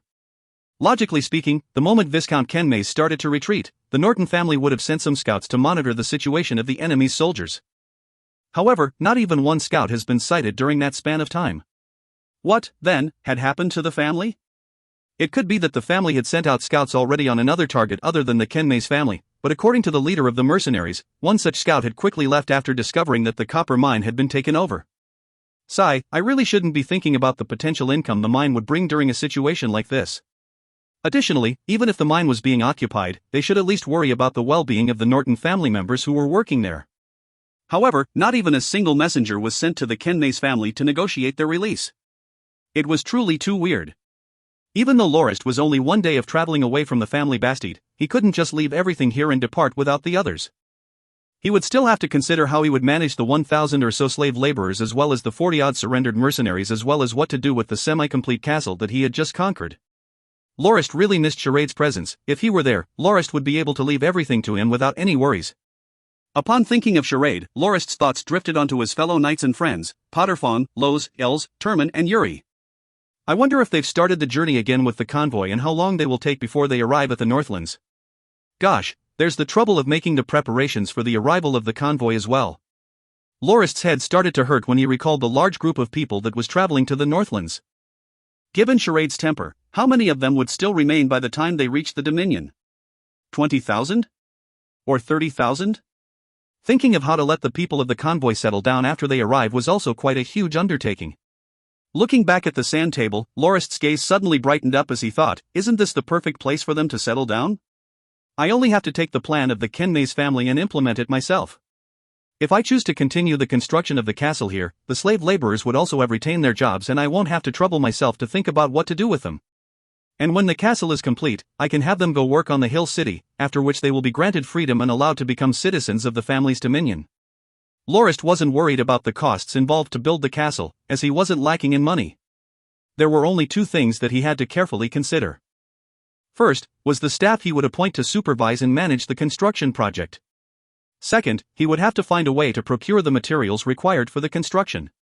Being the founder of one of the largest construction merchant guild of the former empire, the Kenmays family naturally would have their own ways of finding materials and workers for their project. However, Lorist didn't have that ability and the Kenmayses may even prove to be an obstacle to the project's continuation. Men, get that old man with a goatee, what's his name? Ah, I remember. Get Boris to come here, instructed Lorist to the guards outside. Butler Boris was quickly brought over and Lorist started to ask him about further details on the blueprints of the castle as well as some more information on the Kenmays family. According to Boris, Viscount Kenmays wasn't living at the Redriver Valley Bastide but rather the most developed city in the Northlands that was within the dominion of Duke Loggins, Gildusk City, where he owned a large Viscount manor. Ever since Viscount Kenmays' cousin sister had become a mistress of the Duke, the relationship of the Kenmays family and Duke Loggins had gotten pretty close. The Kenmayses has also helped out quite a lot with the formation of the Duke's Northland army. Viscount Kenmays preferred to stay in Gildusk City because he was a man who reveled in the parties and social gatherings of the nobles there and loved the company of the other noble ladies which his rural Bastide castle was completely devoid of. The other reason was to maintain his good relationship with the Duke. His presence during the return of his family's convoys when it entered the customs of the Duke's dominion also made it harder for the Duke to brazenly purchase too many items for half the market price. The Redriver Valley Bastide of the Kenmays family was currently only serving as a transfer point for the resources and supplies they transported around. And the butler also revealed that there would be a large shipment of around 3,000 buckets of green vine glue, construction tools, an estimated 250,000 kilograms of food as well as some other necessities like clothes to the construction site on the 10th of the next month. There might even be around 1,000 extra slave laborers with another 200 or so female slaves. Are the female slaves the family members of the slave laborers? Asked Lorist curiously. They aren't, me lord. The slave laborers are mostly strong and virile youths. So, to stop them from causing trouble, we must placate and reward them once in a while. These female slaves are for that specific purpose. If the laborers perform well in their work, they would be allowed to spend a night with a female slave. This is a tried and true method the Kenmays family has used to manage their slaves over the years, said butler Boris. So, that means that the women are there only to serve as sex slaves. Shaking his head, Lorist asked, are the Kenmayses that rich? I heard that they got their dominion by donating 200,000 gold fords to the second prince. They should have spent quite a bit on the construction of Redriver Valley Basti during the last 2 years. And now, they are prepared to allocate another 300,000 gold fords for the development of the Morgan Hills. They must have at least millions of gold fords in hand to be able to accomplish all that. Lorist then pointed to the sand table. Butler Boris explained, me lord, from my experience of working at the Kenmays family for 40 plus years, they are actually doing worse than before. I've always believed that the old master had decided to develop the Morgan Hills as a final lifeline for the Kenmays family. They haven't made much money after the Civil War broke out in the Empire a few years prior. And ever since the founding of the second Prince's Iblia kingdom, they have been using their reserve funds. Even though the budget for the development of Morgan Hills is 300,000 gold fords, 100,000 of that is allocated to the construction of the castle and the city, while the rest will be used to help the citizens settle down after the completion of the construction. 100,000? That shouldn't be possible. Based on my estimations, the construction of the castle should cost at least 70 to 80,000 gold fords. There's no way that 100,000 gold fords would be enough for both the castle and the hill city, said Lorist. Me lord, in actuality, the cost for the construction of the castle is only 30,000 gold fords, with most of the money being used to purchase the 12,000 buckets of green vine glue and the rest to be spent on the resources and food required by the workers. Given that the main labor force of this construction project will be the slaves of the family, it wouldn't cost them anything. And, some of the building materials can be foraged from the surrounding area. For example, the completion of this wall only used up 2,000 buckets of green vine glue. The other materials used to make green clay were mostly gathered from the surroundings. Oh, so according to Boris, apart from the green vine glue, the rest of the building materials can be harnessed elsewhere. This is good news indeed. Then, butler Boris, you should understand how much supplies is left over here, right? Lorist asked. Given that they had just conquered the castle the day before and Josk having just set out during the morning to the copper mine, Lorist's group still hadn't made an inventory of the supplies at the construction site. Me lord, during the past 4 months, there have been 3 shipments of resources to the construction site that mostly comprised of green vine glue and food. With every shipment having 3,000 buckets of green vine glue, and given that 2,000 buckets have been used to construct the walls, there are currently 7,000 buckets remaining. By the time the next shipment on the 10th of the next month arrives, the 12,000 buckets required for the construction of the castle will have been delivered, and the following shipments after that will mainly concern food. If there are no changes, the shipment should come as planned. Nowadays, the food we have in the warehouse is running low with around 20,000 kilograms left. The next order for food is supposed to be carried out after the following shipment, but now that you've conquered the site, there is a chance that it wouldn't come anymore. So, you will have to provide food for these laborers. Boris looked at Lorist for a while before he continued, me lord, the food available to the slave laborers is really limited. Given the tiresome nature of their work, each person requires 1.5 kilograms of food that will be split up into 3 meals a day. That means that the 1,000 slave laborers would consume more than 50,000 kilograms each month. 1. Me lord, if you intend to use the slave laborers, you must make sure they have enough food to sustain them. Lorist stood up, went beside Boris and gave his shoulder a pat before saying, Butler Boris, you're pretty good at what you do. If you continue to give it your best, the Norton family will definitely not mistreat you. Alright, you may go back for now, Dot. Yes, me lord, said Boris as he bowed and started to leave. Just before he exited the room, Lorist suddenly thought of something else. Oh, wait, Butler Boris, where did the Kenmays family buy so many of these ballistas? Boris replied, me lord, these ballistas were order-made and not purchased. 3 years ago, when the Kenmays family went to purchase slaves, they bought a father and son who used to be famed ballista craftsmen of the Taribo kingdom, who was sold into slavery as a result of offending a noble. Even though the Kenmays family was a landed noble family, they did not have good family knights, nor did they have a proper garrison, so they could only hire mercenaries to defend their territories. To strengthen their castle's defense, they sent the father and son over here to craft some ballistas to be installed here. Where are the 2 that you've mentioned right now? They're together with the slave laborers, said Boris. How about this, Boris? Please make sure the father and son have everything they need. They will be of good use to me in the future. And you, accompany butler Boris on this errand and make sure to cooperate with him in completing it, said Lorist to a guard standing nearby. Yes, me lord. As Lorist circled around the sand table within the room, he thought about what Boris had said.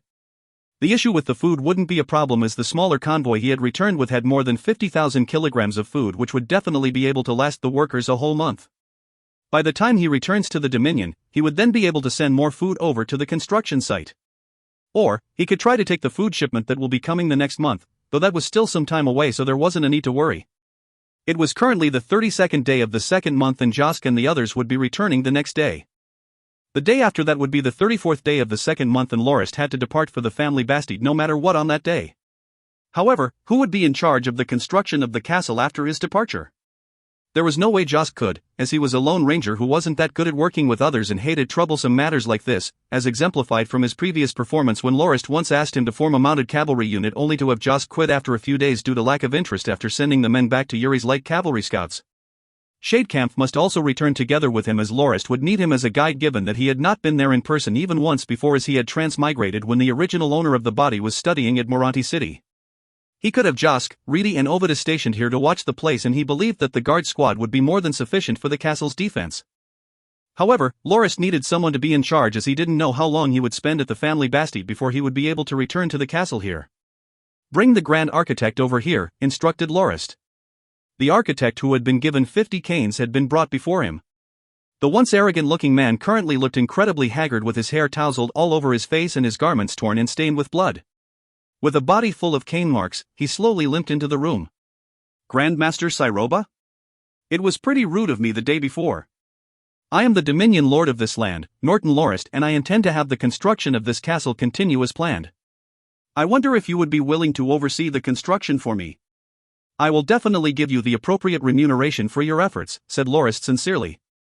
Grandmaster Siroba merely gave Lorist a venomous glare without saying a word, having learned his lesson the day before.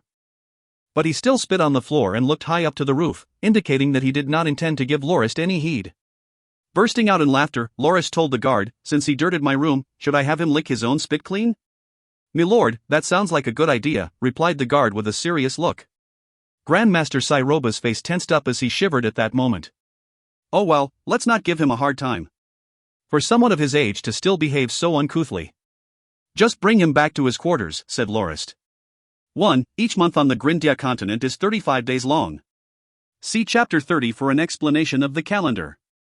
If you find any errors, ads pop up, ads redirect, broken links, non-standard content, etc., please let us know. Report chapter so we can fix it as soon as possible.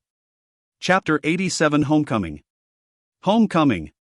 Lorist went out of the room and looked downward from the side of the wall. The surrounding terrain was actually a valley. The distance between the two walls at either end of the valley was easily over 300 meters. The first wall that sealed off the entry of the valley into the Northlands was 70 to 80 meters long. Beyond that wall was a large empty meadow spanning 800 meters surrounded by mountains on each side, with another opening on the other end that was around 200 meters wide. Now that the walls were completed, the two valleys were effectively shut off. This truly is a great place to build a city. The lands within the valley was flat and even, making it an ideal spot for a mountain fort. Even though there was nothing but hills on one side, the mountainous terrain that stretched deep into the black forests had formed a natural barrier that prevented entry to the valley from anywhere other than the two openings where the walls were constructed. Within the valley, the slave laborers gathered together under the sun and chatted in their respective groups with the occasional brawl breaking out. To them, days like these when they didn't have to work were exceedingly rare opportunities to rest. The tens of guards who were standing guard even gave the slaves looks of envy from time to time. At another corner of the valley were rows of decrepit wooden buildings that were surrounded by a wall constructed from tree trunks lined up side by side. That was the warehouse that Butler Boris had referred to where the 7,000 buckets of green vine glue, food, and other construction materials were stored. A little further away from the warehouse was a large camp where many carriages could be seen. That was the camp that the convoy Lorist brought over had set up. A few of the family members of the guard squad soldiers could be seen bringing buckets of clean water from a nearby lake to wash their clothes with. At that moment, a little girl could be seen capturing bugs within the bushes near the convoy's campus, her ponytail swayed like a pendulum from her running around. Isn't that Miss Telesti's maidservant, Vinny? Lorist started to think of Telesti upon seeing that young maidservant and slapped his forehead. I now have my construction manager. Go invite Miss Telesti over here and tell her that I have something I need to talk to her about, instructed Lorist to a guard nearby. After a while, Telesti brought Vinny and her iron-ranked butler to the 200-meter-long wall at the other end of the valley, and Lorist brought them into the room with the sand table and subsequently told her about his plans to continue the construction of the Hill City and sincerely requested for Telesti to become the person in charge of the project. Why was I picked to be the person in charge for this undertaking? Asked Telesti curiously. Lorist shrugged and said, "Sigh, I don't have a choice. None of my men are suited for this task. The fortunate thing is that the blueprints have already been completed, with the replica model of the castle being finished halfway. Apart from some details that may need to be ironed out, there is no need to redesign everything from scratch. And you, Miss Telesti, the adopted daughter and student of the famed scholar Nico Albus, must have inherited the knowledge and intelligence of your mother and have become an accomplished scholar yourself. Since you can understand the complicated routes of the ancient ruins, there's no one more suitable to work with these blueprints than you, right?" Telesti still appeared hesitant. Lorist said that he would naturally assign some subordinates under her to work on the project together. And given his absence, Josk and Ovidus would be in charge of the defense of the area. He said that Telesti only had to focus on the construction of the city and that he would let her manage Boris, Reedy, and the 1,000 slave laborers as she saw fit. Now that the Northlands was in turmoil, Lorist had no choice but to return to his dominion to quickly settle things. He promised Telesti that if she were to help out, after he stabilizes the family's situation in the Northlands, he would definitely bring her to the Blackmud Marsh for a trip. And after the completion of the city in the valley, he would allow her to pick her own villa where she would be able to continue her research for the rest of her life with the funding provided by the family. It was not known which of the conditions had caused Telesti to change her mind, but she accepted the position as the manager of the project right away. Letting out a relieved breath, Lorist instructed someone to bring Boris and Reedy over and ordered them to cooperate with Telesti with regards to the construction project. After that, he said that he would let her use the 5 buildings on the inner wall as her main office for the construction work. Morning on the next day, Lorist noticed the 1,000 or so slave laborers leave the valley in a neat line, escorted by Reedy and Telesti's iron-ranked butler and another 40-plus guards to collect more building materials. Upon entering the main construction office, he saw Telesti talking to Boris, with the latter nodding fervently. Seeing Lorist enter, Telesti asked him what business he had there. Lorist mentioned that there were a few parts of the design that he'd like to augment and started showing the both of them by using the model of the castle. The Kenmays family had intended to develop the valley into a military stronghold that housed only the members of the Kenmayses, the garrison soldiers, as well as their respective family members. That was the point that frustrated Lorist the most. Pointing to the model, he said, "Look, they even prepared to erect another castle in the middle of the valley. Given that we already have the 2 walls at both ends, there would be no need for the castle in the middle, so we can do without it. Using the mountainside castle walls as the main base of the city will be more than enough. Now that the castle in the middle is removed, we can use the empty space for a plaza and build residential areas and marketplaces around it." Telesti agreed wholeheartedly to the change, as she personally hated the design of the city where another castle was placed flat in the middle and thoroughly destroying the landscape of the valley. Now that the plan to build castle had been abolished, not only would the difficulty in constructing the city decrease, it would also save them a lot of work. The second thing Lorist wished to change was the 4-meter-tall rock wall. The Kenmays family had spent 3 months to construct that taller wall that faced the dominion of the Nortons and simply slapped together the 4-meter one with a couple of rocks at the entrance of the valley that bordered their own dominion. Now that Lorist had already taken over this valley, he decided to revamp the shorter rock wall into a first line of defense for his dominion. Before Lorist entered the room, Telesti and Boris were discussing how to strengthen the fortifications of that wall. What Lorist had in mind was not to have a common flat wall. He took out a blank beast skin and started drawing an arc with a protrusion in the middle of it and requested for the wall to be built like that. If the wall spanned more than 200 meters like the one they were standing on, it would take a long time to complete the changes. However, the shorter wall on the other side was only around 80 meters long, and it would only take up to 1 month of intensive work to completely change it according to Lorist's design. Seeing Telesti write his requirements down, Lorist bade farewell and left. In the evening, Josk, Pat and Shadecamp returned from the copper mine after the successful completion of their mission. They brought back tens of mercenary captives and saved over 70 members of the Norton family who had been put in charge of the mining operations. Shadecamp brought over a white-haired man who was in his 60s and said, "Milord, this is Old Man Bulk, the supervisor of the family's copper mine." Bulk greeted Lorist in an elaborate manner as his eyes teared up and said, "Milord, thank you for remembering and rescuing us from there." Lorist helped Bulk up and said that he would never forget about the people of his family and that it was his obligation to look out for them, so there wasn't a need to be that polite. Now that the toughest times had passed, the family still had to develop in the future, and he mentioned that he would require people like Bulk to give their best efforts to ensure that happened quickly. However, he told Balk to rest up for a period of time as he had just been saved from forced labor within the mine. Balk was extremely moved when he heard that. I know that many things haven't gone too well for the family during the last 2 years, especially after the third young master passed away. This time, our copper mine has also been forcibly occupied by the Kenmace family and we were thrown into it to work as captives.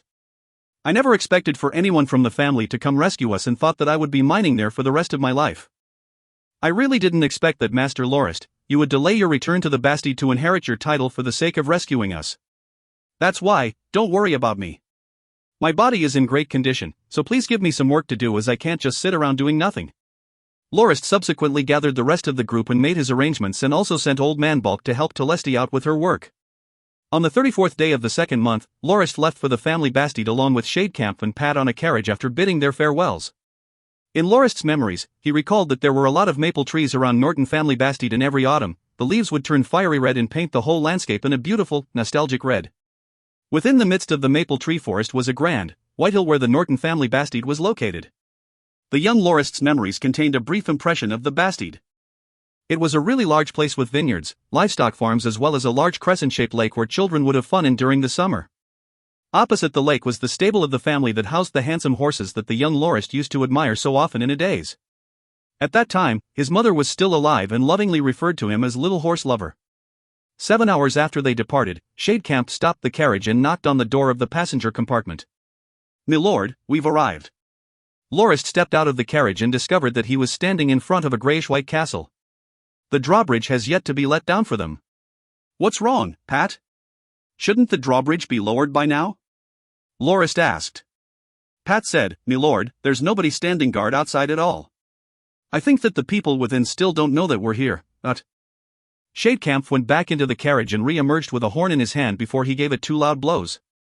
"Who goes there?" said a voice as 2 people appeared on the walls of the castle and looked at the ground below. "It's me, Shadecamp. And there's Pat. We've brought the second young master back," shouted Shadecamp. "What? The second young master is back?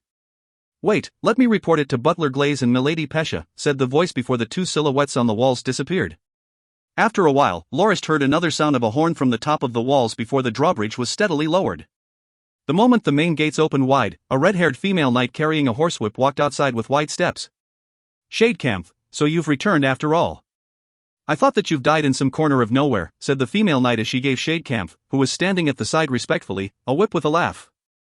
Shadecamp lowered his head and said, "Thanks to your blessings, we've successfully found the second young master and brought him back, as per our orders."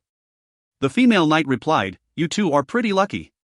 After that, she turned to Pat and said, You've changed so much after returning from this excursion. I can barely even recognize you anymore." Pat didn't answer and merely nodded towards the female knight. She didn't mind his silence and walked up to Lorist before staring hard at him. "Second young master?" Within Lorist's memories, apart from his father, the one he most hated was that red-haired girl who frequently took his elder brother away from him and followed him around all day. Once, he curiously tugged on that girl's red ponytail and ended up getting pummeled very harshly as a result. Now that the girl from back then had grown up, she turned into a tall, bright-looking female knight. Lorist broke the silence and said, "See Sister Pesha, dut." Seeing that Lorist still remembered the respectful way he addressed her as a child, the red-haired female knight nodded in satisfaction. "Not bad. Little Locke, you've grown up so much and have become so tall. It's great to have you back. You must have suffered quite a bit on the way here, huh? Come in, old Butler Glaze is already waiting for you." Glaze was already at a very senior age. Back when Lorist left his homeland, he was already 63. Now that 10 years had passed, he had aged even more quickly and already lost his ability to walk. However, his battle force training still lingered, and even though he wasn't as strong and capable as he formerly was, his gaze was still cool and sharp. Holding onto Lorist's hand and not willing to let go at his sickbed, the old butler made a happy, yet melancholic expression and said, "Child, I don't know if I should be happy that you've returned or not. The current state of the Norton family is like a sinking ship. We might just be sending you to your doom by pulling you into the same boat as us." Lorist laughed and said, "Grandpa Glaze, as a descendant of the Norton family, it is my duty to come back and help out during times of trouble. I will definitely not let our family that has weathered through the last 200 years fade into the ashes of time just like that. The Norton name will one day become one that fills the whole continent with awe." Glaze looked at him admirably and smiled. "Child, it is good to have some ambition. However, we should always take things step by step. Go have something to eat and rest up. We'll prepare you for the inheritance ceremony tomorrow. The family has been squabbling over this issue of inheritance for quite some time. I'm sure the matter will be put to rest now that you'll be inheriting the position of the family head. Lorist stood up from the butler's bed and bade him good night before he left with Pat and Shadecamp to the dining hall. If you find any errors, ads pop-up, ads redirect, broken links, non-standard content, etc., please let us know. Report chapter so we can fix it as soon as possible. Chapter 88 Power Struggle Rumors. Power Struggle Rumors. Within Lorist's recollections, the dining hall should be the largest place within the castle of the Nortons. Every time his father hosted a banquet, the hall would always be filled to the brim with people enjoying delicious food and big mugs of ale. The partygoers that made merry throughout the banquets would always leave the floors in a terrible mess. Lorist realized that the dining hall Shadecamp and Pat were leading him to wasn't the one within his memories after they took a different turn. He asked curiously, "Isn't the dining hall over there? Why are we heading here instead?" Shadecamp asked, "Young master, you still remember where the dining hall is at?" "Naturally, I've only been away for 10 years, you know." "I can still recall bits of my childhood," said Lorist. "Young master, we're not heading to the main dining hall. After the old master passed away, it hasn't been used ever since. We're heading to the smaller one," said Shadecamp. The smaller dining hall Shadecamp was referring to was a small wooden hut that was built outside the kitchen. With the walls and flooring all constructed from wood and a large wooden long table within, it could house around 10 people. Beyond the long wooden table was a bricked fireplace that was currently lit with several pieces of meat on metal sticks sizzling above the brazier that was right next to it. A chubby cooking lady brought a large basin on the table within which a large, steaming bread was placed. On it was a saw-toothed knife. Taking the knife out, Shadecamp cut off 3 smaller pieces from the bread and handed them to Lorist. "Young master, eat them while they're hot. It tastes pretty good, especially with some salt and honey that you can find on the table." The cooking lady then brought another large bowl of potato and rib stew before she served the meat that was being grilled atop the brazier. Lastly, she put a bowl of baked apples onto the table and sprinkled it with some maple syrup. "Dinner is served," said the cooking lady coldly before she left with a gloomy expression. "What's up with her? Did I wrong her in some way?" said Shadecamp in a surprised tone as he looked towards Pat. Pat merely shook his head. "You didn't wrong her in any way. But she's unhappy that you brought back the second young master," said Pesha as she entered the room. "Why would that piss her off?" Shadecamp continued to question. "She used to be one of the old master's personal maidservants and she bore him a son. Even though he was merely an illegitimate one, the blood of the Nortons still flows within his veins. If the second young master didn't make his way back, the next family head would naturally be chosen among the other illegitimate sons," explained the red-haired female knight as she pulled out the knife that was stuck within the bread and used it to cut a maple syrup-covered apple she took out from the bowl into several small pieces. "That's only a pipe dream of hers," Pat commented. "Little Locke, what is your battle force rank?" asked the female knight casually as she stuffed a piece of the apple into her mouth. "Iron," Lorist replied. "You're still an iron rank after spending 10 years at Moranti City? Sigh, I guess you truly are the most useless one among you 3 brothers. Little Locke, let me put this out first, it's not that I am against you being the family leader, since there is nobody other than you have the most rightful claim to the position. However, you should remember this. First, don't even dare to mess with my affairs as you have no right. Second, the Norton family is in a bad state, so we can't afford to have you messing around with it. That's why you should stay in the castle obediently after you inherit the position, understand?" said the female knight as she glared at Lorist. "Mistress, you don't understand. The young master is," uttered Shadecamp. "Shut up. Know your place," Pesha roared. Lorist merely nodded. As if she had won the argument, the woman humped in satisfaction and took wide steps out of the room with her chest puffed out. "The mistress thinks too much of herself," said Shadecamp. "She's merely a frog at the bottom of the well who can't even fathom the existence of the world outside it," said Pat. Lorist said, "Shadecamp, Pat, after you've finished your meals, go gather some information about the situation here in the castle. I feel that something is off and that the people here isn't too fond of my return." "Young master, we're here," said Pat as he took out the key Glaze had given him and unlocked the door to the study. Having been closed off for quite a period of time, the air in the study smelled stuffy and stale. Pat quickly opened the windows to let some fresh air into the room. After that, Pat said, "Young master, I'll be leaving now.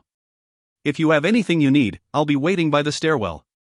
Lorist nodded and headed for the desk at the back of the study. He recalled that his late father, Baron Norton, used to give out orders while sitting behind that exact desk. Opening the drawer of the desk, he found some old account books and notes as well as another iron box. He remembered that within the box was the battle force manual that was passed down within the family. After opening the iron box, a thick beastskin book was revealed before his eyes, and on its cover were 4 large words with an ancient air: Crimson Blood Battle Force. Lorist was stunned. Wasn't the hereditary family battle force the blazing battle force? Since when has it become the Crimson Blood Battle Force? As his mind sifted through the memories of the young Lorist, he recalled a peculiar scene. As the young Lorist was copying the battle force manual, he asked his elder brother, "What are you doing?" His brother replied, "I'm making a new book jacket for Pesha. The one she had is already in quite a sorry state, so I'm making another for her." The young Lorist then said, "I want one too, brother. You must be fair to both Pesha and me." "Alright, good thing I have 2 over here." "I'll give the smaller one to you," his brother replied. He then handed Lorist a beastskin book jacket with the words Blazing Battle Force on it for Lorist to cover his hand copy of the first 2 stages of his battle force technique with. What the heck? That stupid child and his stupid brother. Lorist didn't know whether he should laugh or cry at the blunder that had caused him to think that his battle force was of the fire attribute and made him waste so much time researching other battle force manuals, only to end up with him deciding to train in the aqua metal technique that was passed down to him in his previous life. Had he known that the technique he trained in was called the Crimson Blood Battle Force, Lorist would have purchased the Burning Blood Battle Force manual that was put up on sale at the Mercenary Guild of Moranti City. Given that it was a blood attribute high-ranked battle force technique, it was considered a rare treasure by the Mercenary Guild and was priced at a staggering 15,000 gold fords. The main difference between blood attribute techniques and that of other attributes was that no matter what attribute one's original awakened battle force was, upon training in a blood attribute technique, one's battle force attribute would irreversibly change into the blood type as well. That was also why Lorist didn't bother to buy a blood attribute battle force technique in Moranti City during his days of research, as apart from the 1-1 sale at the Mercenary Guild, there wasn't any other place where he could find a blood attribute technique.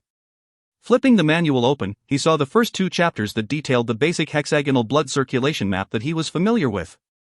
After that was the chapter for the silver rank stage of the technique. Reading the main points and memorizing the differences between nodes of the iron rank circulation path and that of the silver rank, Lorist circulated his battle force and moved it according to the silver ranked path. He then drew his sword and a blade glow emanated from it after he injected the sword with his battle force. Giving a bitter laugh, he thought, "I've finally broke through the silver rank. However, my blade glow won't be able to hold for long as my battle force still dissipates into my meridians in Dantian region.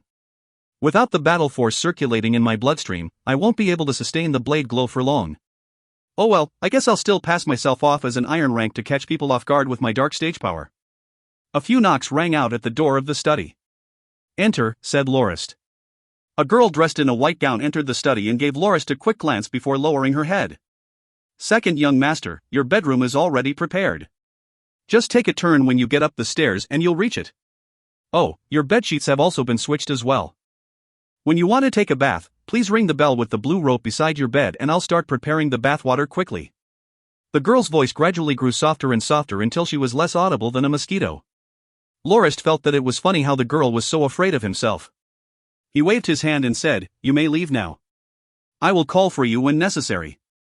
As if she was granted amnesty, the girl bowed her head another time before she left hastily and almost bumped into Shadecamp, who had just entered from the door. Shadecamp looked at the girl and said, "Irina, it's you?" When Shadecamp closed the door to the study, Lorist asked him, "Do you know the girl from before?" "Yes, she's called Irina and she was originally the 3rd young master's personal maidservant and she's older than him by 1 year. She's the one who grieved the most at the passing of the 3rd young master and cried day and night," Shadecamp replied. "Do you have any news for me?" Lorist asked. "Yes, young master. You wouldn't be able to imagine how heated the quarrel for the position of the family head has been among the various factions in the family. However, the moment you returned, the fight suddenly died down as they had no more hope for it," said Shadecamp with a smile, as if something funny had happened. "What's so funny about that? Tell me." "Young master, despite dating the 1st young master for a couple of years now, not only did Mistress Pesha not bear any children for him, he even found another maidservant which he had a son with immediately after merely 2 encounters. Mistress Pesha had intended to make that son inherit the position of the family head, but that notion had been struck down by the rest of the family. Being put in an awkward position, your return has made it easier for Mistress Pesha to step down. Why would the others be against the son of my brother being the next family head?" Lorist asked. "Young master, that child is only 4 years old and can be considered your junior by a whole generation. That's why the mistress's claim was disapproved by many. Who are the ones who didn't agree with her? Well, you should be wary of Molly, who's the first illegitimate son of your father and is the eldest of the bunch. I heard that he has obtained the support of the families of the garrison of Wild North Town, which was the main reason why he wasn't approved as a candidate for the next family head. Also, half a year back when the Kenmays family surrounded our castle with their troops, the seventh illegitimate son of your father, Wellickson, has shown his bravery and performed very well in fending off the enemy. He has quite a lot of support from the elderly within the castle. The last one is the son of the cooking lady from before. She had tried to get the rest of the servants to support his son to become the next family head. 2 other of your father's other personal maidservants also felt that their sons would be fit for the family head, however, causing the servants to split into 3 factions which argued all the time. Stop. Shadecamp, how many illegitimate sons and daughters does my father have? Lorist's head started to hurt. The situation he was in was not much different from the dramas in his previous life that depicted the squabbles of rich families. He didn't expect that even his illegitimate brothers were also gunning for the position of the family head. There are 17 illegitimate children. If we include you and your 2 brothers, the old master had 20 children in total, replied Shadecamp hesitantly. Including you, there are only 11 that are still alive. Are they all males? No, me lord. There are 4 illegitimate daughters, 2 of which are already married with the other 2 still only in their teens, but... Then does that mean all the living illegitimate sons are part of the power struggle? Yes, me lord. I understand now, Lorist said.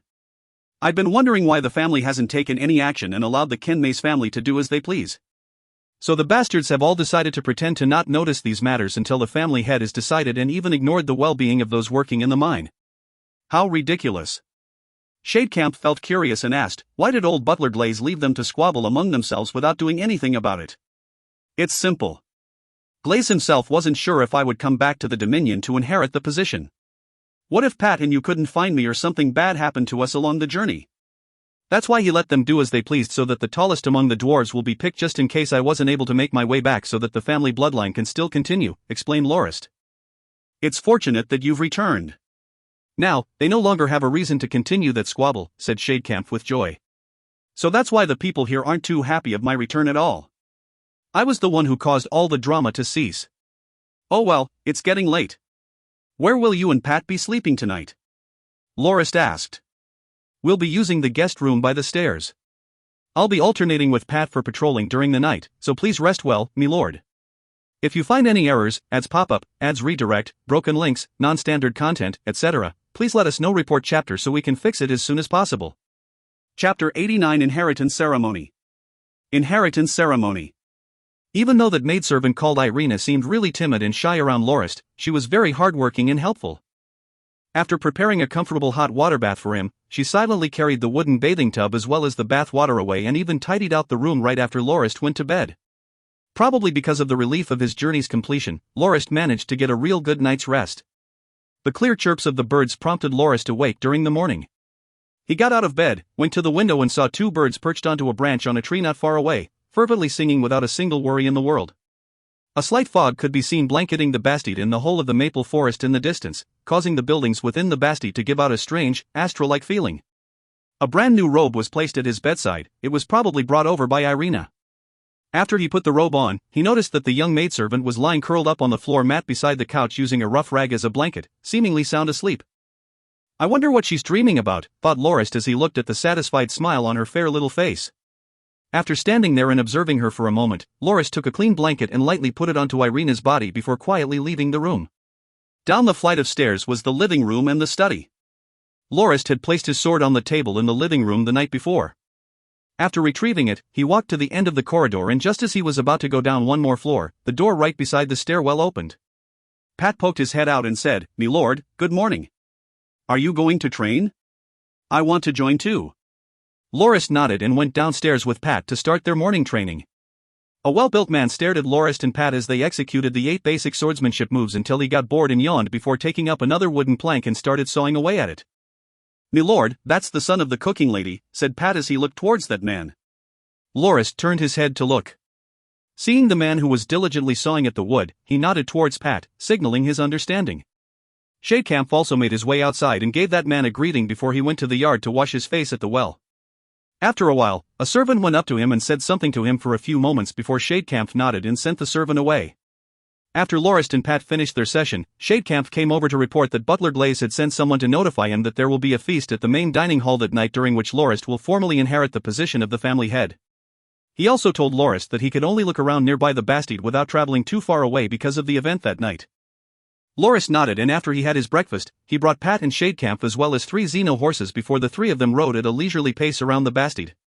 The Norton family Bastide was built on a large, white-colored stone hill. Aside from the main road leading from the family's castle, the elevation of the ground on which the castle was built was around 10 or so meters, making it easy to defend but hard to attack. It's no wonder that Viscount Kenmays had failed to breach the castle during the attack half a year ago and had to leave empty-handed following the death of 10 of his subordinates. Shadecamp led his way up a small hill and pointed to the east before saying, "Milord, look. That is Wild North Town." Wild North Town was located not too far away from the Norton family castle, and it was built upon a small rocky hill. The weird thing about the hill was that it had a blowhole in the middle of it. The earlier citizens of the town had probably settled on that hill for that exact reason. "How many people are there in that town?" asked Lorist as he looked at it from afar. Shadecamp shook his head and couldn't even answer a simple question like that. "Milord, I myself am not too sure about it, as a population check has not been conducted in the town for years. Normally, a large town like that should be able to support the Bastide with manpower and resources. However, the founding ancestor of the Norton family had left quite a huge problem for the future generations given the Wild North Town's questionable loyalty." As Lorist stroked his chin, he thought to himself, "How should I handle the garrison of Wild North Town? Ha! Isn't that Wellixon? What's he doing there?" Shadecamp asked curiously. Lorist turned his head in that direction and saw Wellixon and another servant placing several baskets over the edge of a short cliff. The contents of the baskets couldn't be seen from where Lorist was. "Let's go and check it out," said Lorist. The 3 of them rode down the hill they were on, circled a few vineyards, and ended up at the edge of the cliff where Wellixon was. "Where the heck is this? I didn't know there was a place like this within the Bastide," exclaimed Shadecamp with both his arms covering his mouth as he gasped. Lorist was also surprised to see that as well. However, he thought that it was only natural for them to miss out on that place given that it had been hidden beyond the cliff. From their current vantage point, a low-lying terrain that was really close to the white hill where the castle was built could be seen. Having been shielded from view by the trees in the forest, not many knew of that place's existence. Over there, row after row of wooden houses could be seen where several women and children wearing old and torn clothing could be seen collecting the baskets that had been passed down. Within those baskets were bread that were distributed among the people there. The 10 baskets which they brought over each contained a 30-centimeter long black bread. Wellixon was talking to someone below the cliff at that moment. "That is the food ration for the next 2 days. We will send you more in the future. I will be quite busy at the Bastide for a while, so I won't be coming over." "What am I busy with?" "Oh, it's just that the second young master of my family has returned to the Dominion to inherit the position of the family head. Everyone in the castle is feeling rather finicky." At that moment, Lorist showed up beside Wellixon and caused him to jump in surprise. However, Lorist merely ignored him and looked at the people beyond the cliff for a bit before asking, "Who are you and how did you get here? Why are you hiding at this spot?" The man who was being stared at by Lorist had stopped distributing the bread and handed the basket to a person beside him before he looked up the cliff. He's called Pajik." Why are you asking him that question instead of me?" said Wellixon timidly. That man called Pajik quickly climbed up from below the short cliff and clapped the dust off his body before he said, "Wellixon, he has a better eye than you and knows that I'm at the silver rank. That's why he asked me instead of you." Wellixon said curiously, "Even I know that you're a silver rank. How is that significant?" Shadecamp came over and said, "But Milord hasn't met Pajik before." "Milord, I know this person. Technically, he used to be a captive of the first young master. The first young master admired his talent and said that he wanted to ask him to become a knight of the family before he set out for battle. However, he never did come back alive. We wanted to give him his freedom, but Pajik said that he wanted to uphold the promise he had with the first young master, that was to stay at the family dominion for 3 whole years unless the first young master comes back to make him a family knight." After introducing Pajik to Lorist, Shadecamp asked, "Pajik, hasn't it already been 3 years? Why are you still here?" With a bitter look on his face, Pajik replied, "It's all because of Mistress Pesha." Being informed about his situation as well, Wellixon started to explain it to Lorist. Half a year before the date he would regain his freedom 2 years ago, Pesha gave that man a personal maidservant, much to his delight. However, 3 months right after that, the maidservant's belly started to swell, revealing that she was in fact pregnant. After doing some digging around, Pajik only found out that the maidservant used to serve the first young master personally, and Pesha intended to adopt the child the maidservant had with the first young master as her own stepson. That was why she felt distressed that the maidservant, who was the child's biological mother, to continue staying at the castle, and decided to give her to Pajik so that he would bring her away when he leaves after his term as a captive is over. However, that particular maidservant had been impregnated by Pajik. Given that he wasn't some sort of noble, there wouldn't be any problems for him to have an illegitimate child or two. In fact, he was quite elated that she was willing to bear him a child. That's how he suddenly became a loyal slave of the mother-to-be and her unborn child, and did his best to take care of the maidservant. Now that the child had been delivered, Pajik had properly become a 24-year-old father whose every action seeks the best for his child.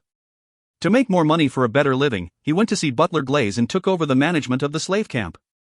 Last time when Viscount Kenmays attacked the Bastide, Pajik was the one who had defended quite a number of attacks from several silver-ranked mercenaries and even killed 2 of the Viscount's knights who were stronger than Pesha in the process.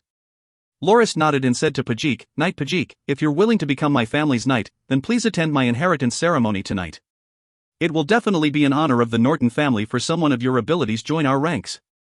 That night within the candlelit dining hall, a flag bearing the emblem of the former Christian royal family that was shaped like a rose could be seen hanging on one wall of the hall.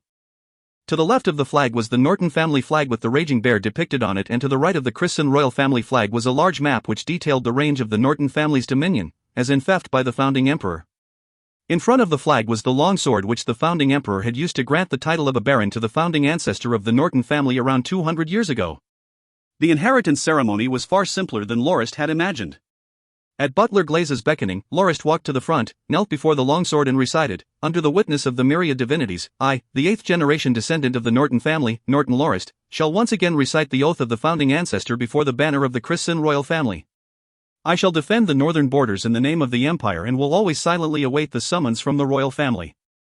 I will bring the family back to the olden days of glory as it used to be during the days of the founding ancestor, and the Norton family will never submit to anyone's will other than that of the members of the royal family and the elders of the Norton family."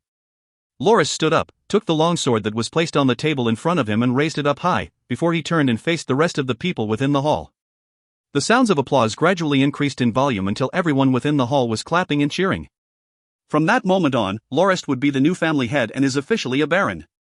Pesha was rather mad as Pajik and Pat had stolen her spotlight and got knighted by Lorist before she was. She merely made a rushed salute when it was her turn and became the 3rd family knight to be knighted. After that, Lorist announced 3 things. First, the castle defense unit of the Bastide will undergo a reorganization. The current members of the unit are mostly veteran family soldiers who were in their late 30s to 40s. Some of them had even returned to service after their retirement, as the Nortons had lost quite a lot of their men during the stormy years that have passed. Lorist said that he wished to recruit around 120 people from the Bastide aged between 16 to 25 and promised that he would help them awaken their battle force within a time span of 3 months to 6 months. However, Pesha was the first one to speak out against that plan. "It's impossible. The cost of forming a castle defense unit of 120 people is not something the family can afford." Lorist laughed out and said, "Even though I might not have much, money is definitely something I don't lack." It was at that moment when Shadecamp and a few other servants carried 2 large chests into the room. After they were opened, the gleaming golden light that emanated from within filled the eyes of everyone present. Both the chests contained 10,000 gold fords that Lorist had brought along in the carriage, and it was time to put it to good use. After seeing the money in front of her, Pesha was speechless. Lorist then ordered Pat to be in charge of the recruitment and training of the new unit. Before Lorist made his second announcement, he gathered the illegitimate sons and daughters that the old master had fathered, as it was something that concerned them. "As the illegitimate children who shares the same father as me, you can still be considered descendants of the Norton family. The least I can do for you is to provide you with the proper education and training for nobles. If any one of you can also reach the silver rank in battle force training, you may choose to roam the world or serve the family. Should you choose the latter, you will be allowed to use the Norton name and even form a branch family for the Nortons in the future. The last announcement I have is, Pajik, the newly appointed family knight, will be in charge of the slaves in the camp to build a citadel at another location. The location of the building site will be kept secret for now, but I encourage anyone within the Bastide who is interested in helping out to follow along as well." After announcing everything he had to say, Lorist sent Butler Glaze back to his room, much to the immense dismay of Pesha, who had wanted to complain about Lorist's actions to him after the ceremony. If you find any errors, ads pop up, ads redirect, broken links, non-standard content, etc., please let us know. Report chapter so we can fix it as soon as possible. Chapter 93 Chief Supervisors and Irina. 3 chief supervisors and Irina. As Lorist was pushing the butler on his wooden wheelchair back to his room, he noticed Pat standing outside it.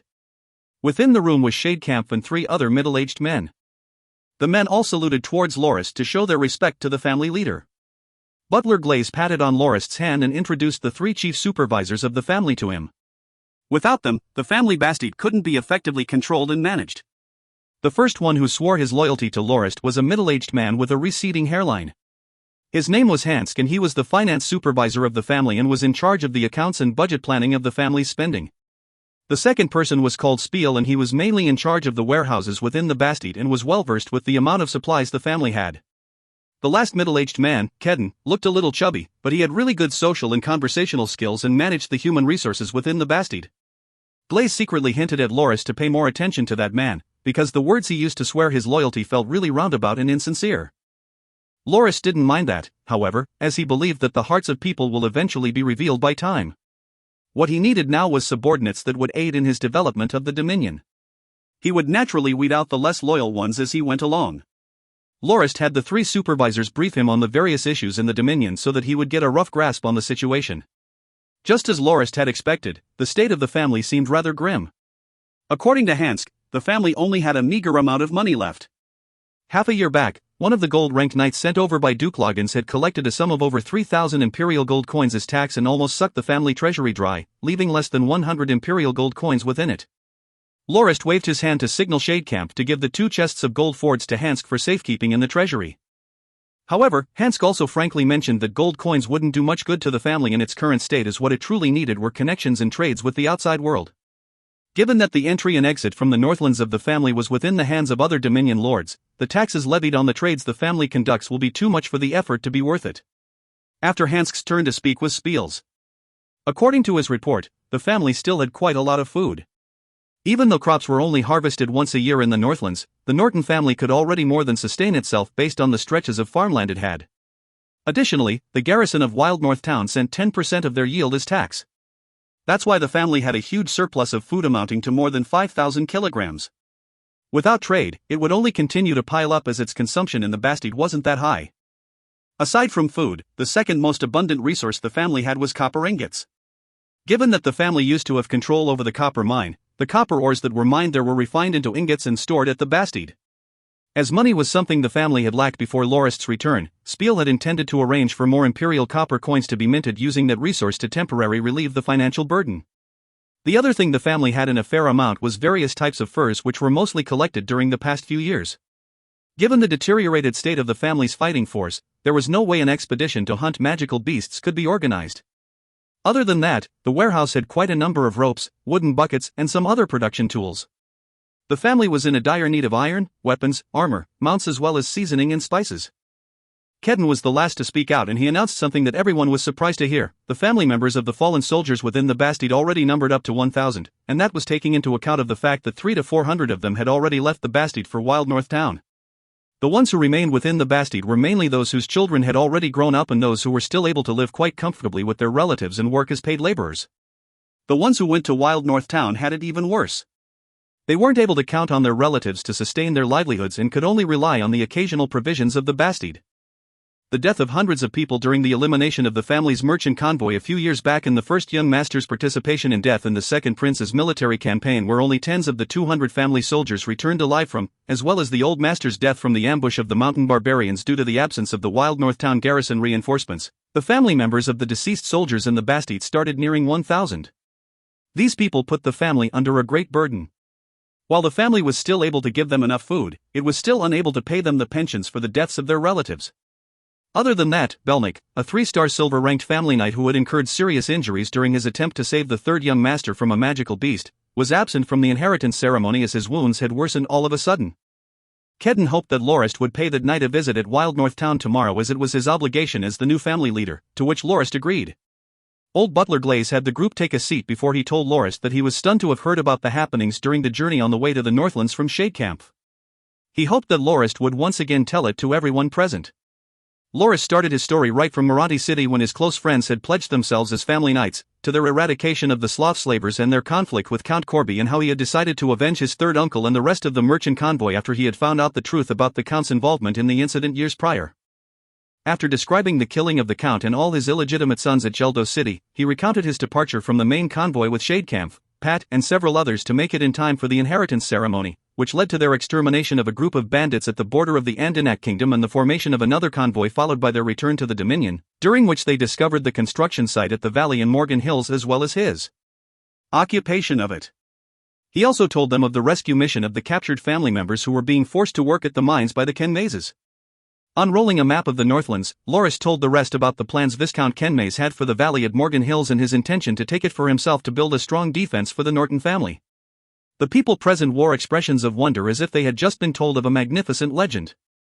Not one of them expected that the return of the second young master during such troubling times would allow the family to be able to go into a new phase.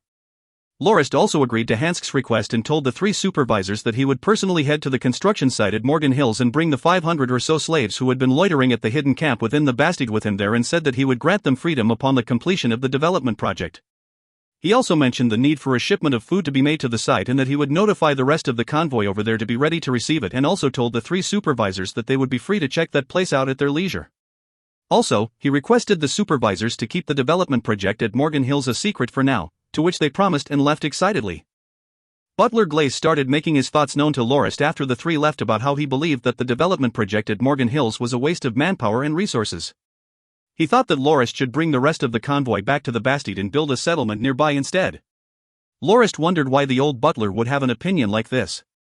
Glaze explained that the founding ancestors' oath was to defend the northern borders and the Morgan Hills could hardly count as part of it. However, Lorist merely laughed it off and consoled Glaze and said that he had no intention of forsaking the Bastide. As the saying went, one must first retract one's fist before it can be launched out again. Lorist said that the Morgan Hills would become the fist of the family upon its completion and also mentioned that he had further plans to use it against others in the future. By the time he left the butler's quarters, it had already become rather late. Lorist made his way to the veranda above his bedroom that was located at the main building of the castle and took in the nighttime view of the Bastide from his vantage point. This place is really quite decent. The founding ancestor must have spent quite some effort to select this place to be the headquarters of the family 200 years ago and used another tens of years to build the Bastide I see today. It's no wonder that the old butler is so protective of this place and even suspected whether I was going to abandon it for Morgan Hills, thought Lorist as he recalled the look the butler had that seemed like he was staring at a hideous sinner just before.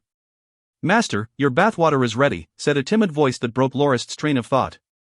He turned back and nodded to Irina before he went down the stairs to where his bedroom was. After taking a comfortable bath, Lorist half leaned on his bed and looked at the hard-working Irina pour away the bathwater within the wooden tub before carrying it out of the room and returning to clean the floor. After that, she put on her grayish-white sleeping gown and took out a leather sleeping pad which she placed behind the couch. Just as she took out a rug and prepared to lie down. "Irina, please come over here," said Lorist as he licked his lips. The young maidservant's body stiffened. As she made her way in front of Lorist, she didn't utter a single sound, silently shivering away. "Are you really that afraid of me? Why is that so?" Lorist asked as he stretched out his hand to stroke her chin before he raised her head up to look her in the eye. Her face had a look of panic, but part of her expression revealed her resignation and acceptance of the situation. "Do you know what maidservants do with their masters?" Lorist asked. The young girl started shivering even more, but she silently nodded to signal her understanding. Lorist then traced his fingers around the girl's cheeks before it passed her nose, lips, chin, and then to the knot on her gown.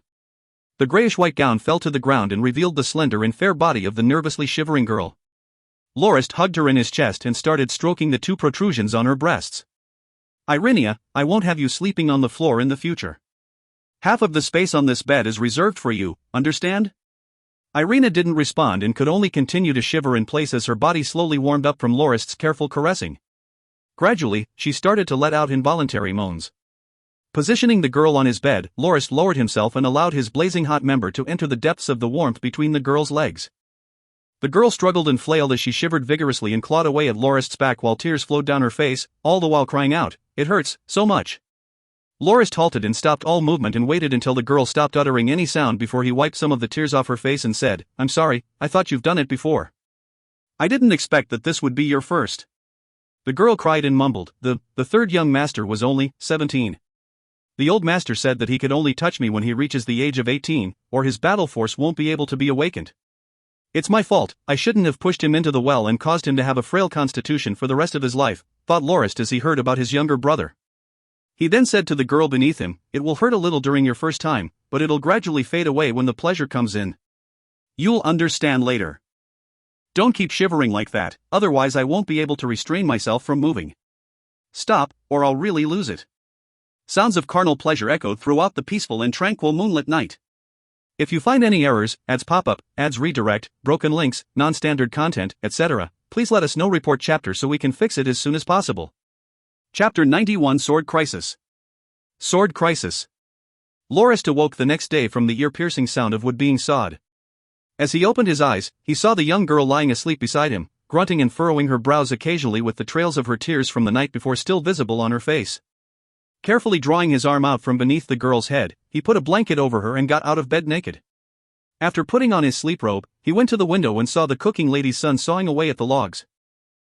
This guy is pretty hardworking. It's pretty decent of him to start working that hard this early in the morning. He had completely released the tension he had from inheriting the title and the family dominion on the young maidservant, Irina, the night before.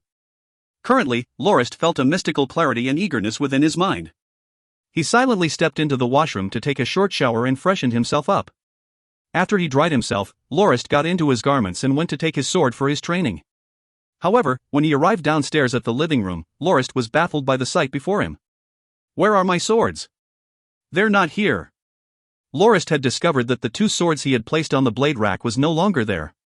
Only the ornamental sword that was used during the inheritance ceremony yesterday was in place. "This is weird. Who would take both of my swords away?" He went to the end of the corridor and knocked on the door of the guest room. Shadecamp yawned as he opened the door, as he had slept rather late after drinking with the three chief supervisors last night. Knowing that he was the confidant of the new family head, the three supervisors tried their best to get on his good side. Shadecamp on the other hand talked about Lorist's likes and dislikes and couldn't help but drink to his content, causing him to wake up relatively late due to a hangover. Upon knowing that Lorist's swords went missing, Shadecamp was stunned awake from his hangover and quickly aided in the search. Lorist asked, "Where's Pat?" Shadecamp said, "He's been gone since dawn because you just announced the formation of a new defense unit for the family. Pat shouldn't have taken my swords, he has his own after all. What would he do with mine?" Just as Lorist was thinking, the sound of sawing resounded near him again. "Oh, I should go ask that sawing guy." Lorist and Shadecamp went to the yard and Shadecamp asked, "Idlewoke, have you seen anyone else who've entered our building?" Idlewoke thought for quite a while before he stopped sawing and said, "I think Mistress Pesha did." "Pesha? What did she come here for?" Lorist hurriedly asked, "Then, did you see her take anything away?" Idlewoke nodded and said, "Yes, she took both of your swords with her. I could recognize the scabbards. Now, why would Pesha take my swords?" Just as he was wondering, Idlewoke said, "Mistress Pesha has been wanting to have a personal weapon crafted for her use, however she was unable to procure any good materials and there wasn't any weapon in the family armory that suited her needs. I think she took your swords to Old Smith Alba." Upon hearing that, Lorist punched the wall in anger as he thought, "What's the meaning of this? Pesha actually dares to take the swords of me, the new family head, and have them used as materials for her own weapon? She's clearly looking down on me." The reason Lorist called her Sister Pesha respectfully was because that was what the original owner of the body remembered her as. But that didn't mean that the current Lorist, a transmigrator, was afraid of her. If he let this incident slide, then would anyone still take him seriously as a family leader? "Bring me to see Old Smith Alba," said Lorist to Shadecamp in a cold tone. Lorist was very clear about how much money and precious materials he had used to make his two swords. For example, each metal-eater rat teeth that was among the materials of the swords cost 1 small silver each. Lorist had spent almost 10 gold fords on nearly 1,000 of them and used them to increase the hardness of his sword so that it would be strong enough to be able to withstand strikes from blade glows without prior infusion of any battle force. His friends all knew that even though his swords didn't look fancy or amazing, the cost involved in their making greatly exceeded that of most other priceless weapons. Back in the days when he had just gotten used to his new life in Grindia, he was very confused about the battle force ranks of this world. According to his common sense, the ranking of precious metals should start from gold being the most precious, followed by silver, bronze and lastly, iron. However, why was the iron rank placed above bronze rank instead? Shouldn't it be the least rare metal of them all? That bewildering question Lorist had was left unanswered until he attended the night training course offered by the Dawn Academy. Even though the civilization of Grindia was very similar to that of the Middle Ages on Earth, the main difference was the existence of battle force. The lances of the knights in Grindia were also not made of applewood like they were on Earth. The situation of lances shattering into many pieces upon collision as seen on Earth by Lorist from a movie was not possible in this world. Due to battle force, the lances in Grindia were more similar to those often seen in video games, with the blade in front easily longer than 30 centimeters in length, with some even going up to 60. Upon reaching the silver rank, a knight would be able to manifest a blade glow and use it to cull weaker enemies easily on the battlefield. It was when he attended the course that he learned that after the Magi invented battle force, they discovered a problem. Battle force practitioners usually didn't have any issues during the first two stages, however when they reached the third stage, they were heavily reliant on weapons. The Magi at the time found that common metals were rather bad conductors of battle force as they crumbled too quickly after light usage. Thus, the Magi found three types of materials that were suited for battle force conduction, namely, jade bronze, rare silver and dark gold. However, the blade glow formed after jade bronze was infused with battle force was rather chaotic, whereas rare silver and dark gold were exceedingly precious magical materials. Given that the Magi themselves didn't have enough of those to experiment with, how would they be able to mass-produce weapons for battle force practitioners? That's why the Magi started yet another round of experiments and finally found that an alloy of tungsten and Damascus steel was able to withstand infused battle force and produce a stable blade glow. The Magi thus named that alloy black iron and derived the four battle force ranks as jade bronze, black iron, rare silver and dark gold. Following the end of the magical civilization, materials like rare silver and dark gold have faded into obscurity and were nothing but myths of the past. That's why the following generation of people eventually came to know the four simplified ranks as bronze, iron, silver and gold. Even though what was known of the magical civilization was often considered mythical, the records on battle force research somehow managed to survive the erosion of time, and smiths knew that adding tungsten into weapons would allow for blade glows to be stably manifested. As more and more other materials that can efficiently conduct battle force were discovered, the craft of forging began to branch off into many varieties. Forging a stellar weapon was no longer as easy as just adding tungsten to the mix. Sometimes, Lorist felt quite melancholic at the fact that even though the Norton family dominion was large and vast, there were little to no mineable resource there at all. For the past 200 years, the only place that was discovered to have a copper deposit was the Morgan Hills. However, Charade has once mentioned that given the size of the Dominion, there should be more mines just lying in wait to be discovered, since the family has been plagued with problems from the mountain barbarians and the yearly magical beast horde and couldn't spare as much manpower and expense on the forage for resources. Even now, the family didn't even have sufficient materials to craft a single decent weapon. Pesha's eye for weapons was not bad, however, as she had noticed the peculiarity of Lorist's two swords. However, her actions basically amounted to thievery, and Lorist was definitely not going to let her off the hook for what she did, especially on his second day as the family leader. This was a form of provocation, and it would set a precedent for her future transgressions against Lorist, who was hierarchically superior to her. It was akin to slapping Lorist straight in his face. Shadecamp led Lorist to the northwestern corner of the Bastide where the smithy was located. A white-haired old man was currently checking out Lorist's swords while shaking his head from time to time.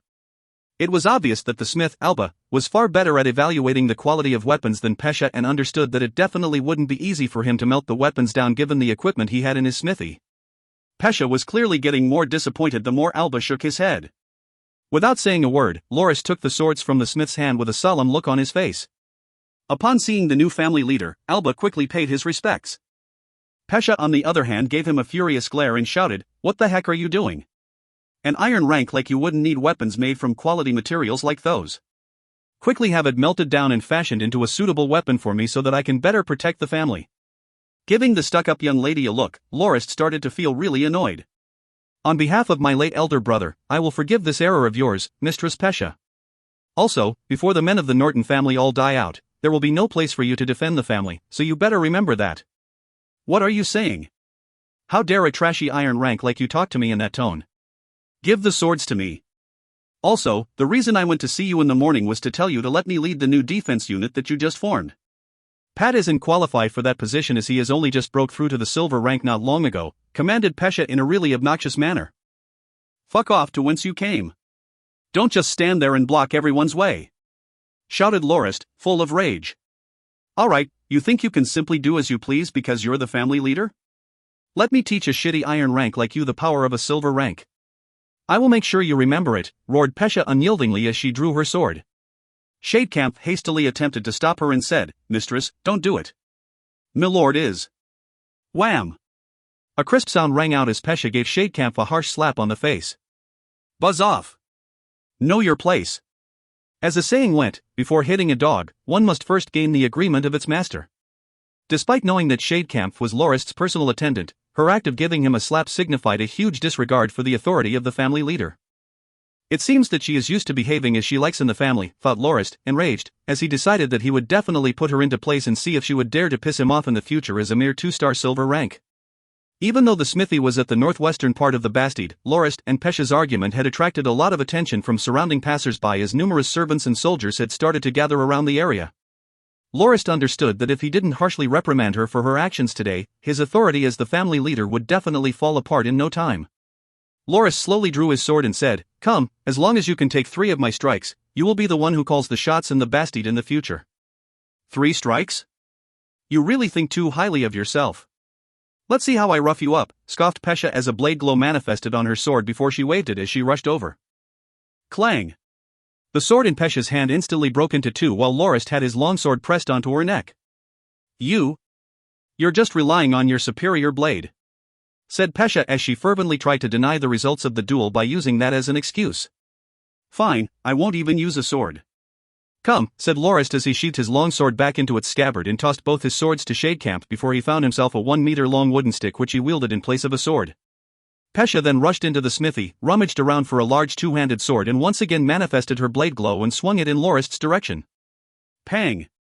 The wooden stick clashed into the 2-handed sword mid-air and knocked the latter flying off into the distance before it was once again pressed against Pesha's neck. Ah! Pesha let out a sharp scream which startled Lorist.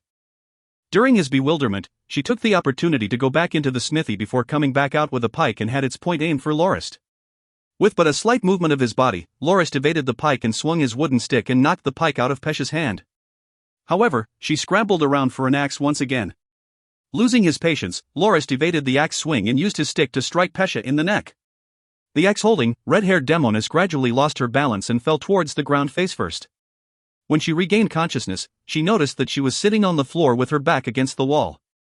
Alba, who was in the middle of his work, said, "Mistress, even though I'm also an iron rank trash, even I can tell that the family leader's swordsmanship is superior to yours by several magnitudes.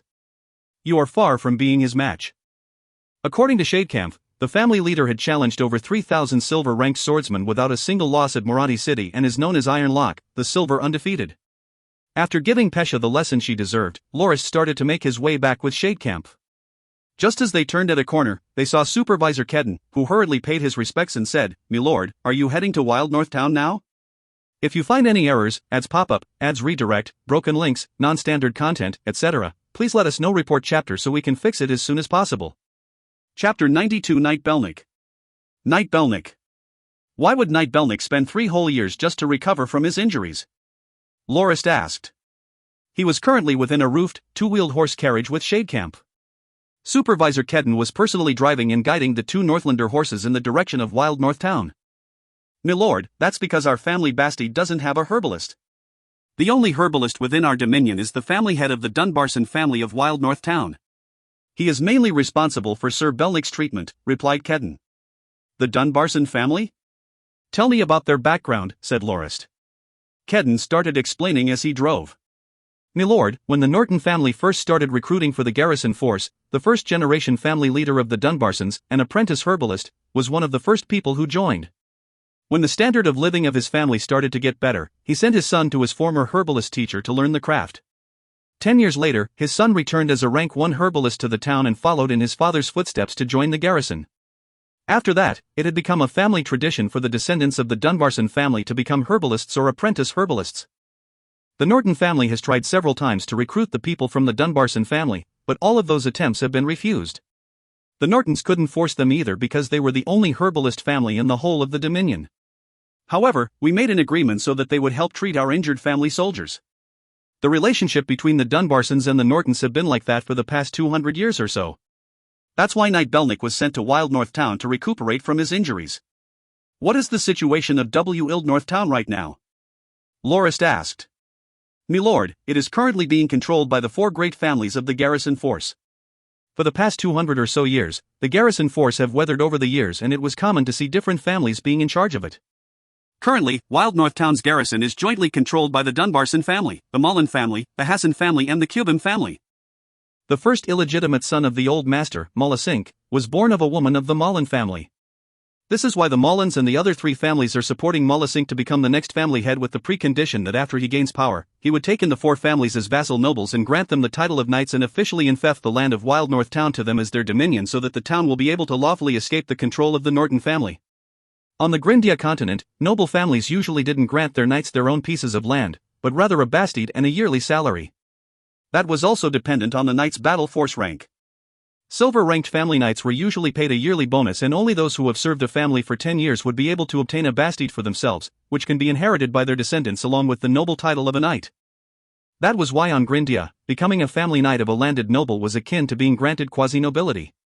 When a noble family recruits a gold-rank knight, or when one of their silver-rank knights break through to the gold rank, the family will have to start considering granting them with one such bastide. Normally, a knight's bastide included a castle, more than 600,000 square meters of farmland as well as large lands for livestock grazing or mountains or lakes. Some knight bastides even had small villages or towns. Even though that Lorist had recruited many good friends as his family knights, he would definitely have to start planning for their bastides to be built the moment they reached the Northlands and start settling down. However, he wasn't too worried about it as he believed that Charade would be able to take care of that matter for him flawlessly. However, noble families granting their knights proper dominions were not without precedent. But it was usually only restricted to knights who have entered the realm of blade masters or those who have made great achievements during their service. For example, the two blade masters working for the second prince each have a small city or town that they were given total control of. The other reason for granting a proper dominion was due to the large size of the noble's own dominion. Usually, nobles with high ranks would grant their knights with lower-ranked noble titles and smaller dominions to make them their vassal noble families. The families of the garrison of the Wild North Town actually had their eyes on knight dominions. Their explicit ambitions and intentions could be seen as a challenge to the authority of the Nortons. Should their plan actually work out, they would be able to leave the status of peasants and step into the realm of nobility. Even if they were still vassal nobles of the Norton family, they had near complete autonomy over their lands and could even ignore the orders of the Norton family. Their ambitions are but a pipe dream, commented Lorist coldly. Given how well-informed Supervisor Kedden seemed to be about the situation of Wild North Town as well as their plans and intentions, he should have been quite wary of them for some time now. Even though the walls of Wild North Town was within sight from the family bastide, it took up to 40 minutes of travel by a horse-pulled carriage to arrive at the area. Currently, the gates of the town were wide open and four unenthusiastic pike-wielding garrison soldiers could be seen chatting away. Seeing the carriage approach, they intended to stop it from passing. However, upon seeing Kedden at the coachman's seat, they merely waved and let them into the town without question. "Milord, not one of the garrison soldiers were present during your inheritance ceremony yesterday. During your visit to Knight Belnick, if you see any of those garrison troops, please restrain yourself and endure it as we are currently in their territory," reminded Supervisor Kedden earnestly. Lorist lightly humped to indicate that he had his own plans as he looked at the scenery of the town from within the carriage. Like most small towns, Wild North Town only had two main gates, one at the north and the other at the south. A large road connected the two gates and effectively split the town into two halves. In the middle of the large road was a small plaza, and at its south was a large mansion usually for the use of the Norton family members built from wood and stone, which gave off a bold and rugged look. However, during the years when the Nortons did not make their way into the town, it had started to deteriorate due to lack of maintenance. At the northern part of the plaza was a small, gray-colored hill where the blowhole, which served as the town's main water source, was located. Deep waterways were made along the hill so that the water from the blowhole could be transported to various parts of the town for the use of its citizens. Lorist noticed that many of the buildings atop the hill were made of stone and the roads there were far cleaner than the rest. There were even a couple of shops opened there. However, at the south of the plaza where the Dominion Lord's mansion was located, the houses were mostly constructed from miscellaneous materials, with some being mere shacks rather than proper buildings. "Milord, most of the residents of the stone houses of the northern part of the plaza are the family members of the garrison soldiers, whereas those at the south are family members of deceased soldiers of our family.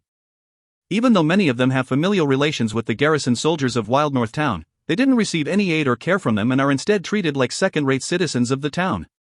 Apart from them, the descendants of the previous ruling families of Wild North Town are also there. Their treatment within the town was the worst, causing many of them to join our family force during the past few recruitment drives," explained Kedden. "Right now, what is the population of the town?" Lorist asked. The last population survey that the family had conducted was around 100 years ago, and the town had 3,459 residents at that time. On the other hand, the people of the town who worked and lived in the family bastide numbered around 1,842 people, making the total population of Wild North Town around 5,000. In present day, there are more than 2,700 people of Wild North Town living within the Bastide, and the residents of the town itself is estimated to be around 5,000 people. However, according to my observations, there should be a total of 7,000 residents of Wild North Town. Just the 4 great families of the town alone have around 400 people each. Other than the official garrison soldiers, they can still rally more than 100 private soldiers. That's the main reason why the 4 families are able to reign over Wild North Town. Where did the 4 families get all that funding?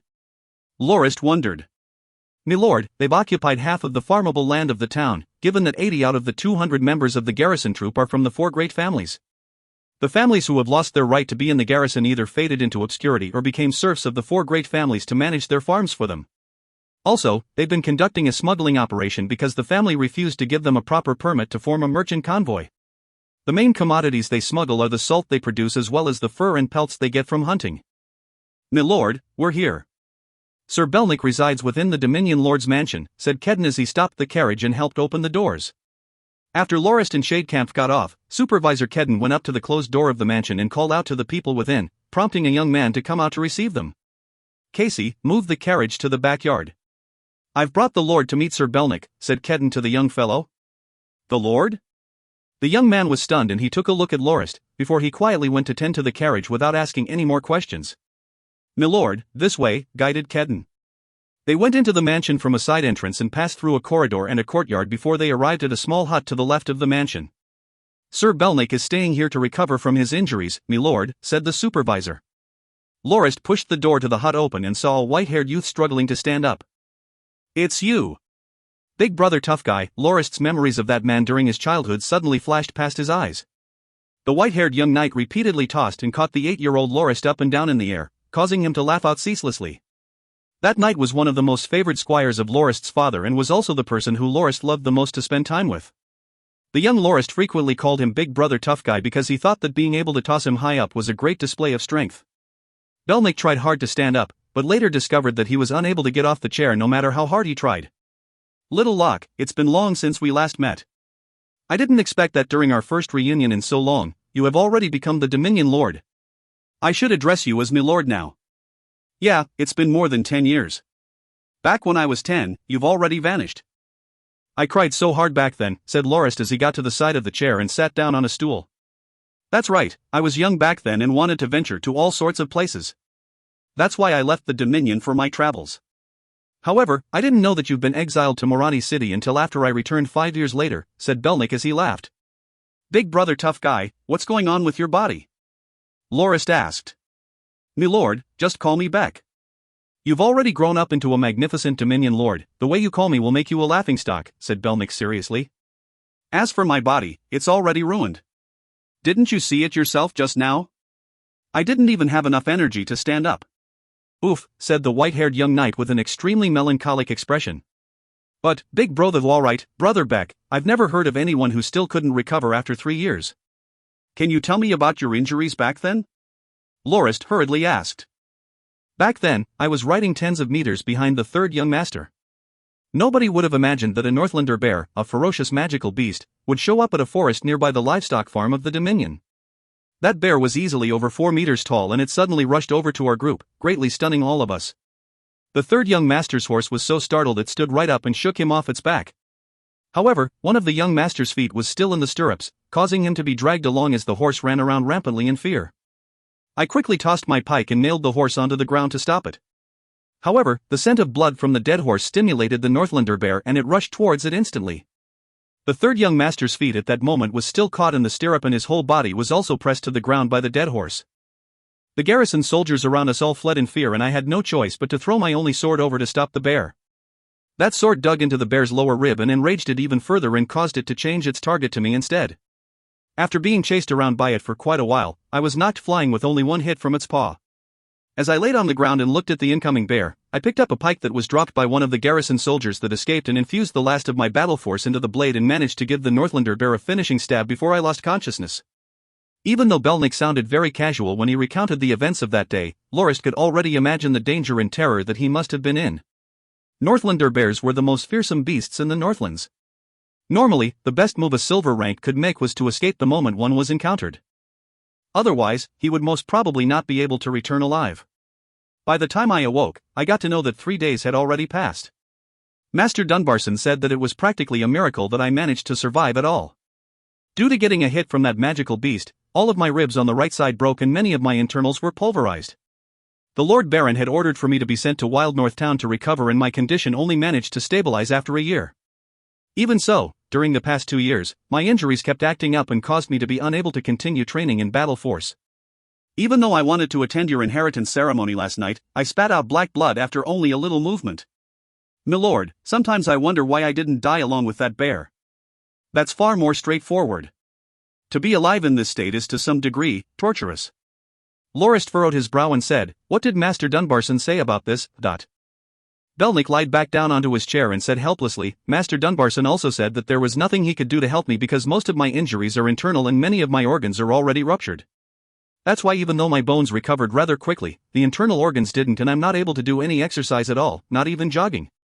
To prevent the recovery of my organs from being affected, I can't even eat bread or beef and can only have 2 bowls of oatmeal with salt every day with 1 small bowl of meat soup every 3 days.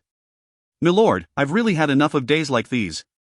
Lorist expressed his sympathy and lifted up Belnick's hand before he lightly patted it as a gesture of consolation while he secretly tried to read his pulse. Suddenly, Lorist's face flushed red from anger and a seething killing intent oozed out of his being. His voice suddenly turned deathly cold, causing the hairs of the people present to stand up as he said, "That cursed bastard. If you find any errors, ads pop up, ads redirect, broken links, non-standard content, etc., please let us know. Report chapter so we can fix it as soon as possible." Chapter 93 Enticement. Enticement. Lorist had already been rather suspicious of the situation even before he arrived at the town. What kind of injury could cause a 3-star silver knight of the family to be unable to recover even after 3 whole years?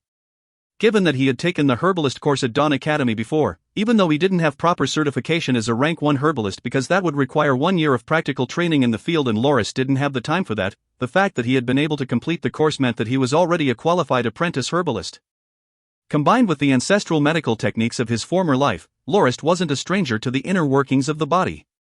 During his herbalist training, Lorist understood that in this world where battle force exists, no matter how serious the injury sustained, with proper treatment and the use of battle force, most injuries to the body would be able to recover. Even if one's arm or leg were to be cut off, as long as it wasn't missing, it could be reconnected. Even if the whole of the body's bones were broken, it wouldn't leave a permanent trauma on the body after recovery. There was a case where 2 blade masters engaged in battle with the loser sustaining serious injuries to the point where his body was almost completely pulverized with him barely able to breathe. But after a year and a half's time of treatment, the loser could once again move freely without issue and was able to retrain his battle force to its previous level before the injury. When Lorist was reading Belnick's pulse just before, he noticed that his physical injuries had long recovered, and the reason he was so weak and frail was because he was being poisoned for the long term with force-dispersing toxin.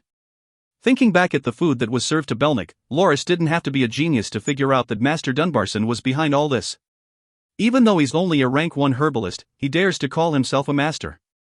Tui. How shameless. After regularly feeding Belnick with force-dispersing toxin, he caused him to be completely unable to recover his battle force. The meager meals he's been having has also made him extremely feeble. Just by blaming all the symptoms on Belnick's ruptured internal organs, he's managed to trick a 3-star silver rank knight like him for this long a time. 3 years ago, Belnick, one of the Norton family's most important military backbones, had been put out of commission just like that. Had he recovered quickly enough, father might have survived the battle with the barbarians. And if he were still protecting the family, then the Kenmazes wouldn't have dared to set their sights on us. And just because we didn't have a 3-star silver rank knight to rely on, the garrison forces dared to not heed the orders for reinforcements of the family during father's expedition to repel the barbarians and even started to dream of breaking free from their status as peasants. At that moment, Lorist started to get angrier and angrier as the air around him turned cold from the killing intent he emanated. Curses, Lorist really felt like killing Master Dunbarson and culling the rest of his family in one fell swoop. He solemnly swore that he would definitely not let any one of the Dunbarson family off unscathed. Even though Belnick was currently very weak, given his experience during his travels, while he was startled at Lorist's sudden change, he still thought that it was because Lorist was grieving at his body's current state. He smiled and patted the back of Lorist's hands before he said, "Don't feel too down, me lord. I'm already used to this. One day, all this suffering will come to an end. Brother Beck, you can no longer stay over here. I will bring you back to the family bastide and find a way to cure you," said Lorist. Belnick looked at him in a confused manner before he took a deep breath and said, "All right, me lord. I've also gotten sick of staying here. For the past 3 years, I feel like I've been imprisoned within this small hut. I've always dreamed of going back to the Bastide. Without my permission, you won't be going anywhere, said a rough voice which sounded from behind Lorist and Belnick. Oh, Master Dunbarson, you're here, said Belnick softly. Lorist turned exceedingly slowly to his back and saw a proud, arrogant old man with eyes as deep as the abyss itself wearing a black long gown with a grey leather vest over it.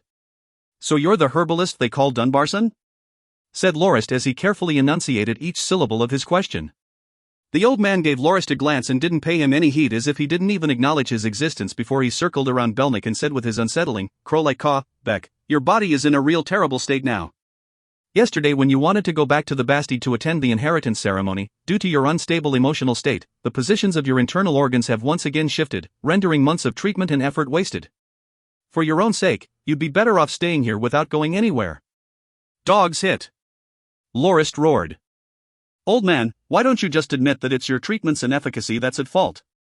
3 years ago when Brother Beck was injured from his encounter with the Northlander bear, he could still travel to the Bastide and to Wild North Town for treatment with some help. However, after your years of treatment, why would he be unable to take a single step on his own? Isn't his current state worse than before he came here at all? I think it's because of the incompetence of a self-proclaimed herbalist master like you that Brother Beck is in his current state. Brother Beck, I am bringing you back. At most, I'll be spending a couple of gold coins to hire a proper high-ranked herbalist to treat you. Don't worry, money is not something I lack. The moment Lorist let out his outburst, the old man started to look disturbed. Who are you? What are you doing here? Who allowed you to enter this hut? Ha ha ha. Who am I? Brother Beck, introduce me to that old geezer, said Lorist. Master Dunbarson, he's the new Dominion Lord and this town is within his dominion. It would do you good to pay him your respects, said Belnick.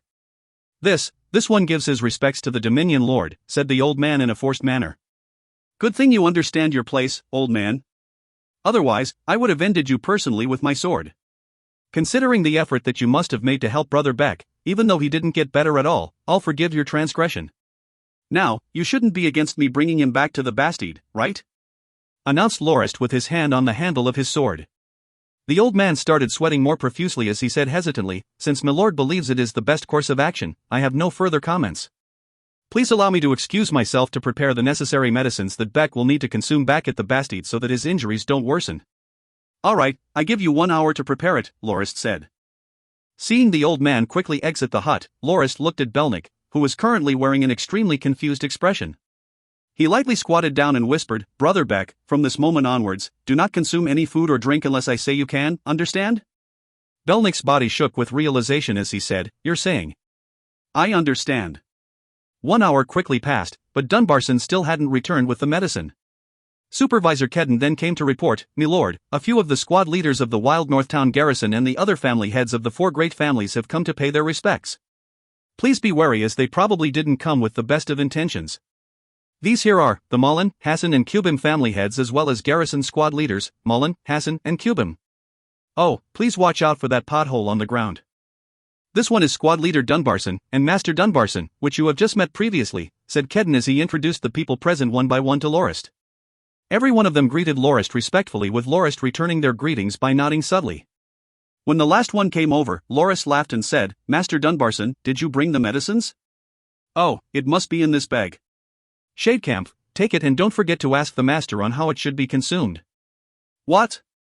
You'll demonstrate right now? Hee, there's no rush. Come on, master. Sit over here. We'll get to that after we discuss some stuff. When everyone was seated, Lorist looked at each one of them before he began, Given that you have all assembled here, there must be something that you want to tell me. I'll be returning soon to settle some other matters, so please get straight to the point. A fat old man stood up. According to Kedden's introductions, he was the family head of the Mullins. The fat man made a greeting and explained their intentions. The Mullen family had first apologized for their absence during Lorist's inheritance ceremony and cited the reason that they didn't have the face to show up as they had not managed to prepare a congratulatory gift in time. That's why the moment they heard that the Dominion Lord had come over to visit, they all rushed over to offer their respects and mentioned that they would once again send someone to the Bastide to deliver their gifts at a later date. Lorist magnanimously said, I don't really mind things like that, but I thank you for your kind intentions. I will naturally be glad to receive your gift by the time it arrives. After the pleasantries, they started talking about the core issues. The Mullen family head represented the garrison force to voice an objection to the Norton family for their lack of communication during the last 2 years and the salary they owed the garrison force during that timeframe. Even though one garrison soldier's payment is only 1 imperial silver coin per month, 200 of their salaries over 2 years amounted to 48 imperial gold coins, and that was not a small sum. The second issue concerned the promise of the founding Norton family ancestor with the garrison force of Wild North Town on the granting of roughly 7,000 square meters of farmland per family member of a garrison soldier. Now that most of the farmable land around Wild North Town had been allocated, many family members of garrison soldiers did not obtain their fair share of farmland. They hoped that Lorist would rectify the issue as the new Dominion Lord so that the promise of the first ancestor doesn't get violated. The third issue was about the relative size of the population and the amount of land they had. According to the Mullen family head, many of the family members of the garrison soldiers did not have much to do within the town. He requested Lorist to give them a few permits so that the citizens of the town who have nothing better to do can form their own merchant convoys to conduct trade. Naturally, the merchant convoys would still pay 10% of their profit to the Dominion Lord as per the agreed-upon tax rates. Lorist kept smiling and nodding throughout the proposals as if he agreed wholeheartedly to the points made by the Mullen family head. But within his mind, a cold resolve was slowly building up. So they're actually treating me as a complete idiot. You really think I don't know the true reason you lot of trash have come to see me? The real thing you want are the trade permits so that you can use the Norton family name to form your own merchant convoy. Without the permit, no other merchant convoy would agree to trade with you, and you can only secretly smuggle and profit on a much smaller scale. Also, the agreed-upon tax rates of 10% is complete bull. While it is not unprecedented for Dominion Lords to give their subjects trade permits, the tax rates are usually around 30 to 50%. Some greedier Dominion Lords even charge up to 70%, which is not that uncommon. Did they think that the tax rates for trading would be the same as that of being a citizen of the Dominion? When the family head of the Mullens finished up, Lorist expressed his apologies on the issue of the delayed salary and explained that he only got to know about it just now given that he had just inherited the position. He promised that he would definitely look into the matter once he returns and make the appropriate reimbursements. Lorist also mentioned that he brought 10,000 gold fords on his trip back to the Dominion, and, according to the exchange rates, 48 imperial gold coins were only worth 12 gold fords. He assured them that a small figure like that was no issue and that it would definitely be paid out. As for the second matter, Lorist said that the main problem was with the flawed system his ancestor had established. However, he said that he was confident that he would be able to solve it and asked them to listen to and consider his proposal. Supervisor Kedden, how much farmland does Wild North Town have? Lorist asked. Milord, there are around 18 million square meters of farmland, or around 18 square kilometers, in the whole of Wild North Town, replied Supervisor Kedden. Here's what I think, Lorist said. I plan to expand the garrison force of Wild North Town to 400 people. What? The several family leaders and squad leaders jointly let out a cry of surprise. The past few Norton family leaders had tried their very best to limit the scale of the garrison force, or even outright disband them altogether. Why, then, did Lorist make a proposition like that? Milord, how do you plan to make up for the lack of farmland? The Hassan family head stood up and asked. Farmland? Farmland is everywhere, laughed Lorist as he said, using Wild North Town as an example, say that there are 18 million square meters of farmland at Wild North Town.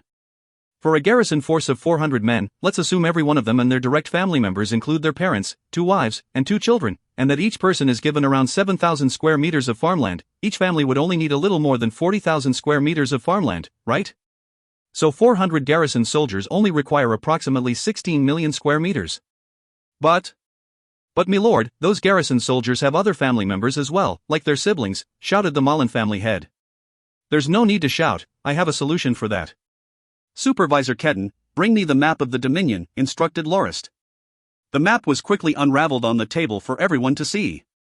Look here, the land around this area is relatively flat and is not too far away from Wild North Town. I plan to have a new town built here. When it is complete, the area of the land around the town is more or less equal to that of Wild North Town's. So, if I set up another garrison unit there, then I can distribute the land just like we did at Wild North Town, right? Said Lorist casually. But, milord, that place occasionally gets attacked by mountain barbarians. So what? I've hired a well-known mercenary group over here just for that purpose. It's fine and dandy if the barbarians don't attack. But if they do, we can catch and enslave them to aid with the construction of the new town. Nobody complains about free labor. Also, just because there are barbarians there, you plan to turtle up in Wild North Town for the rest of your lives? Look at this vast land. There is so much potential for development. Also, the expanded garrison force must also be stationed at the town construction site for the long term. Given that the remaining 2 million square meters at Wild North Town that are still without owner, I plan to split it into 3 parts of 666,000 square meters each and infect them to 3 honorary knights respectively, and let the citizens of the town pick one from the 3 to be the mayor of Wild North Town, with the other 2 being the vice mayors, said Lorist as he dangled his bait before the eyes of the family heads and the squad leaders. My lord. Is what you're saying true? Quite a number of them started to get excited about the proposition. Of course, I'm sure you guys know that I've been studying at Moranti City for the past 10 years. This method of government is quite popular over there, as it is one of the most democratic ones to ever exist. I plan to slowly implement that in the Dominion as well. Supervisor Kedden, for the next few days, stay at Wild North Town and make a registry of the family members of the deceased family soldiers as well as the citizens who don't have any farmland. I plan to have them help out with the construction of the new town. What do you think, gentlemen? Lorist said. This sounds pretty good. We definitely agree to that proposition. It's a given that you do. Heck, maybe you can't even wait for those people I asked Kedden to check on to leave Wild North Town for good, thought Lorist. With a calm look on his face, he said, that's great. I'll leave the expansion of the garrison force to you. It's best if you start allocating farmland to the candidates for the new garrison force. As for those who don't have farmland allocated to them, let them help out with the construction effort of the new town as well. This way, there will no longer be any problems. I'm counting on you guys and will definitely remember your efforts, but... My lord, what about the trade permit? Said Master Dunbarson with his rough, unpleasant voice. About that, I apologize, but due to being in conflict with the Kenmays family, Viscount Kenmays has sealed off all our routes to exit the Northlands.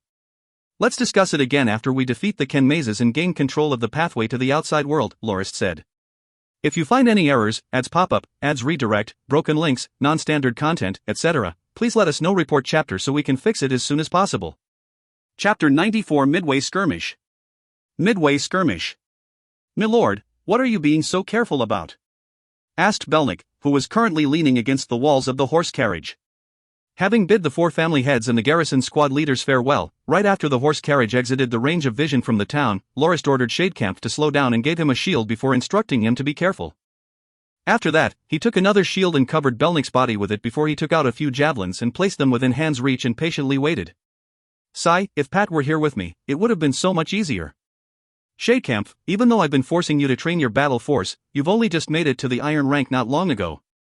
You're not of much use on the battlefield at all, complained Lorist. Shadecamp responded, but my lord, you've just said not long ago that I was better suited at management tasks rather than battles. Why are you calling me useless now? Lorist said, even so, you should learn from Charade's example. He's definitely up to par with you when it comes to management, but he's a 3-star silver rank nevertheless. In another 2 years, I believe he'll be able to make another breakthrough, but... My lord, how can you compare me to Sir Charade? He's someone who's fit to become a prime minister. I can only manage a bastard at best, said Shadecamp, obviously understanding the extent of his skills relative to Charade's. Seeing the two arguing casually as they made their preparations, Belnick, who was bandaged all over and even covered with a shield, couldn't help but ask what was going on. Lorist replied, Brother Beck, don't you think something's fishy? Even though I didn't let you drink Master Dunbarson's medicine, your condition is still stable as it was just now. What was that about not being able to move your body in fear of unsettling your organs? That's nothing but bullcrap. You've been hoodwinked by that so-called master for 2 whole years. He's been feeding you force-dispersing toxin for the whole time, causing you to be unable to circulate your battle force to restore your body. It's like you were being imprisoned at Wild North Town for 3 whole years, but... Cough. Cough cough. After Belnick listened to what Lorist had said, before he managed to say anything in reply, the cold breeze outside had caused him to cough rather severely. Lorist helped to readjust Belnick's coverings and patted on his back to soothe the coughing. Don't talk, Brother Beck. I know what you're trying to say. Why would they do this to you, right? Shadecamp, tell him about the current situation of the family from the moment Brother Beck left the Bastille 3 years ago to Wild North Town. Shadecamp started from how the old master died from the refusal of the garrison to heed their orders and the attack of the Kenmays family, as well as his journey to Moranti City to find Lorist to return to the Northlands to inherit the Dominion. Just as he was about to get to the part about the convoy, several people appeared within their field of vision. 6 riders with black cloths veiled around their faces emerged from the forest further up ahead. Armed with their crossbows, they started aiming at Lorist's group as they diverged and attempted to flank them. Shadecamp, disperse the horses and secure the carriage to the ground. After that, get back in here to make sure Brother Beck is protected, instructed Lorist. Shadecamp quickly stopped the horses and pushed the sharp-tipped rod that acted as a handbrake for the carriage deep into the ground to secure it. After that, he quickly untied the harnesses around the horses so that they don't destabilize the carriage should they get startled and run around frantically. Following that, he jumped back to the passenger seat and lifted his shield up to protect himself and Belnick. Lorist had already gotten on horseback after Shadecamp untied the harnesses and prodded the horse's abdomen by tightening both his legs and rushed forward to one of the riders at his right. With one hand holding tight to the horse's reins, he used his free hand to grab a javelin and managed to knock away an incoming crossbow bolt. Aside from the rider who was rushing at Lorist, the other 5 had their attention on the carriage, and within but a short moment, the shield set up around the carriage had taken more than 10 hits from the crossbow bolts. Having deflected 2 arrows heading his way, Lorist neared his enemy as time went on. Noticing that his crossbow was not having any effect, the opposing rider humped coldly as he put it away and drew his sword in preparation for the collision. A blade glow manifested around his sword. The enemy was actually a silver-ranked combatant.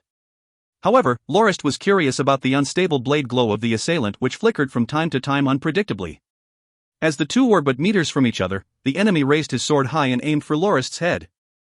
On the other hand, Lorist used his javelin as he would a lance and successfully parried the incoming slash. Just as the enemy was wondering why the javelin had not broken into 2 from being struck by his blade glow, it had already found its way deep into his throat. With a kick, Lorist knocked the dead rider off his horse and jumped onto it, effectively switching from an ill-equipped workhorse to a properly saddled mount. Having noted that their crossbows were not able to pierce the shield set up around the carriage, the frontmost rider drew his sword as he approached. At that moment, a javelin soared through the air and pierced that rider before it knocked him off his horse with its momentum. Having had his chest punctured, the rider on the ground took his last breath after struggling for a moment in pain. The remaining 4 riders were greatly surprised and turned to the direction where the javelin came from, only to see Lorist approaching at high velocity. The leader pointed to Lorist and roared, "Let's take care of him first." Even though 3 of the 4 riders' swords had blade glows, Lorist charged among their ranks fearlessly. In an instant, the 5 of them crossed swords and thunderous sounds rang throughout the battlefield. Lorist turned his horse in the other direction as he witnessed 3 of the 4 riders wobble and fall from their horses. The lucky surviving one had a pale look on his face as he stared at his fallen comrades before he snapped out of it and attempted to escape while screaming at the top of his lungs upon seeing Lorist catching up to him. Lorist let out a cold smile and said, "Do you think you can run?" He took out the crossbow that was slung from the saddle, loaded it, aimed and pulled the trigger. The crossbow bolt pierced squarely through the back of the escaping rider and with a loud grunt, he fell off his horse. He then returned to the carriage and knocked onto the shield with his sword. "Shadecamp, come out and go clean up the battlefield." The shield moved apart and revealed Shadecamp's face. "Milord, is it over?" "Yup, none of the 6 who attacked us escaped." "All right. Milord, I'll be on it right away," said Shadecamp before he climbed up and excitedly headed towards the corpses. Lorist got back onto the carriage and helped Belnick sit up, only to notice the streams of tears that were streaking down his face. "Brother Beck, what's wrong? How can they do this? This is rebellion. Without the Norton family, they wouldn't be able to enjoy their current lives. How can they have no gratitude at all?" mumbled Belnick. "Gratitude?" Lorist started laughing out loud before he continued, "Brother Beck, you think far too well of them. 200 years ago, when the ancestor of our family accepted them as citizens of the Dominion, most of them were con men, vagabonds, criminals, thieves, gamblers, and debtors. It was precisely because those people had nowhere better to go that they accepted the ancestors' invitation to live in the desolate Northlands. The founding Norton ancestor took them in as folks of his dominion and even aided in the construction of their town so that they could settle down. However, have they ever showed any sign of appreciation for his efforts? No. In fact, they even exploited the loopholes in the flawed conditions my ancestor offered to take advantage of my family. Had it not been for the benevolence of my ancestor, something like that would never have been allowed to continue. From their point of view, the absence of the Norton family might even give them more freedom. It's a shame that the society here on the Grindia continent is dominated by nobles, and there are no rewards for people who don't put in any effort. Their ancestors have effectively sealed off any chance of the people of Wild North Town to be able to work their way up the ladder of society, as they prioritize the short-term benefits too heavily to the point that our family doesn't treat them as our own and even put up our guard towards them as we would our enemies. For example, even though they were able to train in battle force, nobody from our family gave them any proper training and instruction about it. They couldn't even acquire a merchant's permit. However, given their peasant status, they should be thankful that the Norton family doesn't exploit them like most other nobles with their own citizens. That's why they are so desperate for a quasi-noble title from our family. But didn't you just allow them to expand their forces and even said that you were prepared to grant them 3 honorary knight titles? Belnick asked after recalling the proposition Lorist had made to the 4 families of Wild North Town. That's right, I've mentioned that I would prepare to do that, but I didn't say when. If they really want that title, they must carry out my orders without question until I am satisfied. And to satisfy me can take up to tens of years. Maybe their family wouldn't exist anymore by then, said Lorist. Well, their extermination is a given. When Charade and the rest of the convoy arrives, the first thing on my to-do list would be the extermination of Wild North Town, thought Lorist hatefully. Me lord, you will definitely make a great Dominion lord, said Belnick. Naturally. That's what I think too, said Lorist narcissistically as he nodded with full seriousness. My lord, it's done, said Shadecamp as he brought 5 other mounts back to the carriage. On the saddles of the mounts were the armor and weapons as well as other miscellaneous supplies of the attackers. Not far away, 6 buck-naked corpses could be seen completely stripped of all their belongings. Shadecamp hurriedly tied 2 of the horses to pull the carriage. By the time Shadecamp was almost finished, Belnick said, Shadecamp, drive the carriage over there and let me see if there is anyone I recognize. Shadecamp agreed and fastened the harnesses of the other 5 horses to the back of the carriage before he drove it to the pile of bodies. Lorist helped prop up Belnick so he could look at the faces of the 6 corpses. I know 2 of them. The one to the farmost left is Master Dunbarson's nephew. 2 years ago while I was still recovering, Casey and him helped me with my baths. He frequently asked me about silver-ranked battle force training as well. In the beginning, I answered quite a number of his questions. However, after I noticed something was amiss, I stopped entertaining him completely. Thinking back, it was from that point onwards when he stopped visiting and my injuries started to worsen, which Master Dunbarson blamed on the damage of my internal organs, said Belnick. And that bearded guy in the middle is some relative of Master Dunbarson. He came to the hut quite a number of times and even brought me fruits. He was the one who told me about the death of the old master, however, he didn't mention anything about the outside world other than that. I really don't understand why they didn't do anything when the Kenmay's family attacked. They definitely had the ability to defeat the Viscount's forces. Don't tell me they don't understand that without the Norton family, they would lose their only backbone for survival? After Lorist helped Belnick back into his sitting position, he pointed towards the arrow-filled shield and said, Didn't you see that? Their target was you. They want to wipe you out so nobody will be able to find out that you've been poisoned by Master Dunbarson once you recover from not consuming the toxin. I'm sure they've been plotting to kill you for the past 2 years to deal a fatal blow to the forces of our family. The people of Wild North Town don't even consider themselves as the citizens of the Norton family dominion and never had any intention to weather the good and bad times with us from the very beginning. The moment they noticed that they weren't punished for their first betrayal, they took the benevolence and forgiveness of our family as a sign of weakness and began to go even further to the point that they consider an act of ambushing us like this to be the most natural thing to do without batting an eye. Brother Beck, surely by now you understand why I had your Squire Casey and Supervisor Kedden stay back at Wild North Town. I can no longer trust anybody there. Apart from Shadecamp, I don't even trust Supervisor Kedden fully. Given your state, you can even be fatally injured by an 8-year-old child. Even though Casey is your squire, given the time he had spent at the town, there's no guarantee that he hasn't been bought over by the people there already. For your safety, I've decided to return to the Bastide with only the 3 of us. And to my expectations, Master Dunbarson had no choice but to resort to an ambush like this. However, I bet he wouldn't dare to imagine in his wildest dreams that the 6 he sent out would be killed by me so easily. There's a saying that goes, swallowing one's teeth after having them punched loose by another. They won't even be able to mourn for their losses publicly. Sometimes, I feel like a bully for even bothering to plot against those of Wild North Town. Their intentions and ambitions were practically written all over their faces for me to read. There's no challenge in that at all. Shadecamp, what are you still standing there for? Let's get back home as soon as possible. If you find any errors, ads pop up, ads redirect, broken links, non-standard content, etc., please let us know. Report chapter so we can fix it as soon as possible. Chapter 95 Families Forbidden Area. Families Forbidden Area. By the time the carriage returned to the Bastide, it was already past 2 o'clock in the afternoon and lunch hour was already over. Lorist personally carried Belnick on his back to a guest room on the floor where Shadecamp and Pat stayed and went downstairs after helping him settle down. The young maidservant Irina was currently mending a white gown with a sewing set. Upon seeing Lorist get up the stairs, she started shivering all over again as if she had been standing for hours outdoors during a cold, rainy night. Lorist sighed in his heart and used the kindest voice he could muster to avoid startling the maidservant to say, Irina, please go downstairs with me. I have something I need your help with. He brought Irina to Belnik's room on the second floor and said, "Irina, I will leave the care of Brother Beck to you. Later, please go look for Butler Glaze and ask him to assign another maidservant for you to help out with his care. Also, set up a small kitchen downstairs and make Brother Beck's meals according to the recipes that I will give you. In fact, I think I will have my meals cooked at the small kitchen as well. If you don't have enough people helping you out, you can find a cooking lady or another maidservant to help out. But remember to look for only the most loyal ones who have no ties to Wild North Town whatsoever. Also, make sure to let the maidservants taste everything that will be fed to Brother Beck just to make sure there's nothing wrong, understand?" Irina carefully glanced at Lorist before she nodded. Lorist continued, "If there's anything that you need, please make a list and hand it to Supervisor Spiel so that he can prepare it for you. You can also leave the setting up of the new kitchen to him." Shadecamp entered the room at that moment and said, "Milord, Butler Glaze has sent for me to get you. He seemed to be in a really urgent mood." "All right. Irina, I'll leave the matters I mentioned to you. Tell me about any problems you have at night, okay?"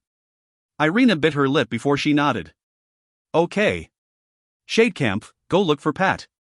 Get him to send a few guards over and have them follow Irina's arrangements. Brother Beck, please get some rest first."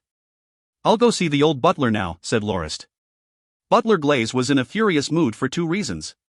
The first was the fact that Lorist had went to Wild North Town without any guards. The old butler kept nagging on about the consequences that would befall the Norton family should Lorist come to any harm. He mentioned that given that he was already in his final years, a shock like this would be very bad for his heart and pleaded that Lorist pay more heed to his own safety in the future.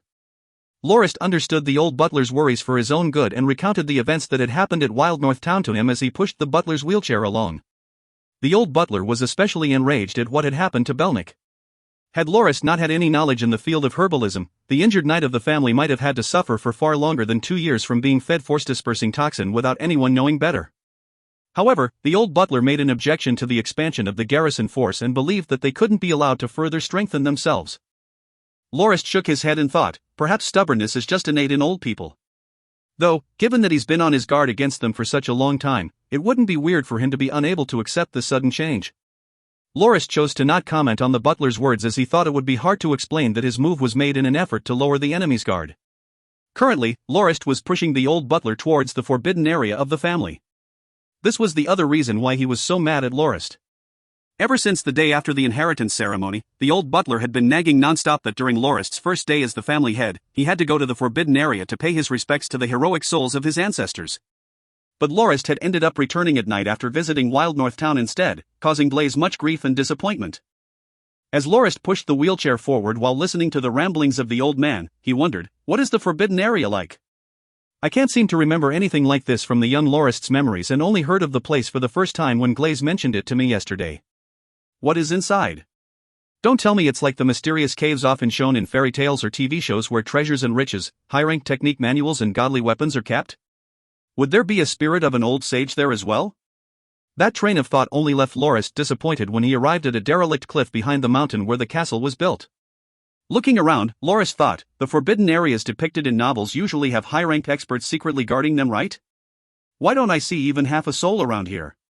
Is the Norton family's forbidden ground really left unguarded? After fumbling around on the wheelchair for quite some time, Butler Glaze finally brought up an old bronze key which he gave to Lorist and indicated for him to use it on the small keyhole on the wall of the cliff. After turning it twice as per the instruction of the butler, a clack rang out from beyond the wall. "Push that huge rock away to the right," said the old butler. After the rock was pushed aside, a hole could be seen from the wall of the cliff. A slight smell of rotten flesh drifted into Lorist's nostrils, causing him to sneeze involuntarily a couple of times. As if he didn't smell anything weird at all, the old butler rolled the wheels of his wheelchair on his own and entered the dark cave. Lorist hurriedly caught up to him and continued pushing the wheelchair. After that, the old butler instructed Lorist to light up all the torches on the walls of the cavern. With the torches lit, Lorist was finally able to get a good look at the interior of the cave. Good soul. So this is the forbidden area? It's practically a cemetery. Within the cave were several platforms which were stacked up from stone on which corpses were placed. A strong stench wafted all over the area, which Lorist soon realized to be coming from 3 of the corpses that were still in the early stages of rotting. Thoroughly grossed out, Lorist could barely take it anymore and felt an urge to vomit. The scene before him was like something that came straight out of a movie he had seen that was about a person who went to Italy in search of a treasure that had been hidden by the Nazi and somehow found his way into an underground graveyard where skeletons and groups of rats could be seen all over the place. Phew, good thing there aren't any rats in here, thought Lorist. Further away, Blaze was waving for Lorist to come over to a platform where a large, intricately patterned metal box was placed. Following its opening, a thick beastskin book was brought out by the old butler who then passed it to Lorist. Little Locke, this book holds the records of the heroic exploits of the 327 seniors of the Norton family throughout the 248 years of our reign at this land. Now, the seniors are all at eternal rest within this cave.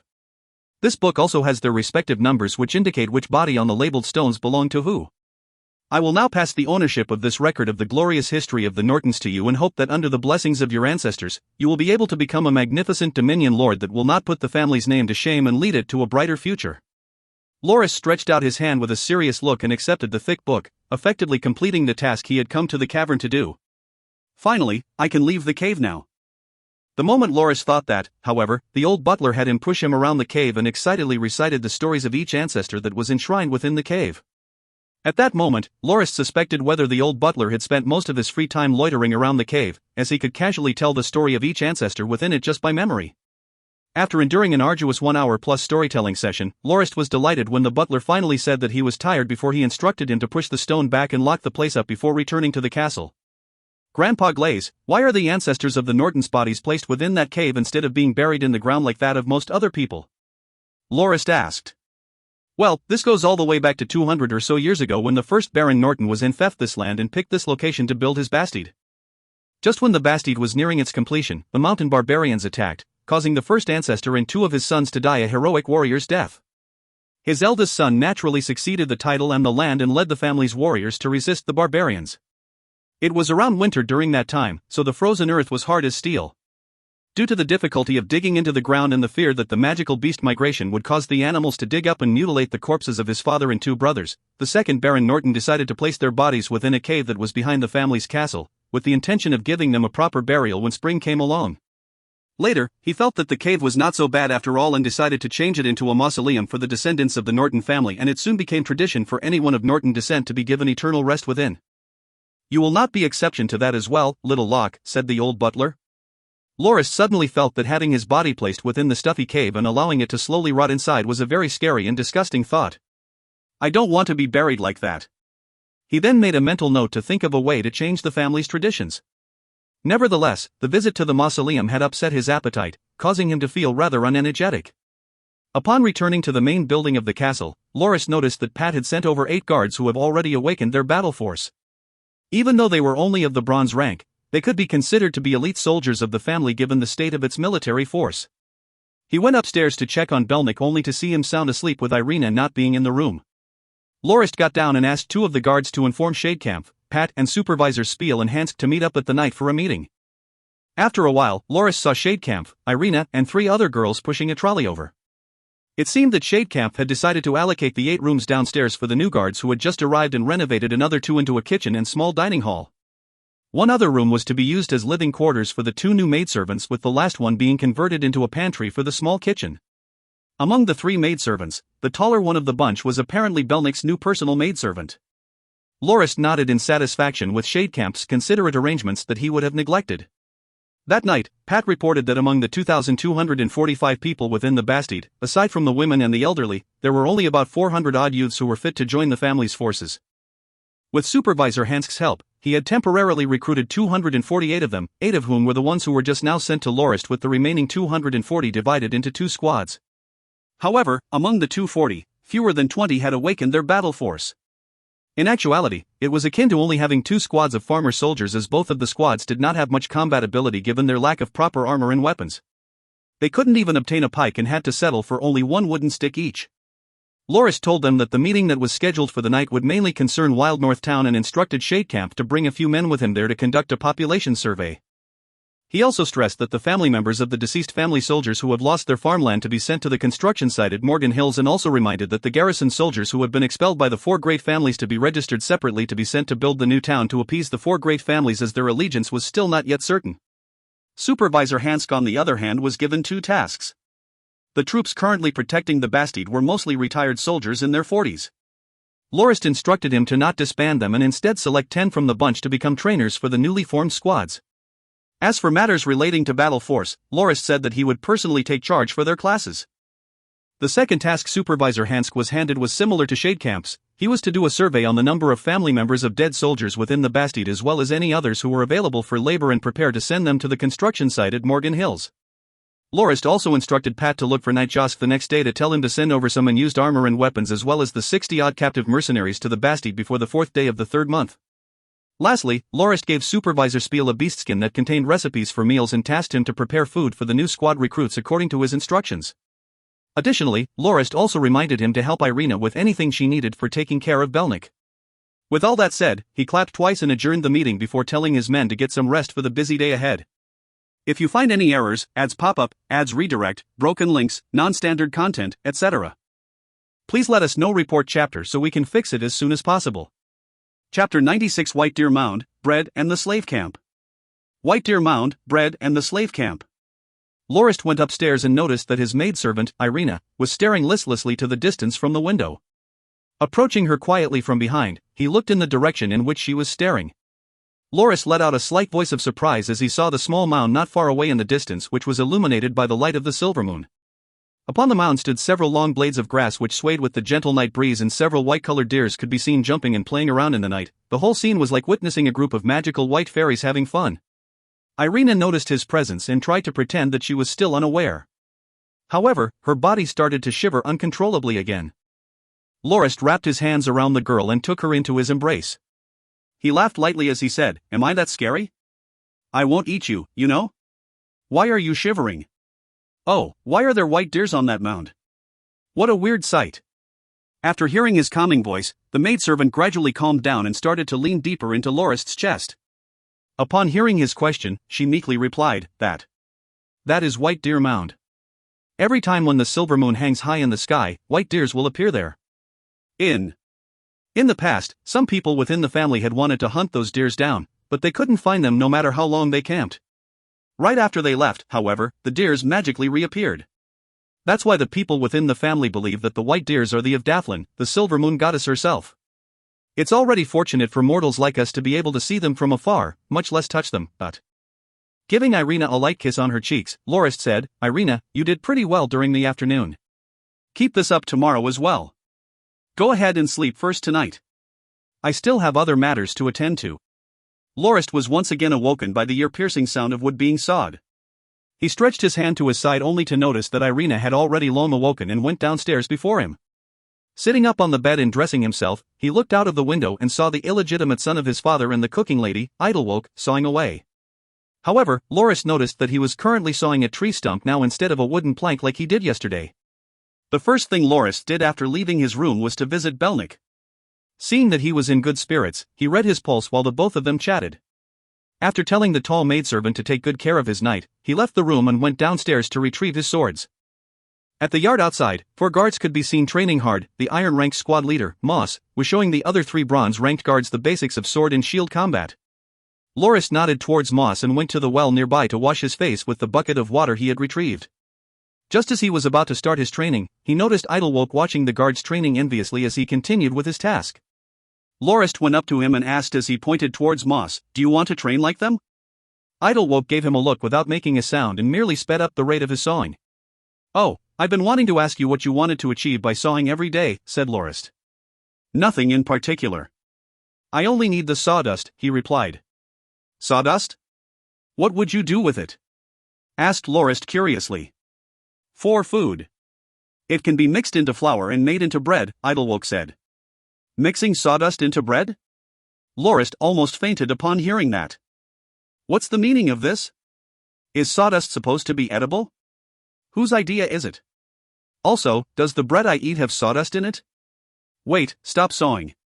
Tell the one who instructed you to gather sawdust to meet me," Lorist said. At that moment, Supervisor Spiel appeared before Lorist and said, "Milord, this is a tradition of the family. Roughly 100 years ago when the barbarians laid siege to our Bastide, the family was short on food. The Lord Baron of that era ordered for sawdust to be added to the bread of the soldiers defending the Bastide so that their hunger will be sated for a longer period of time. In the end, the family's forces managed to outlast the barbarian army as they had run out of supplies and had no choice but to retreat. It was then when the Lord Baron gave chase and managed to cause the enemy's forces to be largely annihilated, thus earning himself a magnificent victory. Ever since then, the mountain barbarians could no longer muster an army of more than 1,000 people to face the Norton family's forces. To commemorate that glorious event, the Lord Baron ordered that the ratio of flour to sawdust when making bread to be 9:1. It is also a great method to save supplies. That's why, ever since then, the post of a sawdust collector whose only purpose is to collect them for bread making was created, explained Spiel. Does the bread I eat have sawdust in it too? Lorist asked. Milord, your bread naturally doesn't contain any. Bread with sawdust is only handed to the guards and servants, answered the supervisor. So, they only did that out of desperation because the family was short on food back then. Now that the family has so much excess food in store, only the insane would continue that practice to save food. Supervisor Spiel, heed my orders.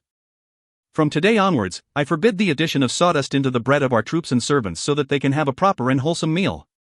Also, Idlewoke, your position as the sawdust collector is now revoked.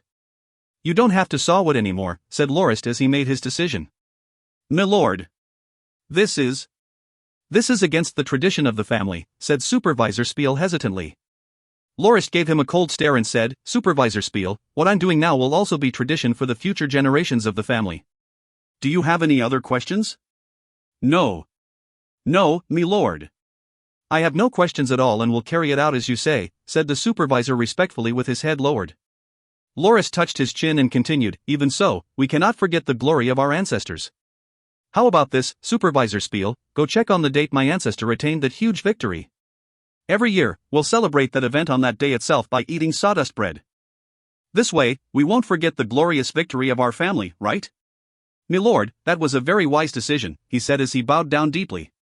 Then, what about me? Asked Idlewoke, who had just lost his job. Go report to the new defense unit. You have a rather good physique and it's a shame if you don't become a soldier of our family. I will personally be in charge of the battle force training of the unit too. Idlewoke, when you break through to the silver rank, I will allow you to bear the Norton family name and let you form a branch family. What do you think? Lorist asked. Idlewoke scratched his head and thought before he said, then. All right. I will do my best. That afternoon, Lorist went to the camp of the two newly formed defense units which was located at a plaza near the vineyard behind the castle. Hansk had already been waiting over there and had picked 12 retired soldiers of the family to carry out simple drills for the new recruits.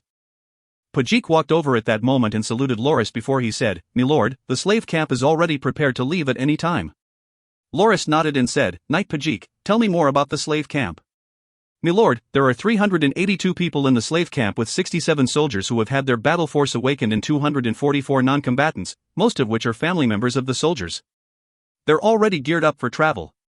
Where are we headed for, milord? Pajik asked. Don't worry, we're in no rush. We'll set out in another 2 days, Lorist responded. Also, Supervisor Hansk, I recall that our family didn't practice slavery. Where did these slaves come from? Hansk gave a bitter laugh and said, Milord, in actuality, nobody in the Bastide treats them as slaves. These slaves were mostly gathered up during the military campaigns of the first young master. Like Pajik, many of them are surrendered soldiers who have been brought to the Bastide after they were taken captive at it. Pajik nodded and added, that's correct. These slaves are mostly prisoners during the Civil War years ago like me. After I was captured, the first young master had once told me that he intended to use the people within the slave camp to construct a new town where they can live in and become free citizens of the Nortons. That's why the first young master paid so much attention to them and even bought over many slaves from other nobles as well. He once said that once the slaves form their own families, they can settle down in the Dominion. The first young master had originally planned to start the town construction project once the slave count reached 3,000. But, he passed away far too soon. Supervisor Hansk said, Milord, after the passing of the first young master, nobody knew what to do with the slave camp. These past few years, we've had them help out with some farming and grape plucking at the vineyard. Other than that, they mostly have their free time to themselves. As long as they remain within the Dominion and not cause any trouble, we won't intervene in their activities and even provide them with food and clothing. It was later that Butler Glaze felt that leaving them without supervision was not ideal. That's when he allowed Pajik to manage the camp. Since that's the case, let's not call them slaves from now on. Treat them as the citizens of our dominion and provide them with more food and better shelter, said Lorist. Also, I just noticed that there are some flaws in the arrangements that I've handed you yesterday. I was too rushed when I planned them and only considered the formation of the new defense units while neglecting the staffing of various other activities within the Bastide. It was entirely my fault. Supervisor Spiel, I shall trouble you to come up with a new estimate that details the manpower needed to effectively run the Bastide. This time, include Pajik and the people managed by him into your calculations as well as the youths who have joined the defense units including their family members. This way, we can get a rough grasp of the population within the Bastide and can send the extra people to the construction site at Morgan Hills. That will definitely be an important place to the family in the future. Knight Pajik, help Supervisor Hanscout with his task and combine the original retired soldiers of the current defense unit with the new recruits who have awakened their battle force to form a new defense squad of 120 people which you will lead. Other than that, let the retired soldiers who are above the age of 40 to be instructors for the newly formed defense units. From tomorrow onwards, I will personally supervise the battle force awakening of the new recruits of the defense unit as well as anyone from the guard squad who wishes to participate as well. Don't stop them from joining, they'll reintegrate into the guard squad once their training is done. Understood? Yes, my lord, said Pajik as he stood straight and saluted.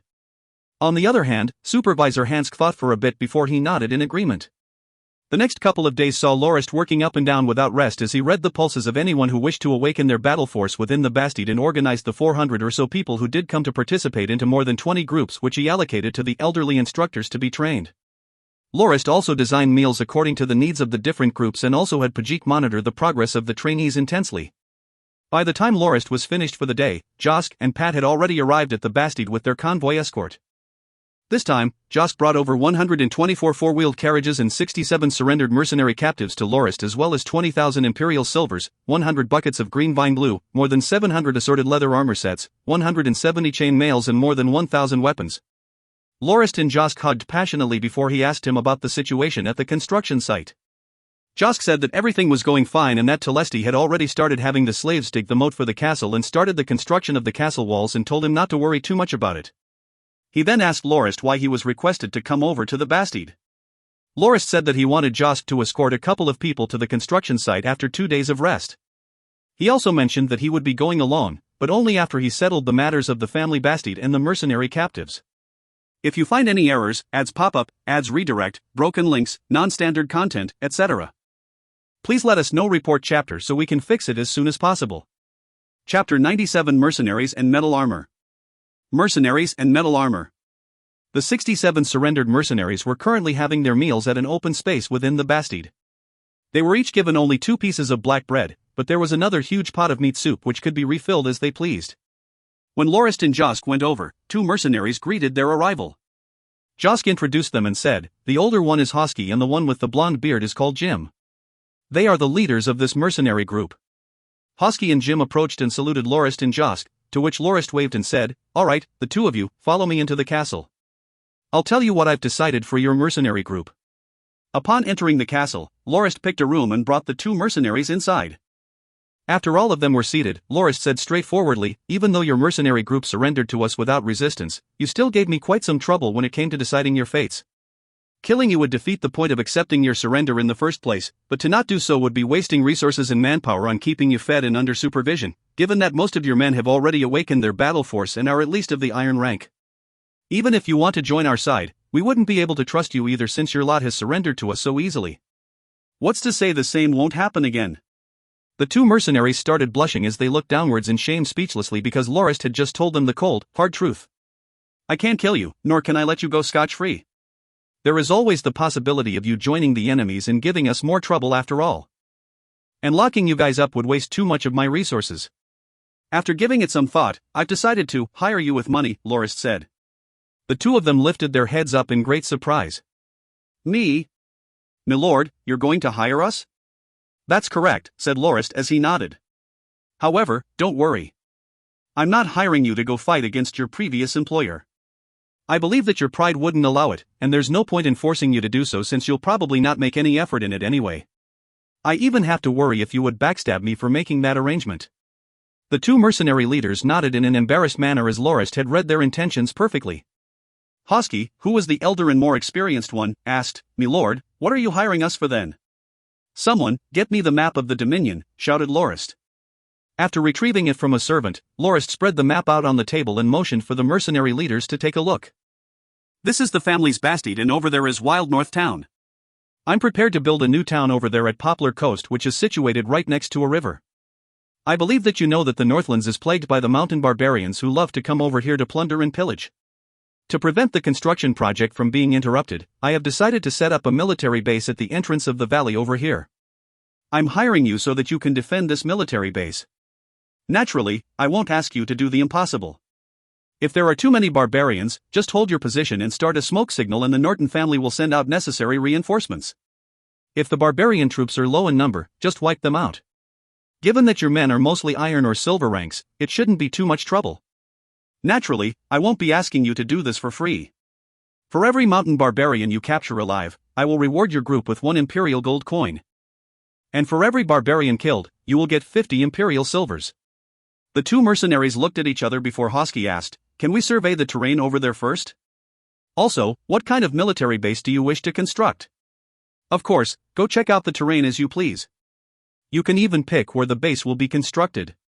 I will definitely not do as half-heartedly. If we're going to build a base, we'll make sure it lasts. The 100 buckets of green vine glue that I just received will be used for the construction of the base," Lorist said. "Okay, we'll accept your request," said Hosky. "However, how will we come to an agreement of our fees?" Lorist laughed and said, "Don't worry. I'm far more generous than Viscount Kenmays. Every silver-ranked mercenary will receive 1 imperial gold coin each month, whereas each iron rank will receive 50 imperial silvers. The reward for catching or killing barbarians will be given out as an additional bonus. The term of employment will be 1 year, and after that, you're free to either continue working for us or leave. Other than that, the construction of the base is not that urgent and we can start planning for that in the coming 10 days. After all, I have to get the materials ready as well. However, if you sign the agreement with us today, we'll start paying you from this month onwards." Hosky and Jim stood up from their chairs and said, "My lord, we're honored to be in your service." "Good. Then, I'll ask for someone to draft out the contract, and after signing, you can bring your men to Poplar Coast and start setting up camp there. I will have someone lead you there and send the necessary supplies over as well," Lorist said. "But, my lord, we'll be needing weapons and other equipment, as well as horses," mumbled Hosky in a stuttering voice. Lorist slapped his forehead and thought, "How can I forget something this basic? After surrendering as captives, they've already handed every piece of their equipment to us.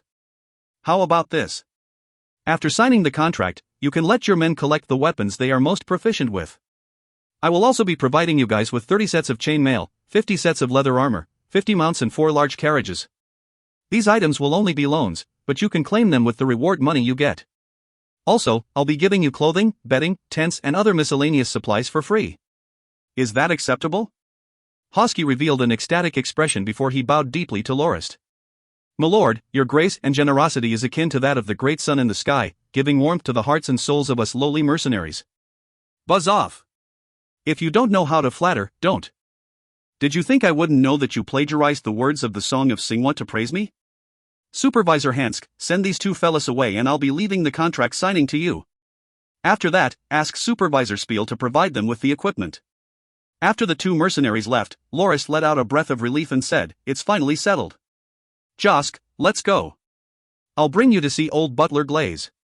That night in the study, Lorist was chatting with Josk about the matters of the Dominion while savoring some fine wine. Lorist mainly complained about how the methods he used that was perfectly fine at Morani City was frowned upon in his own Dominion, which caused him to feel uncomfortable and restrained sometimes. "I really don't understand why the family holds the traditions SPO close even though they're already in this state. Didn't you notice when we went to see Glaze just now?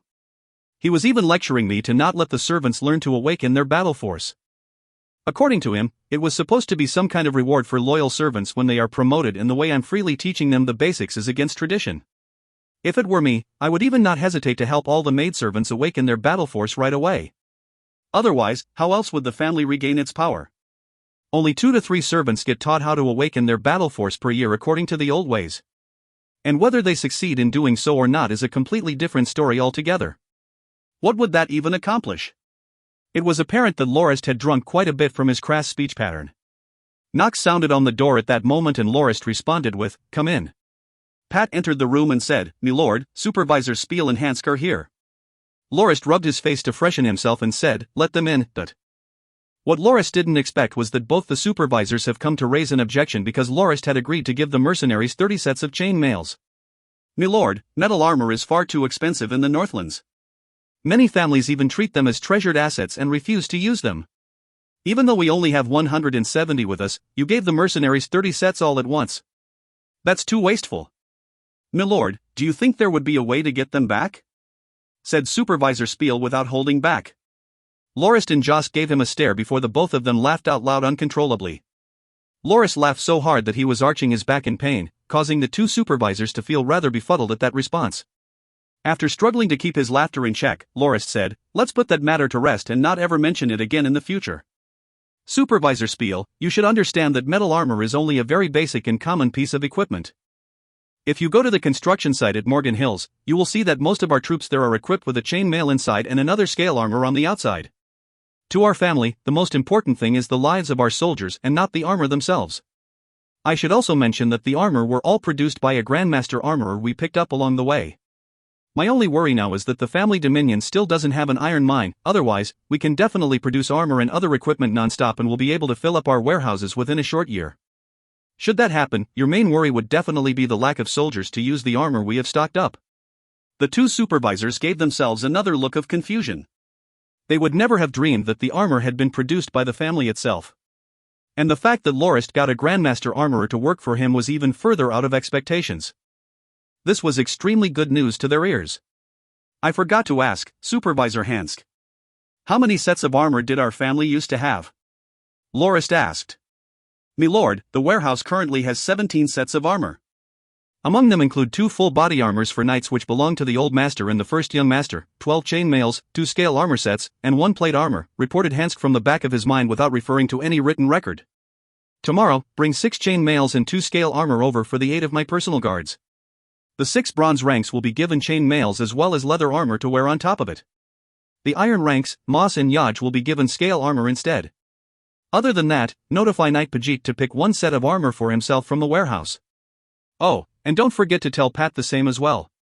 After giving the mercenaries 30 sets, the 170 sets of chain mail included within today's shipment should be left with around 140. "I plan to use them for the new 120-man strong defense squad, so distribute the armor to them tomorrow. As for the remaining 20, keep them in the warehouse for now. I will have some more armor sent back from the construction site at Morgan Hills and will reward each of the soldiers above 40 with 1 set for staying with our family during such difficult times," Lorist said as he stood up and paced about the study. Supervisor Spiel nodded and said, "All right, milord. I will do as you wish. Also, didn't we also have a shipment of around 700 sets of leather armor? Pick out 400 sets that have a similar design and prepare 400 pikes and also pack 4,800 imperial silvers into a chest before loading them all onto carriages. Joe, I need you to accompany me to Wild North Town tomorrow to urge the garrison force for the new recruits soon so that no accidents will transpire if they drag on for too long," said Lorist as he touched his chin. "Milord, aren't you giving Wild North Town too many benefits by presenting all these equipment to them?" Hansk asked. "If we don't do this, they wouldn't let their guard down. It's just like fishing. To catch a fish, you must first use some bait. These weapons and equipment are exactly that. When they take the bait, we will have a way to wipe them out. For now, we can only wait and endure. Worry not, when the time comes, I will make sure we get everything back with interest. Additionally, our family soldiers are already equipped with metal armor, so keeping these leather ones around is kind of pointless. It's better to use it to placate the garrison force," Lorist explained. "All right, as you will, milord. If you find any errors, ads pop up, ads redirect, broken links, non-standard content, etc., please let us know. Report chapter so we can fix it as soon as possible." Chapter 98 Lorist's Plan. Lorist's Plan. Lorist and Josk stopped their horses on top of a small hill and looked towards Wild North Town from afar. The gates of the town were currently open and streams of carriages could be seen moving out of the town as cries and chattering resounded throughout the open fields. "Milord, I've never seen such an arrogant and disrespectful garrison force that even dares to be so calculative while negotiating with its overlord. No wonder you said that they were a troublesome one.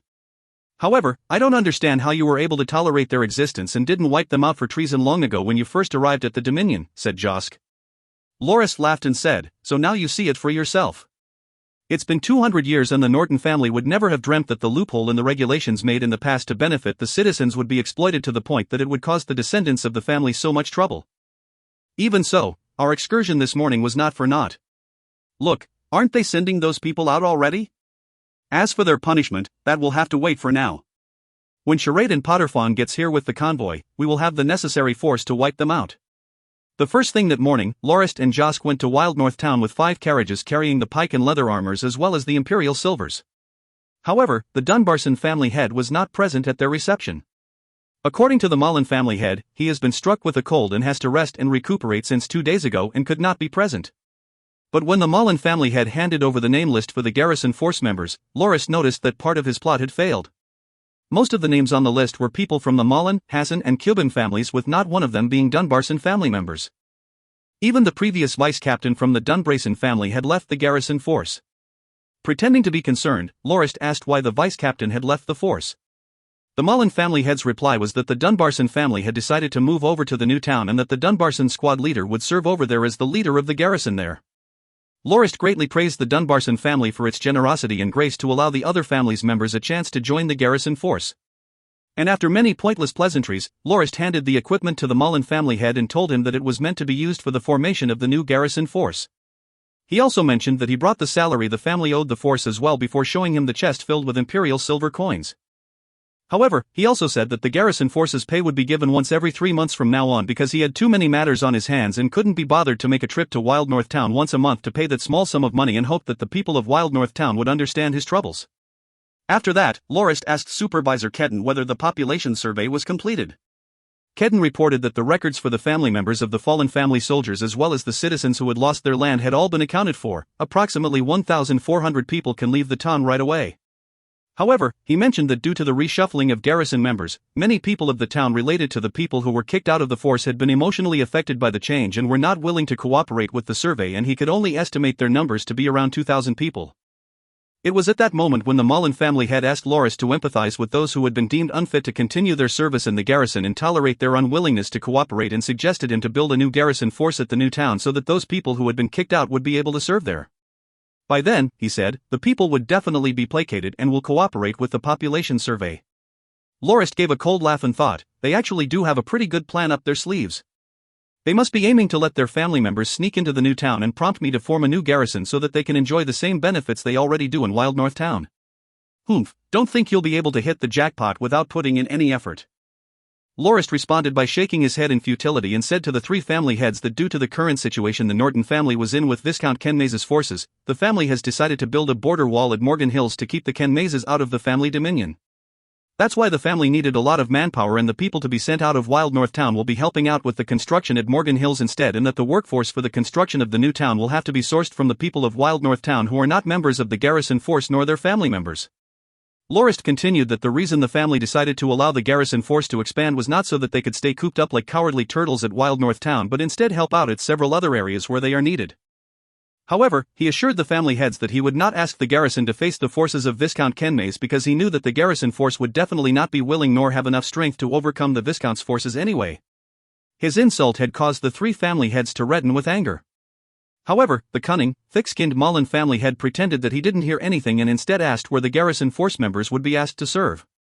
Pointing at the map of the Dominion which was laid out on the table, Lorist said that he has already hired a mercenary group to defend Poplar Coast, where the new town would be constructed. As long as Wild North Town was able to send out 200 garrison troops, they will be able to set up a new military base at a valley there. The mercenaries will mainly be responsible for defending the base, while the garrison force members only had to help supply them once every 10 days and watch over the construction of the town at Poplar Coast. Naturally, Lorist said that the Norton family will definitely reward the people of Wild North Town for their efforts and increase the salary of the garrison members who go to Poplar Coast to 10 imperial silvers per month, which is easily 10 times their normal pay. Other than that, the bonus which the mercenaries had for capturing barbarians alive or killing them would also be applicable to the garrison force members. That declaration caused the 3 family heads to argue for quite an amount of time without giving Lorist a clear answer. In the end, Lorist got annoyed and said that he would give the 3 family heads 1 month's time to consider the issue and mentioned that the family would not force them to do that if they weren't willing. But he added that the construction of the new town will have nothing to do with Wild North Town anymore should that happen, and stressed that the family did not care about what the townsfolk had to say about that matter.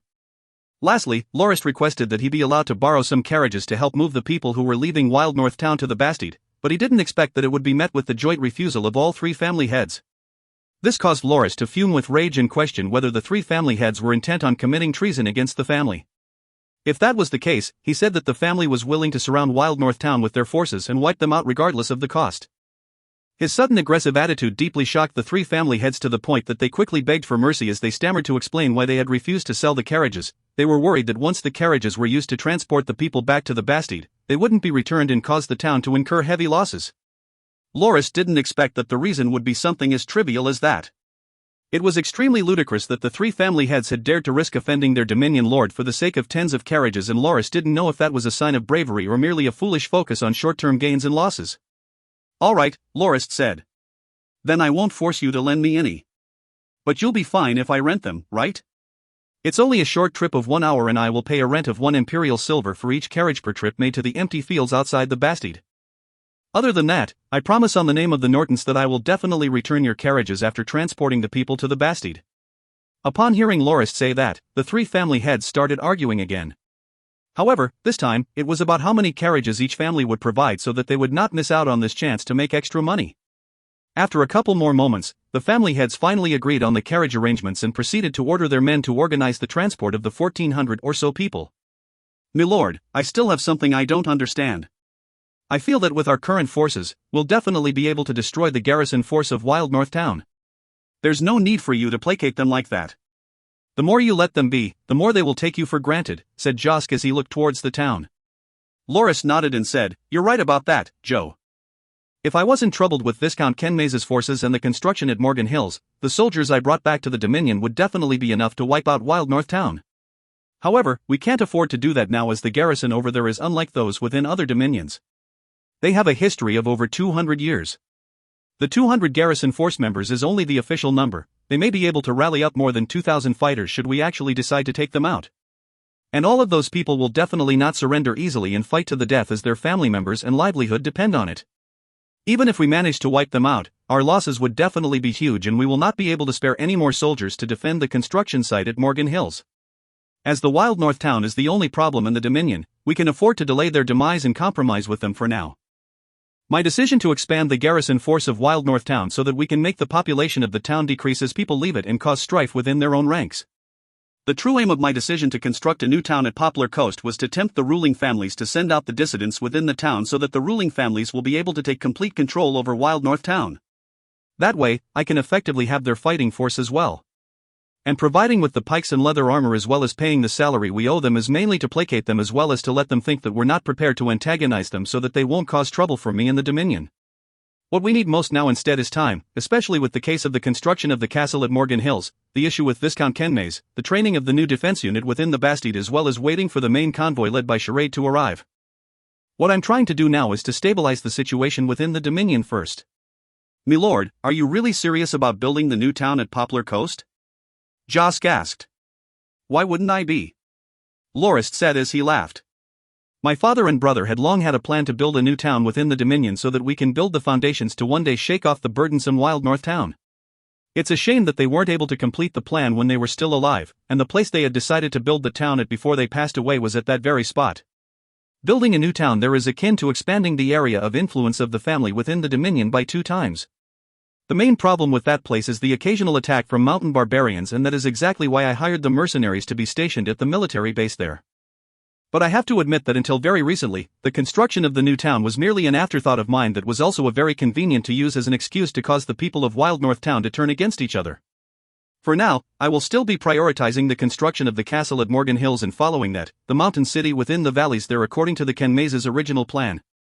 After the completion of the castle, I plan to use that as my headquarters and proceed with the construction of the city, defeating the Kenmaze family, and finding a way to connect the Northlands to the outside world so that we can start trading as well as await the arrival of the main convoy. Those will be the main goals I plan to accomplish in the near future. As for the construction of the town at Poplar Coast, if the people at Wild North Town are willing to fork out some manpower, we will be able to start the preliminary work such as gathering stones, wood, green clay, and other building materials which will take at least 2 years. Within that time period, the people from the town who had been sent out to work will definitely have some conflicts with the garrison soldiers watching over them. After that, Wild North Town will definitely be in chaos and much easier for us to deal with.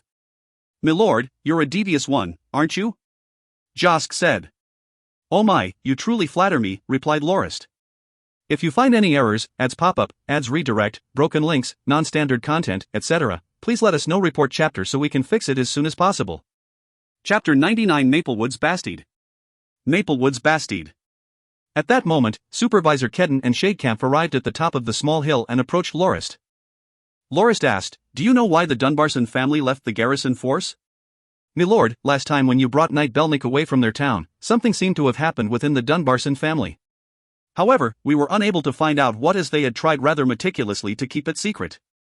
However, I do remember that back then, the Mullen, Cubham and Hassan family heads had visited Master Dunbarson to discuss something." "It was after that when the members of the Dunbarson family left the garrison force," replied Kedden. "What about you? Did you notice anything of interest?" Lorist asked as he turned to Shadecamp. Shadecamp shook his head and said, "Yesterday night, I had invited an ex-member of the garrison force who had just left it recently to have some drinks together, and after he downed quite a few cups, he told me that the four families were actually hiding their true military might and that each of them had several silver-ranked members as well. That is also the reason why they had the galls to test our family's patience. However, their silver ranks did not have any access to proper battle force training methods above the silver rank and had no choice but to rely on themselves to research it. That man even told me that this time, the Dunbarson family had incurred a rather heavy losses for some reason. They had lost 4 out of 5 of all their silver ranks all of a sudden, as well as 2 other 3-star iron ranks, causing them to fall from the second most powerful family to the last overnight. I believe that they had left the garrison force because of pressure from the other 3 great families." Lorist laughed out loud and fought back at the 6 who had come to assault him when he was on the way back to the Bastide with Belnick and Shadecamp. Originally, he had thought that all 4 families had been involved in that attack, as Belnick had only recognized 2 of them who belonged to the Dunbarson family. Little did he know that the other 4 were members of the Dunbarson family as well, causing them to instantly suffer a huge loss as if they had been crippled from having their spine broken. He even thought that the 4 families would scramble for the 3 knight titles that he was going to give out, and didn't expect that one of them would be out of the race so quickly as a result of his own actions of killing off every single attacker at once back then. "Then, is there reason enough to suspect Belnick's squire, Casey?" Lorist asked once again. Shadecamp replied, "I've asked a couple of people and most of them only knew him but never really interacted much with him. I also talked to a few of the former garrison soldiers and all of them said that they weren't close with Casey, nor did they know which family he was aligned with. According to them, Casey only spends his time taking care of Belnick at the Dominion Lord's mansion. Other than Master Dunbarson, he has never met the other family heads either, so I believe he should be clear." Lorist mumbled in a low voice, "What I'm curious about is during the 2 years Knight Belnick was poisoned by Master Dunbarson to the point where he couldn't leave the Dominion Lord's mansion, didn't Casey suspect anything was going on? That's the main reason I can't be certain of his loyalty. However, since both of you didn't notice anything strange, when we return to the Bastide, I'll have Casey join the Squire unit and teach him how to awaken his battle force as a reward for his 2 years of care for Knight Belnick. Milord, this time, you were really too generous with Wild North Town's garrison force. Not only did you pay them the salary, you even gave them weapons and armor. What I'm worried of is that they won't do according to what you have told them," said Supervisor Kedden. "They will, because they have no other choice. Did you forget that I changed the regulation for the allocation of farmland?" Lorist said. "Do you mean the one that states that each garrison force member's family will be allocated around 40,000 square meters of farmland?" "That's right. 400 garrison force members will need around 16 million square meters of farmland, which is the area of most of the farmable land of Wild North Town. The Mullen, Hassan and Cubham families already occupy all the garrison force positions, so do you think they will not jump at the chance to claim the farmland? That way, the garrison soldiers which were kicked out would also be deprived of their share of the land as well. What do you think would be their response? To cause trouble? That's a given." The 3 great families had originally intended to send those they kicked out to the new garrison force that they expected to be formed with the construction of the new town to placate them while spreading their own influence there as well. However, what they did not foresee was that I won't be forming a new garrison force for that town right away, and told them that I would only do so after the completion of the town. That way, these people would lose their hopes of getting back their positions as garrison soldiers. Given that they had lost their previous benefits, do you think they would sit still and take it silently?"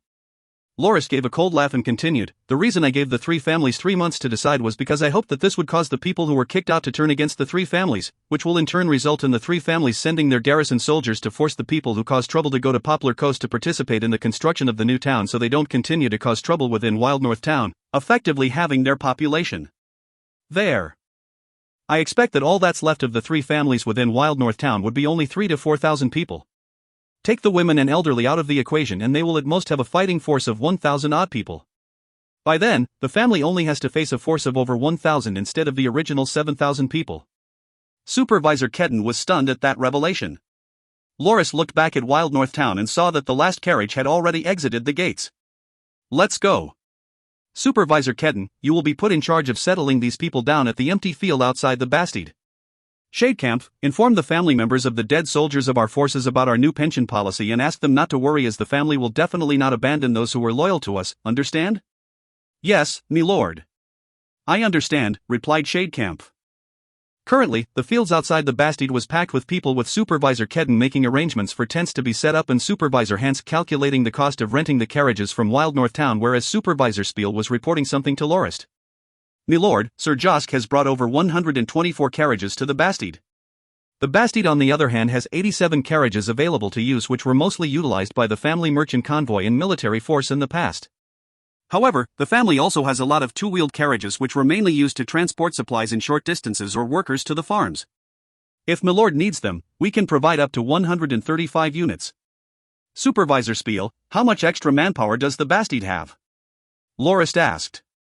Milord, Supervisor Hansk's survey reports around 748 people, but that means that including the 1427 people who have just arrived from Wild North Town, we can send 2,175 people to the site at Morgan Hills, which mean we will require around 200 four-wheeled carriages. How much food and supplies can the remaining carriages transport? Milord, the supplies you need to transport there are mostly food and textiles. While we do have food in abundance in the warehouses, the opposite is true for textiles. However, we can still use them to make some clothing to be sent over. If we use the two-wheeled carriages as well, we will be able to transport 5,000 kilograms of food and a bunch of clothes, replied Spiel. Lorist turned his head to look and saw that Josk, who was beside him, was spacing out as if he was thinking of something. Hey, Joe, what do you have in mind? Oh, me lord, I was just wondering about something. I remember seeing a large plaque with Wild North Town engraved on it at the gates of the town when we visited this morning, but I don't remember seeing something similar at the Bastide. Why doesn't this place have a name? That's right. Lorist suddenly recalled that most people only referred to this place as the family Bastide, as if it didn't have a name of its own. That's weird, the family has been around for more than 200 years, why didn't anybody name this place? Supervisor Spiel, do you know the reason for this? Spiel shook his head.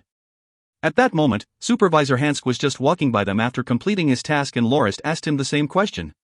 I recall that someone else asked the same question before. At that time, the old master's response was there was no need to go through so much trouble to name the place, as the family only had one Bastide within the Dominion. He believed that calling this place the family Bastide would be more affectionate, explained the supervisor. Lorist shook his head and said, that won't do. The family will have many more territories in the future, so this one needs a name to avoid confusion. Let me think of one then. Since the surrounding mountains are filled with maple trees, let's call this place Maplewoods Bastide from now on. Seek out a stonemason immediately to have that name carved on the castle. Milord, what an apt name for the place. It is definitely fitting of the landscape around here. I will instantly ask for someone to start carving the name up, replied Supervisor Hansk. Lorist then called out to Spiel, who was just about to leave. Hey, I'm afraid I'll have to trouble you to prepare the supplies and carriages as soon as possible during these 2 days. It's already the 5th day of the 3rd month, and I hope to be able to depart on the 7th. That way, we'll be able to arrive at the construction site by the 8th day of the month. Milord, please be assured that it will definitely be ready by the 7th, said Supervisor Spiel before he left in a hurry. Milord, there's plenty of time for you to prepare, you don't have to be in such a rush, you know, said Josk. No, Joe, did you forget what we had talked about with Butler Boris back there? Around the 10th day of the 3rd month, there will be a shipment from the Kenmays family to the construction site, as well as an escort of many more slave laborers there. I plan to arrive by the 8th and see if we'll be able to swallow up all that for ourselves, Lorist said. On the 7th day of the 3rd month during 9 o'clock in the morning, a supply convoy formed from 211 four-wheeled carriages and 135 two-wheeled carriages left Maplewoods Bastide for the construction site at Morgan Hills. This time, Lorist was accompanied by Supervisors Hansk and Kedden.